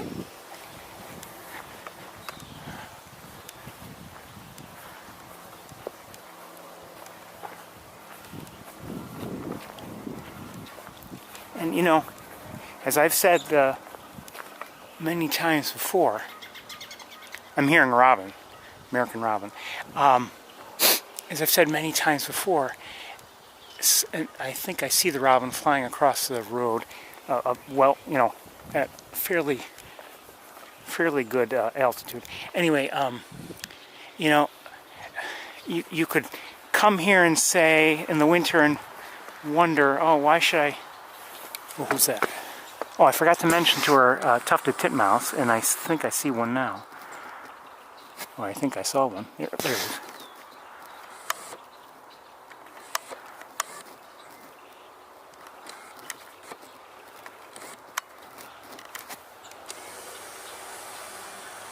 Oh, there. Shoot.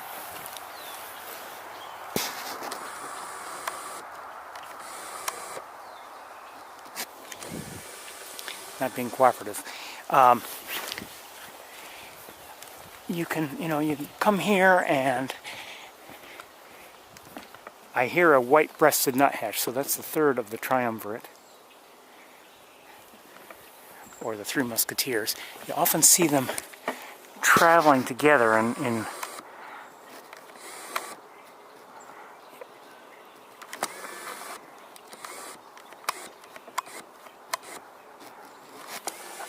I haven't seen the nuthatch yet, but we're looking, or trying to look right now, at a tufted titmouse, which would be, well, I could probably, oh, here's another one.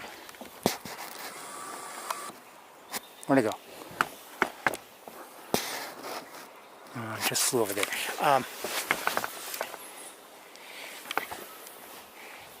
Anyway, as I keep trying to say and interrupt myself, you know, sometimes maybe, especially in the winter, the birds are not all that uncommon, and you see them. Oh, who's that? Come on. Shoot.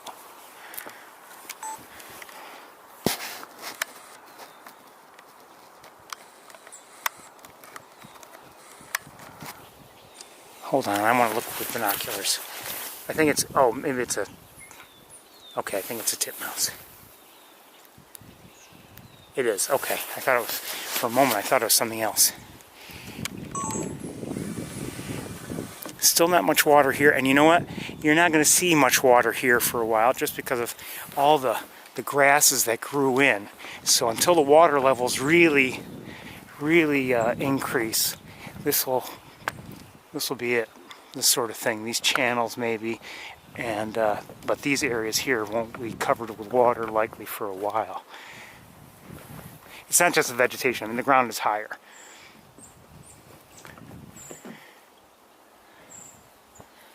Hold on, what am I hearing?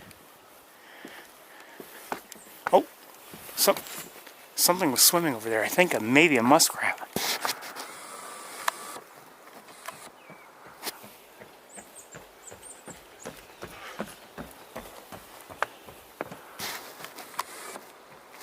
Something swam out and then swam right back.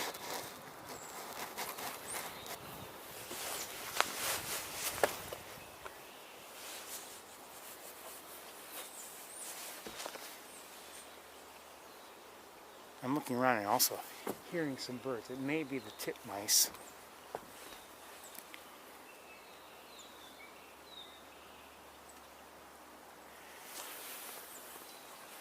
Okay, we're going to keep going. I don't know if that was a muskrat that I saw. Might have been.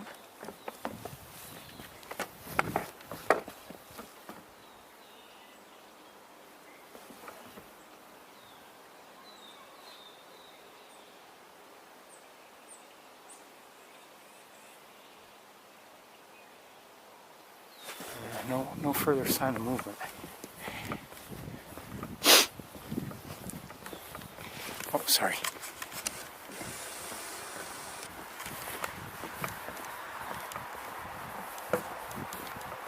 So anyway, you know, you can see birds here in the winter that maybe you've been seeing all summer long, and you could say, okay, why, you know, why bother coming here? Nothing new, you know, okay. You can think that, and that's fine. Many people probably do. But the fact is, sometimes you get a nice view of, you know, that same bird in the winter that you can't get in summer. Lighting is a little different very often. And, well, actually, I can give you a specific example in a moment. But, I mean, not only is the quality of light coming down different maybe than it is in the summer, but the light that's reflected up is very often different. You know, if there's snow on the ground, that can make a difference, reflecting up. Big difference. And, but not just that, I mean, if a bird is on bare branches or surrounded by snow, you know, it gives you maybe a different look than you're getting, you know, obviously when you're looking at that same species of bird in the summertime and it's on a, you know, a leafy branch or whatever. You know, maybe it's surrounded by leaves or on the ground, surrounded by grass or something. So there's, you know, all sorts of opportunities in the winter. And as for the specific example, now, maybe not so much here in the woods, but, you know, I think of the times in the winter when I've been watching a red-tailed hawk in the air.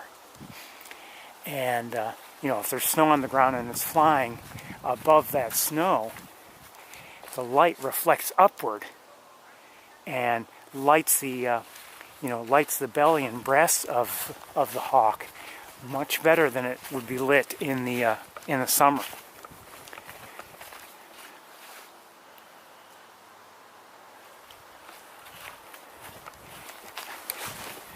Or I should say, at the very least, much differently.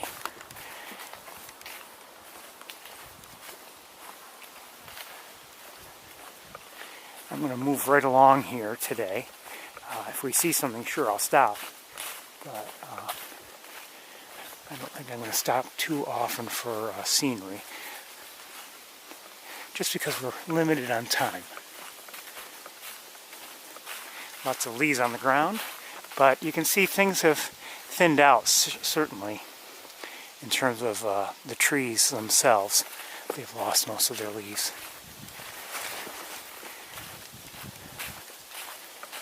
Just another programming reminder that my intention, at this point at least, is to have a tour on Thanksgiving Day. Probably a short one.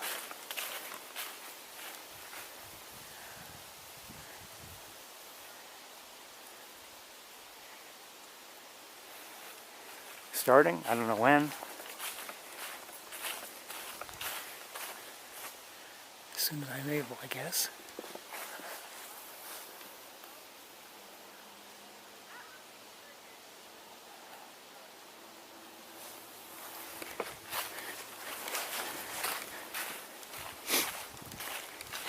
On Thanksgiving Day, just because of travel time and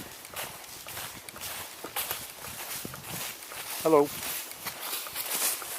Because of travel time and you know, the fact that most people have plans of one sort or another. You know, the tour is short. I don't drive to Montezuma for the tour just because, you know, to go all the way there, it doesn't leave much time for actual bird watching.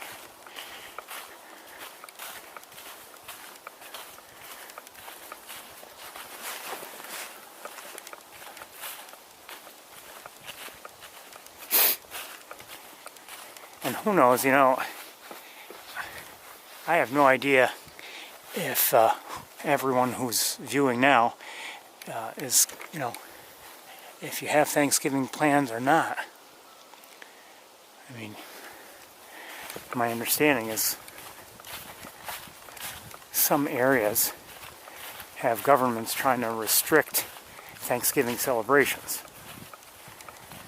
which I think is kind of absurd, but that's just me.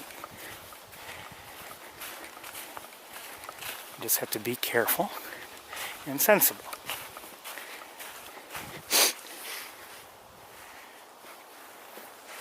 But for all I know, everybody who's watching, because of you know, restrictions or just their own caution, might not be doing any celebrating on Thanksgiving Day.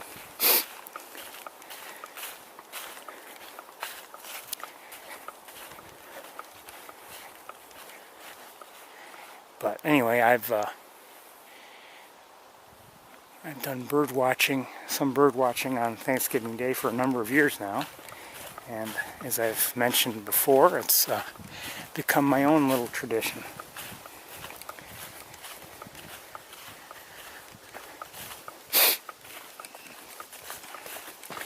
I can't remember when I started it. I don't know.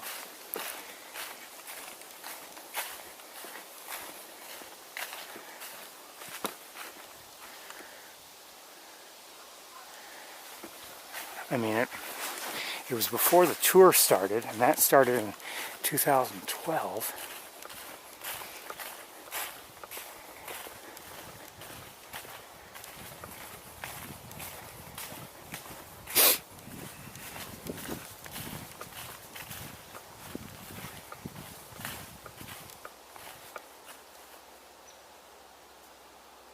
I'm hearing somebody. It sounds like either a hairy or a downy.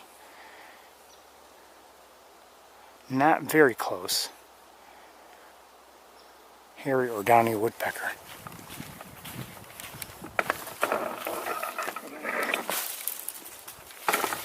Oops, sorry, branch on the trail there. It's still there.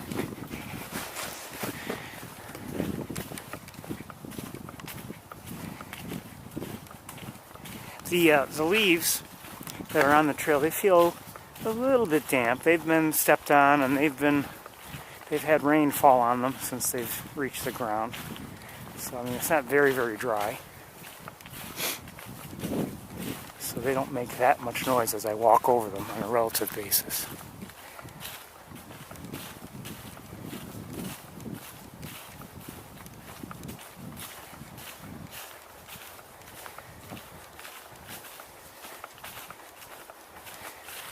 Always interesting to see how things just change. You look back there, everything is pretty much, you know,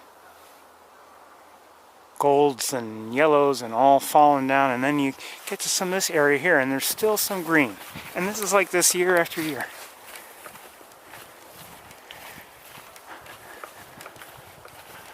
Not a lot of green, but I mean, by comparison, there's a fair amount. It'll all fall eventually.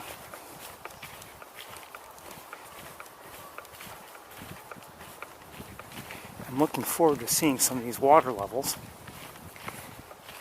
I mean, there's a little bit of water there, so I mean, it's already reaching into areas where we hadn't been really seeing much.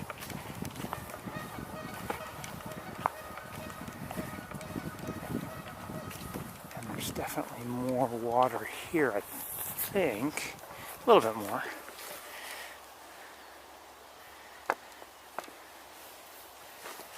Alright, I'm going to look around with binoculars, see if there's anything within view.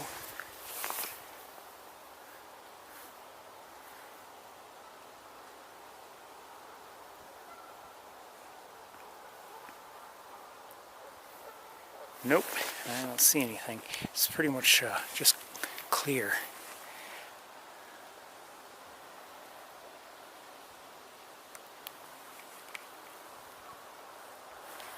So we'll keep walking.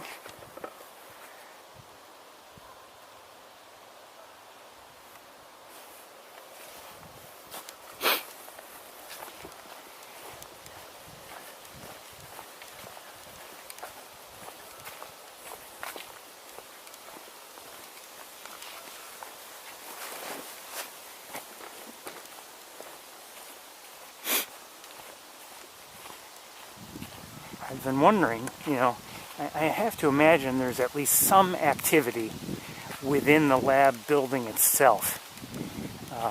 You know, maybe it's just not open to the public, but people are still working there a bit. At least some, maybe. I'm guessing. I really don't know. And I imagine there's at least some maintenance in there, you know, just going in and keeping things up and running in terms of various building systems, etc.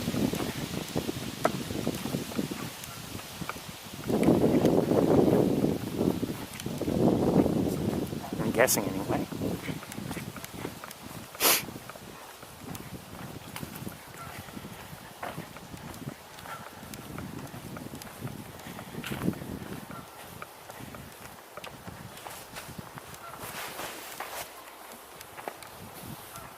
And you know, there might be, although I don't know. I mean, I don't know if they have like, you know, computer servers or something like that for various databases. I don't know for certain, and I don't know if they'd be housed here anyway. They might not be. If there are such, they could be housed on the campus, for instance. Still some areas where there's not much water, but I'd say overall there's more water than there had been before.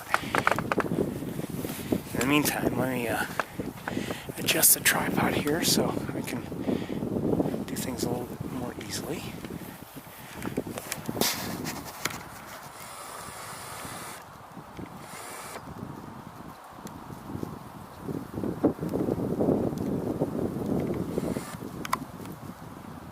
There's a mallard.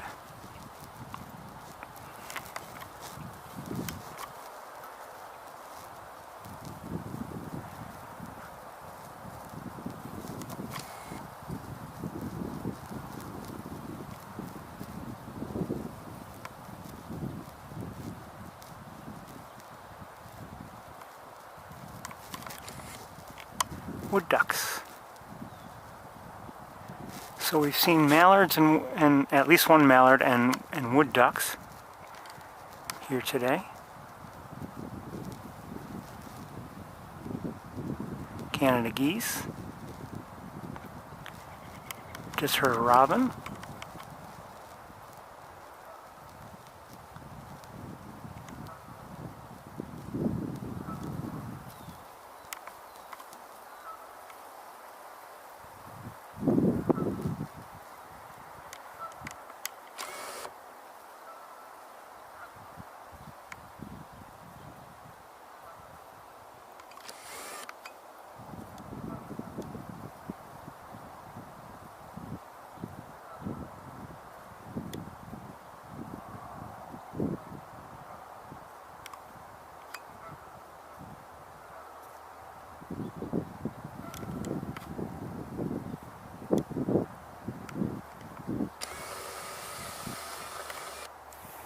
Okay, I'm going to look around with binoculars a little bit just in case. I'll leave the camera right there for a moment.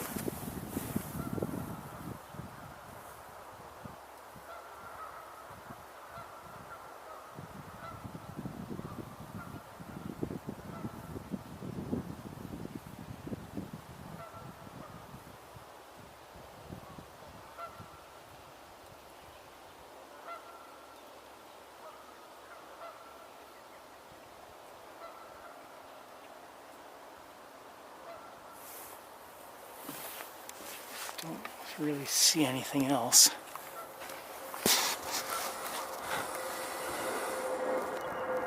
Oh, you hear that?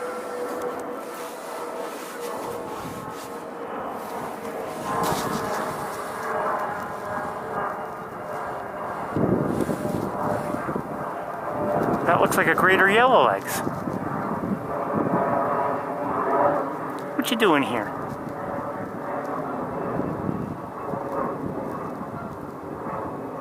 Hi.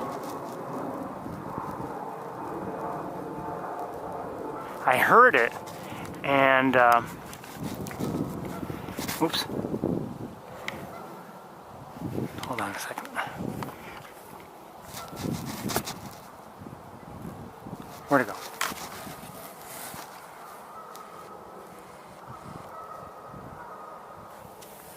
Where'd it go?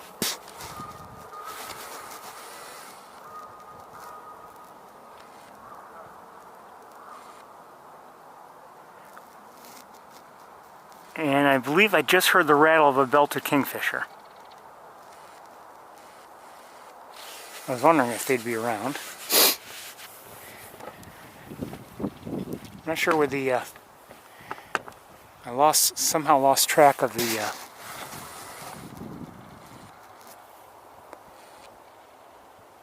greater yellowlegs, but I just saw belted kingfisher here.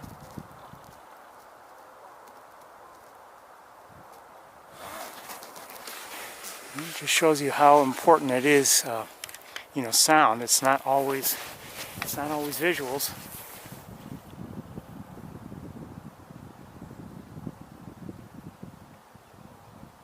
I really have lost track of that greater yellowlegs. I don't know where it is.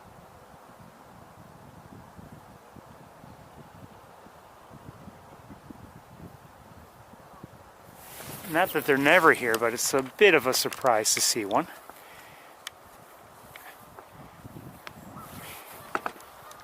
And you know, oh, got geese taking off by the sound of it. There they go.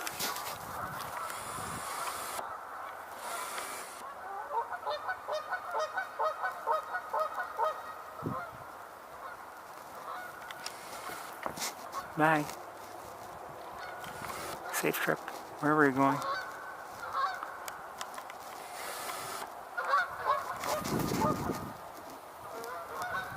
Oh, come on.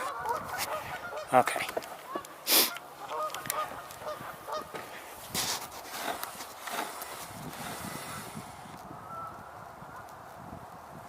Alright, we've got to get going. We don't have much time, so I'm going to rig back for walking. Anyway, as I was saying about the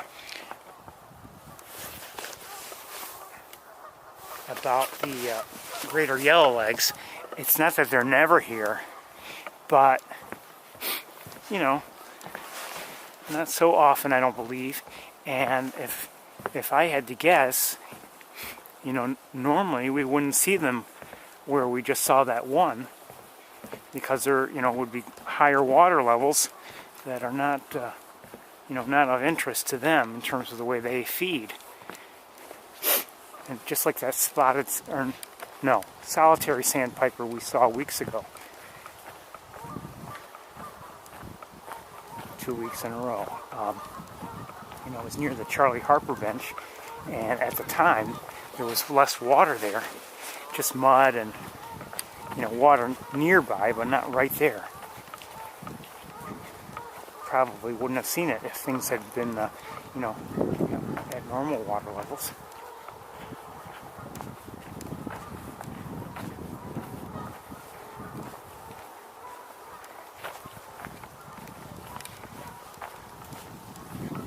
I know I'm moving right along here, but I'm not seeing or hearing much anyway, and I do want to get to the campus if we can.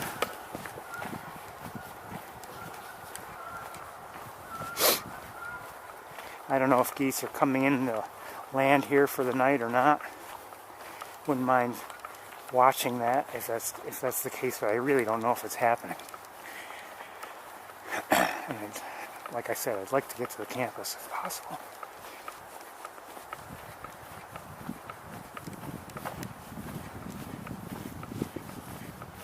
they're very wet on the ground here. No, I should say very damp. They're not, it's not like they're puddles of water.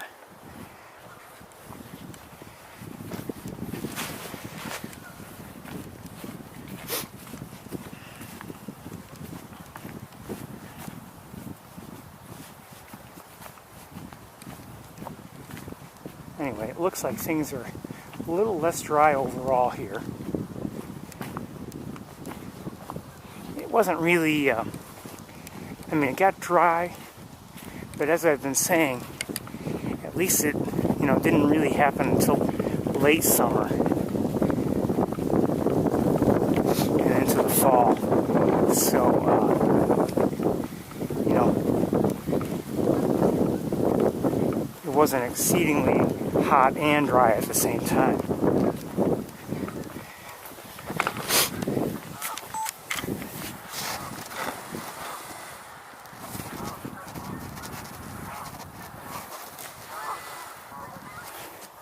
A couple of flocks flying overhead. Good to see. Oh, and more.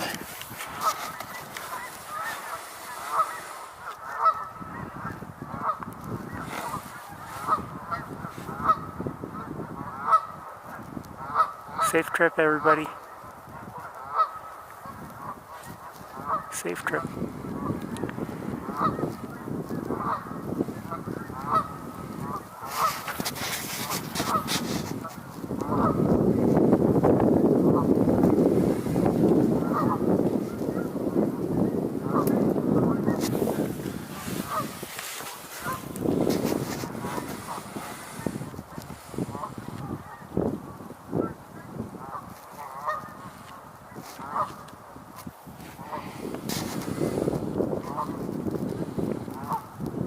Wouldn't be surprised if these leave, or maybe they're objecting to me.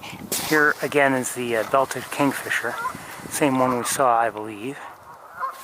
A little better view this time. Oops. Okay, we're gonna get going. Don't have much time.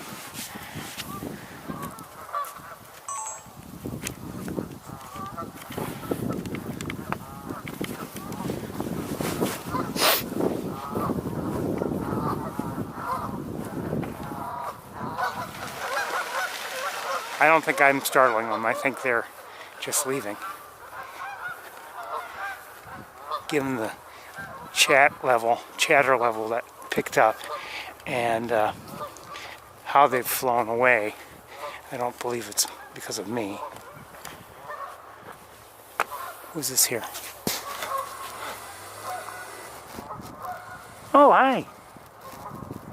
Pied-billed grebe. Good to see you. Don't usually see you here at Sapsucker.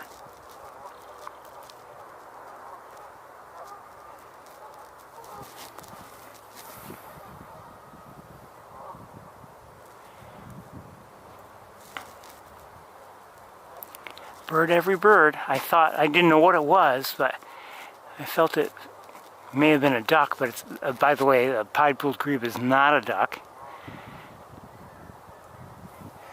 And I hear more geese coming in or flying over. Large flock.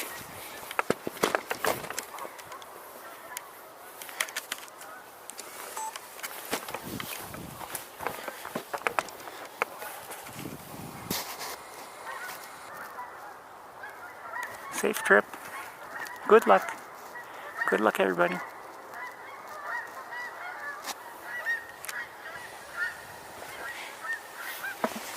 If I had to guess, and who knows, maybe the geese just aren't coming here for the evenings this year because the water levels had been low and maybe they're going elsewhere. But if I had to guess, they've been feeding in local fields. Here again is the pied-billed grebe. Again, we don't normally see them here. I don't know if it's considered a rarity, probably not, but we don't normally see them here. But my very first pied-billed grebe sighting was here at Sapsucker. I was at the Charlie Harper Bench area when I first saw it. And it was with some mallards.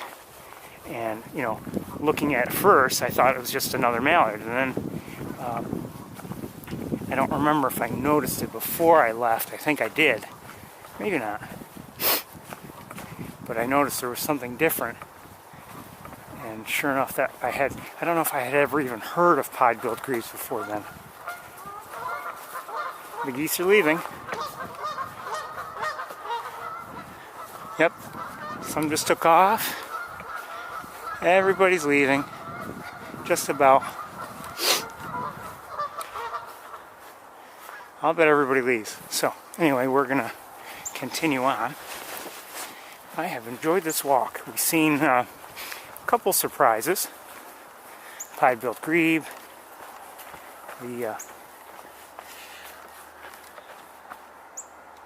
Hold on, what's that?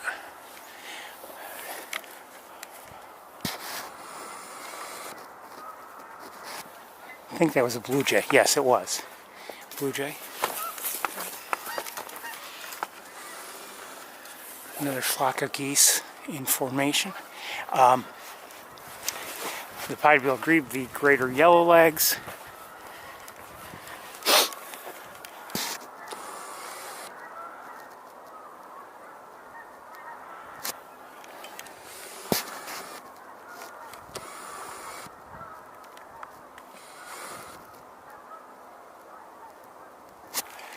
Safe trip. I always wish the Canada geese a safe trip. Especially if I think they're migrating, as I suspect those are.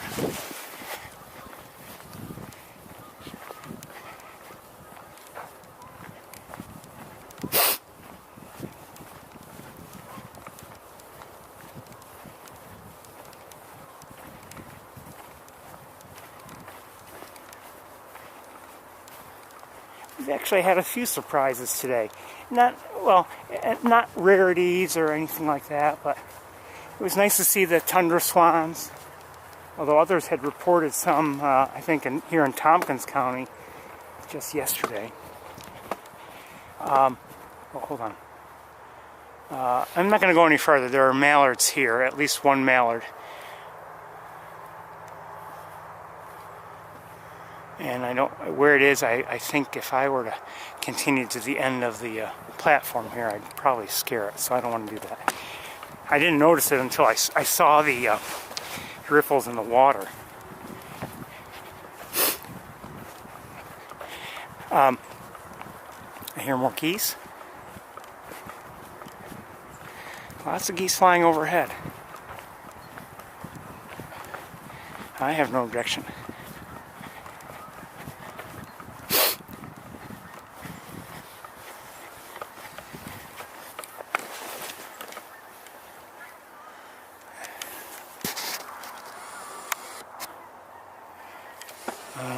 Not in the best spot to, not in the best spot to see them, but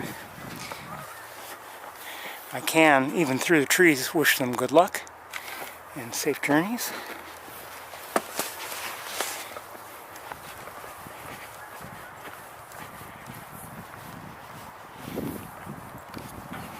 We're going to go right to the car. I'm not going back to the water, although I wouldn't mind. Anyway, in terms of surprises, like I said, the pied-billed grebe, greater yellowlegs,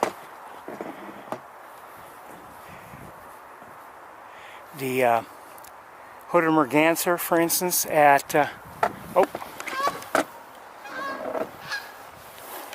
safe trip wherever you're going. The hooded merganser at everybody I think just left. I'm guessing they flew from the pond, given their altitude.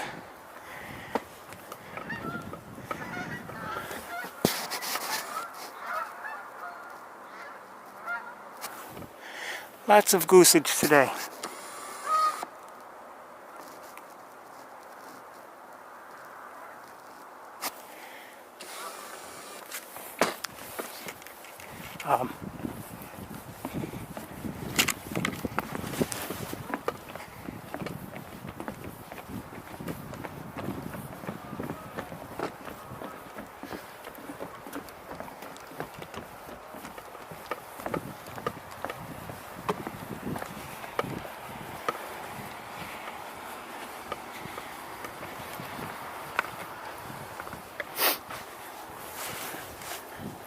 just a nice day overall.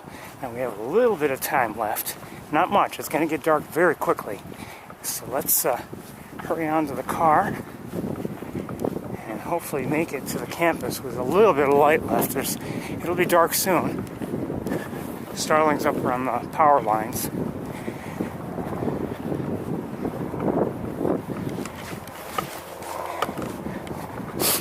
Short walk really here, but a nice walk. I liked it. And I'll try to get things packed up as quickly as I can. 2 more geese.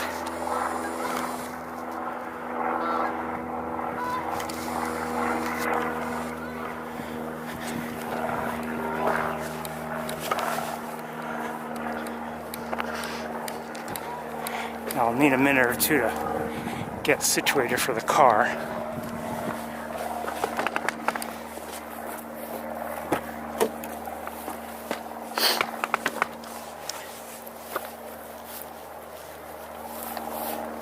Car is still warm, feels good.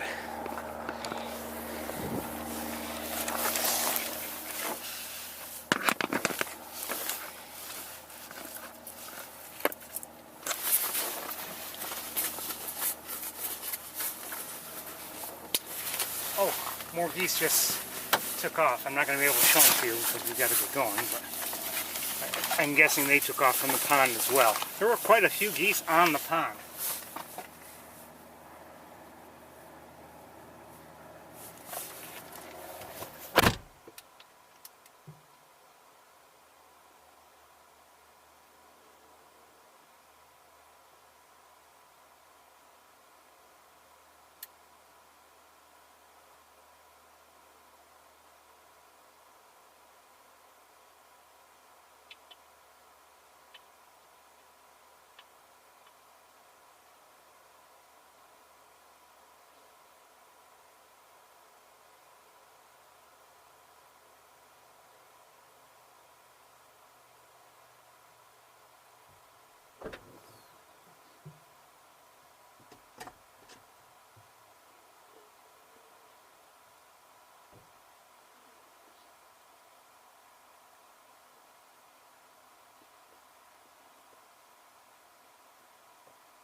Hands, which are freezing. The gloves I wore are not warm enough, but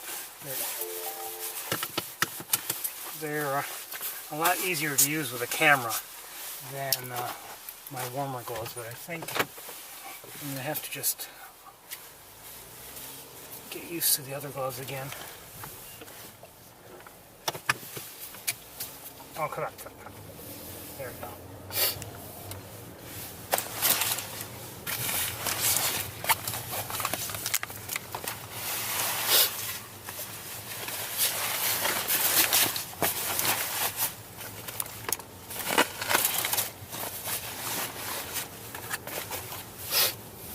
I don't even have the other camera ready, but let's find a hawk first.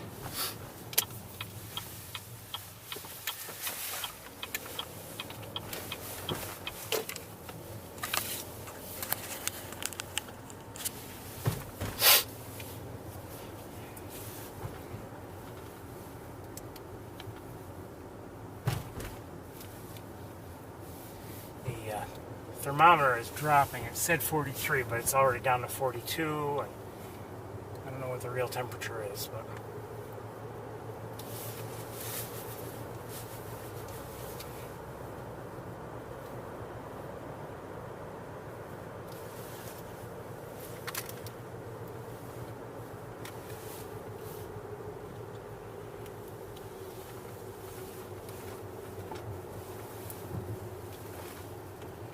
hopefully we'll make it to the campus in good time.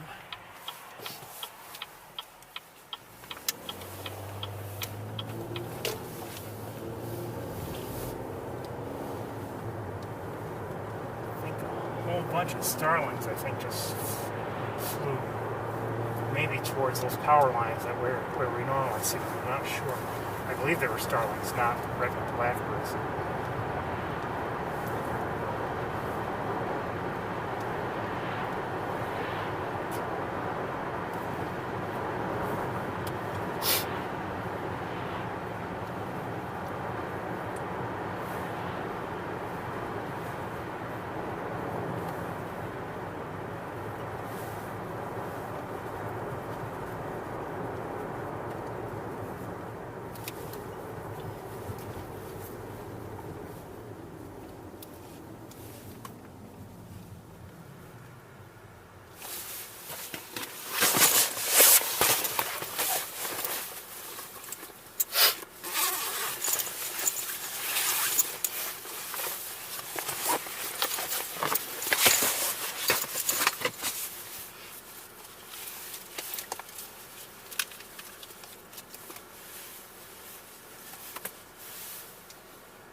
Come on, Light, let's go. Some crows flying over the road.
Come on, while we're young.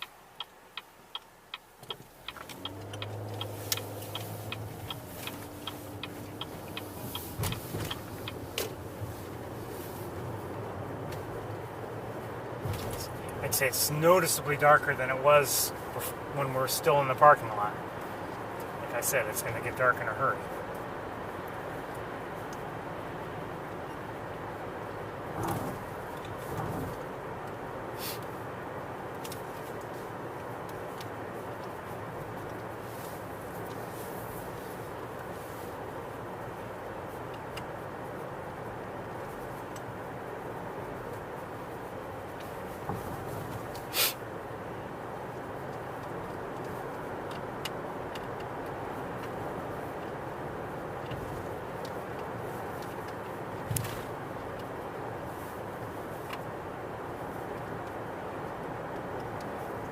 My headlights are on, some street lights are on.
see some Canada geese to the left on the golf course. Just a few.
$40.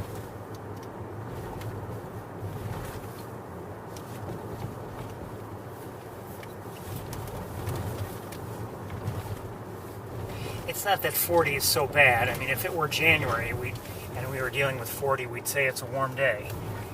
You know, everything is relative. And, you know, it feels cold on a day like today. But, like I said, I mean, if it were January and we had been dealing with... See, this is wrong. They're just walking, and quite honestly, they shouldn't have crossed the road. It's not supposed to be crossed whenever you want. It's supposed to be, if you happen to be there, I have to give you the right of way. But you don't just... It doesn't mean you can cross anytime you want. Anyway, you know, if we had been dealing with temperatures in the low 20s for weeks on end, and then it became 40 degrees, let's say in late January, we'd be thinking, oh, it's maybe even a January thaw.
Now, I've just seen a few people dressed for Halloween, apparently. You know, they were wearing sheets to look like ghosts. Everybody's wearing a mask.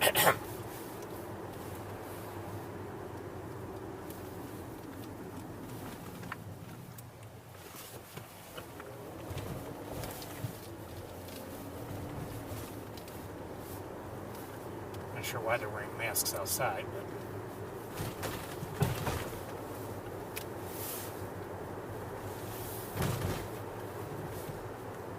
especially the ones that are walking by themselves.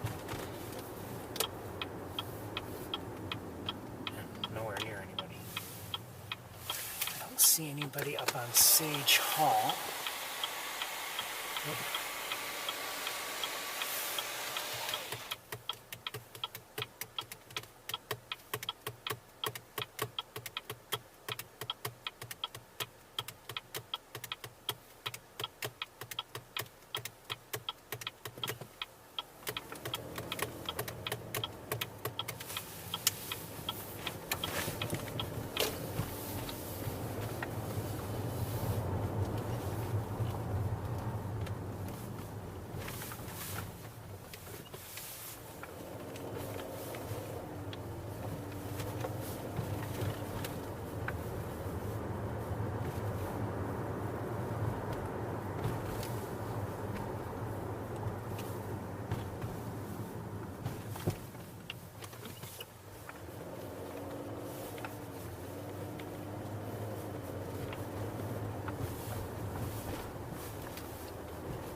have a feeling we're not going to see anybody again, but we're certainly going to give it a try.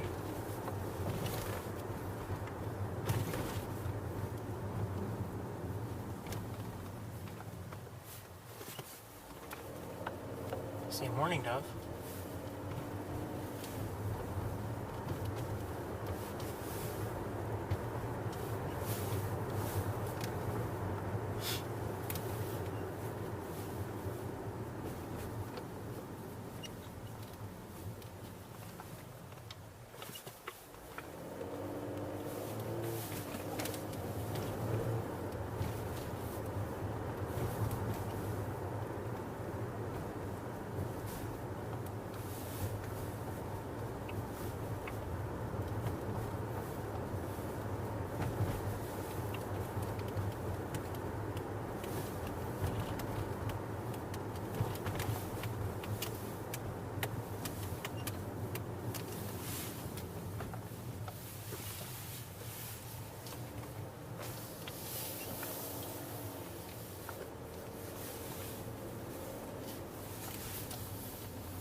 Hoping we'd have more time on the campus today. It's my fault. My fault that we don't, but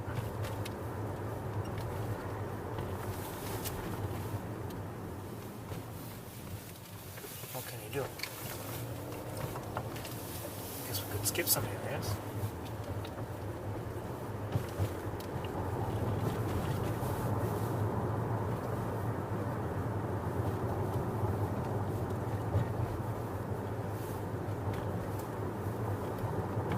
Wasting too much time today.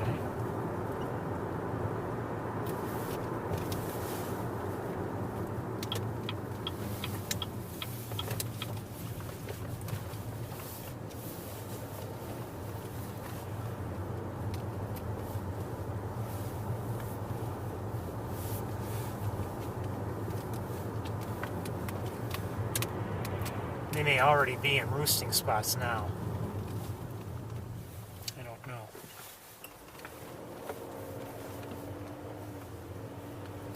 Possible.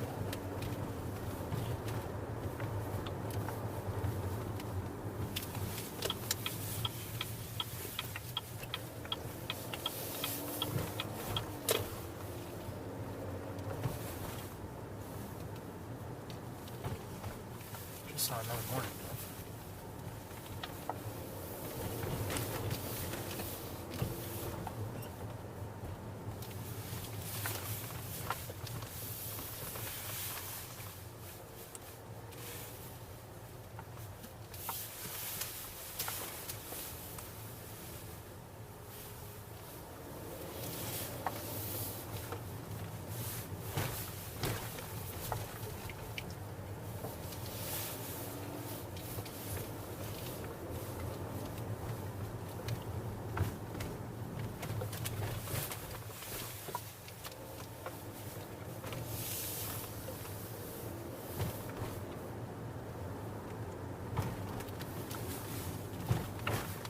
I have to admit, I don't know really where they've been spending their time lately, and you know, and at what times of day.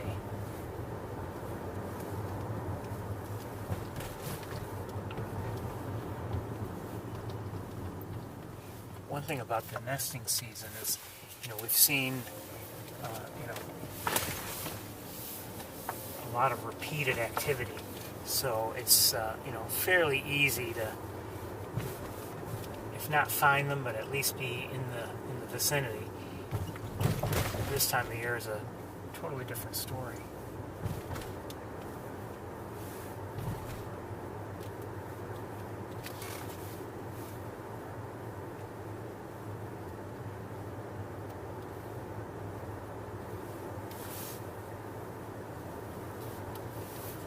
By the way, and I see it now, you remember last week we looked at the clock tower and it had a jack-o'-lantern face on it, but it wasn't orange. Well, just minutes after I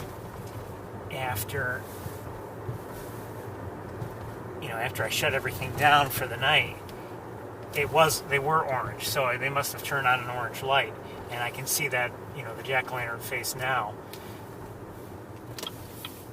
Maybe I'll show it to you in a moment, but right now I want to look for hawks. Just in case we have a little bit of luck and we might get to see somebody. Only briefly.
Think we're gonna see anybody.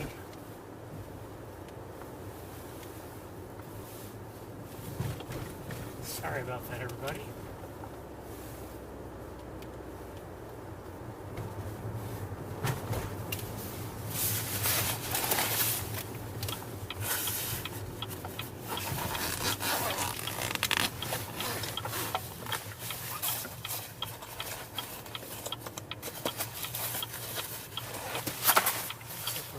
Once again, too late in the day.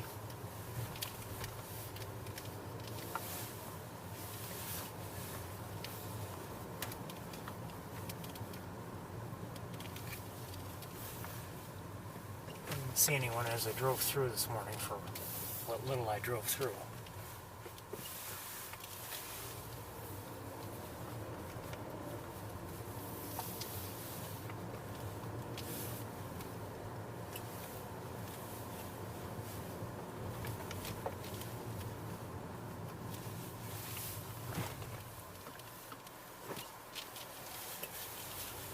I actually saw a fair number of red-tailed hawks today. I just haven't seen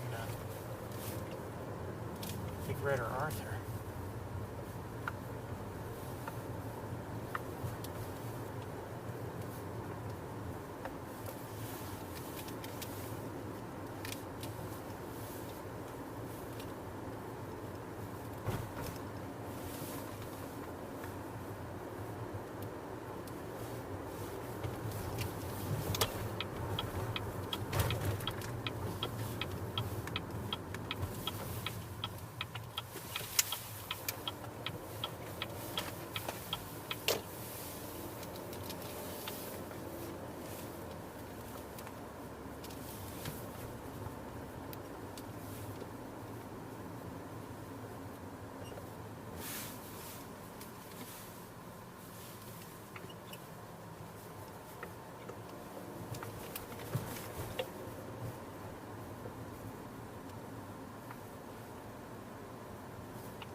There's a plane that's been flying around. Just overhead, just flying around. I don't know what's going on with that. Small plane of some sort.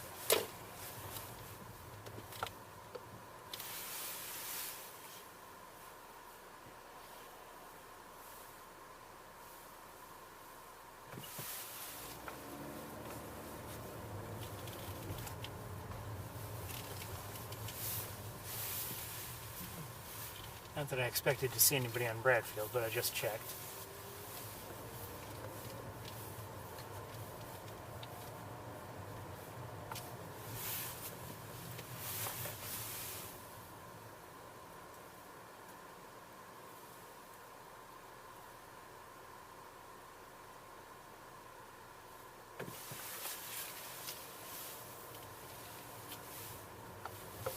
I see what looks like a planet. It might be Mars.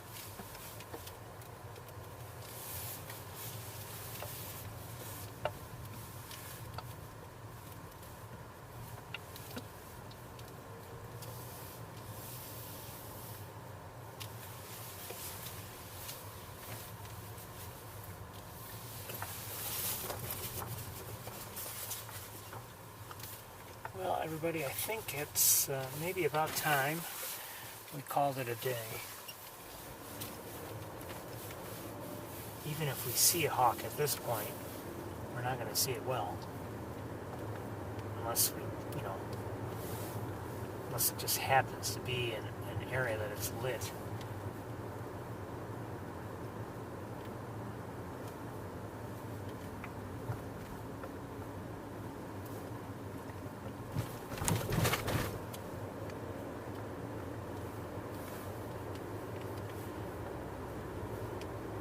I do hope you've enjoyed the day. I have.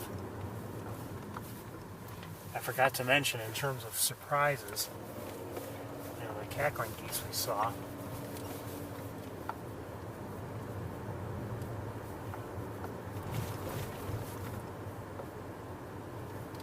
I believe we've had them on camera before, and there have been times when I've thought that we've seen cackling geese before, but I wasn't sure. Today I was pretty sure.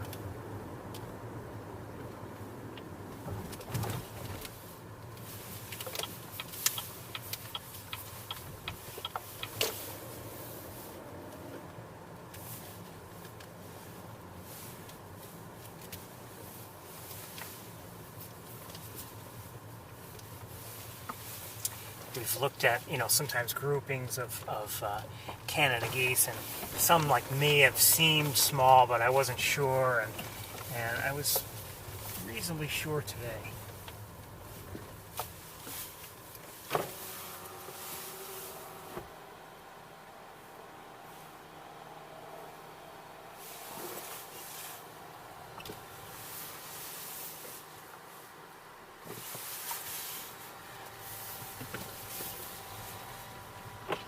So for me, they were a nice surprise.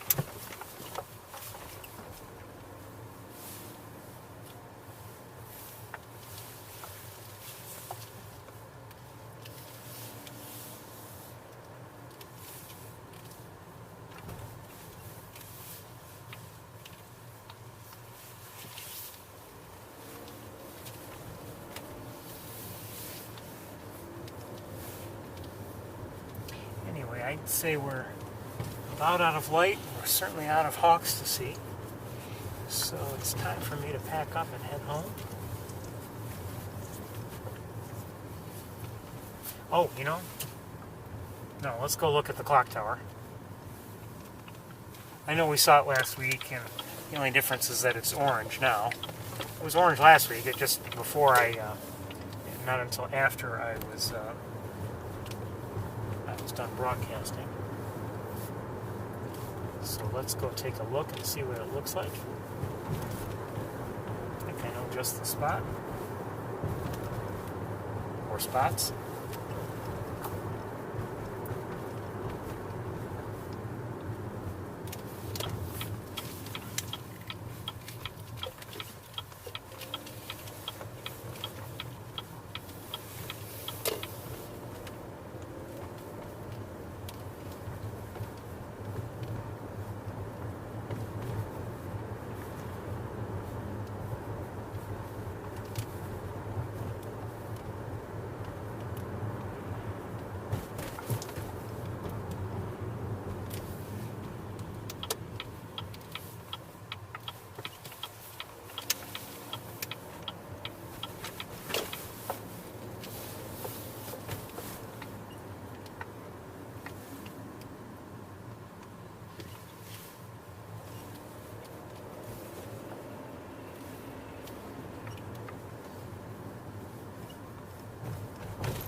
just hope that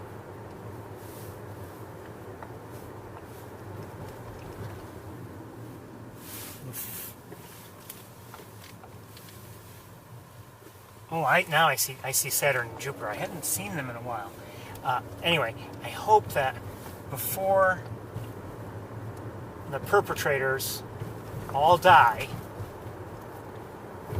I hope that those who were responsible years ago for putting a pumpkin at the top of the clock tower, the very top, come forward and explain how they did it. It would be just an absolute tragedy if they don't, reveal how they did it. It's not just a matter of getting the pumpkin up there. It's doing it while no one else knew they were doing it.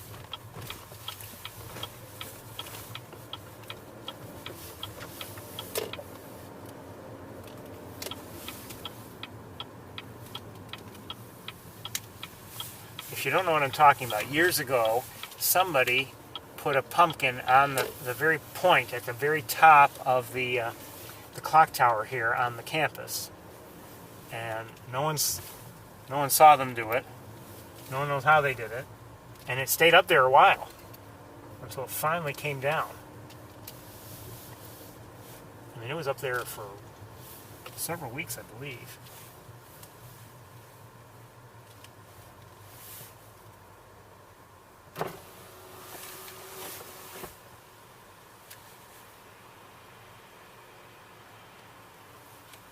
I think what we can say, if we want,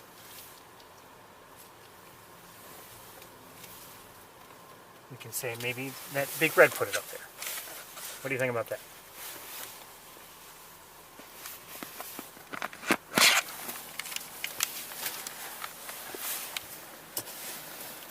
Or maybe Ezra.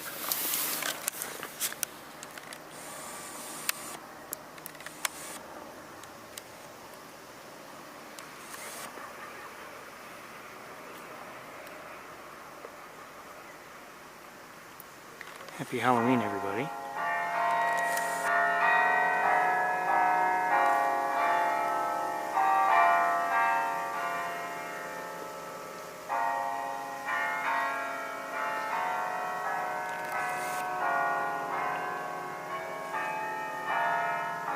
That is someone probably new playing that, if I had to guess.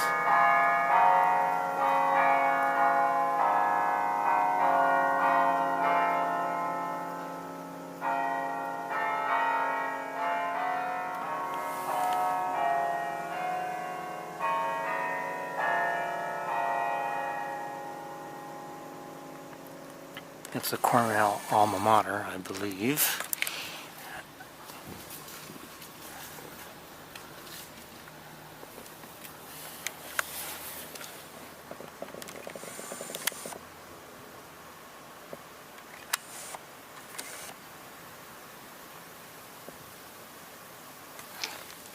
Anyway, I think it's time for me to head home. Like I said, I hope you've enjoyed the day as much as I have. I hope you've enjoyed it even more, actually.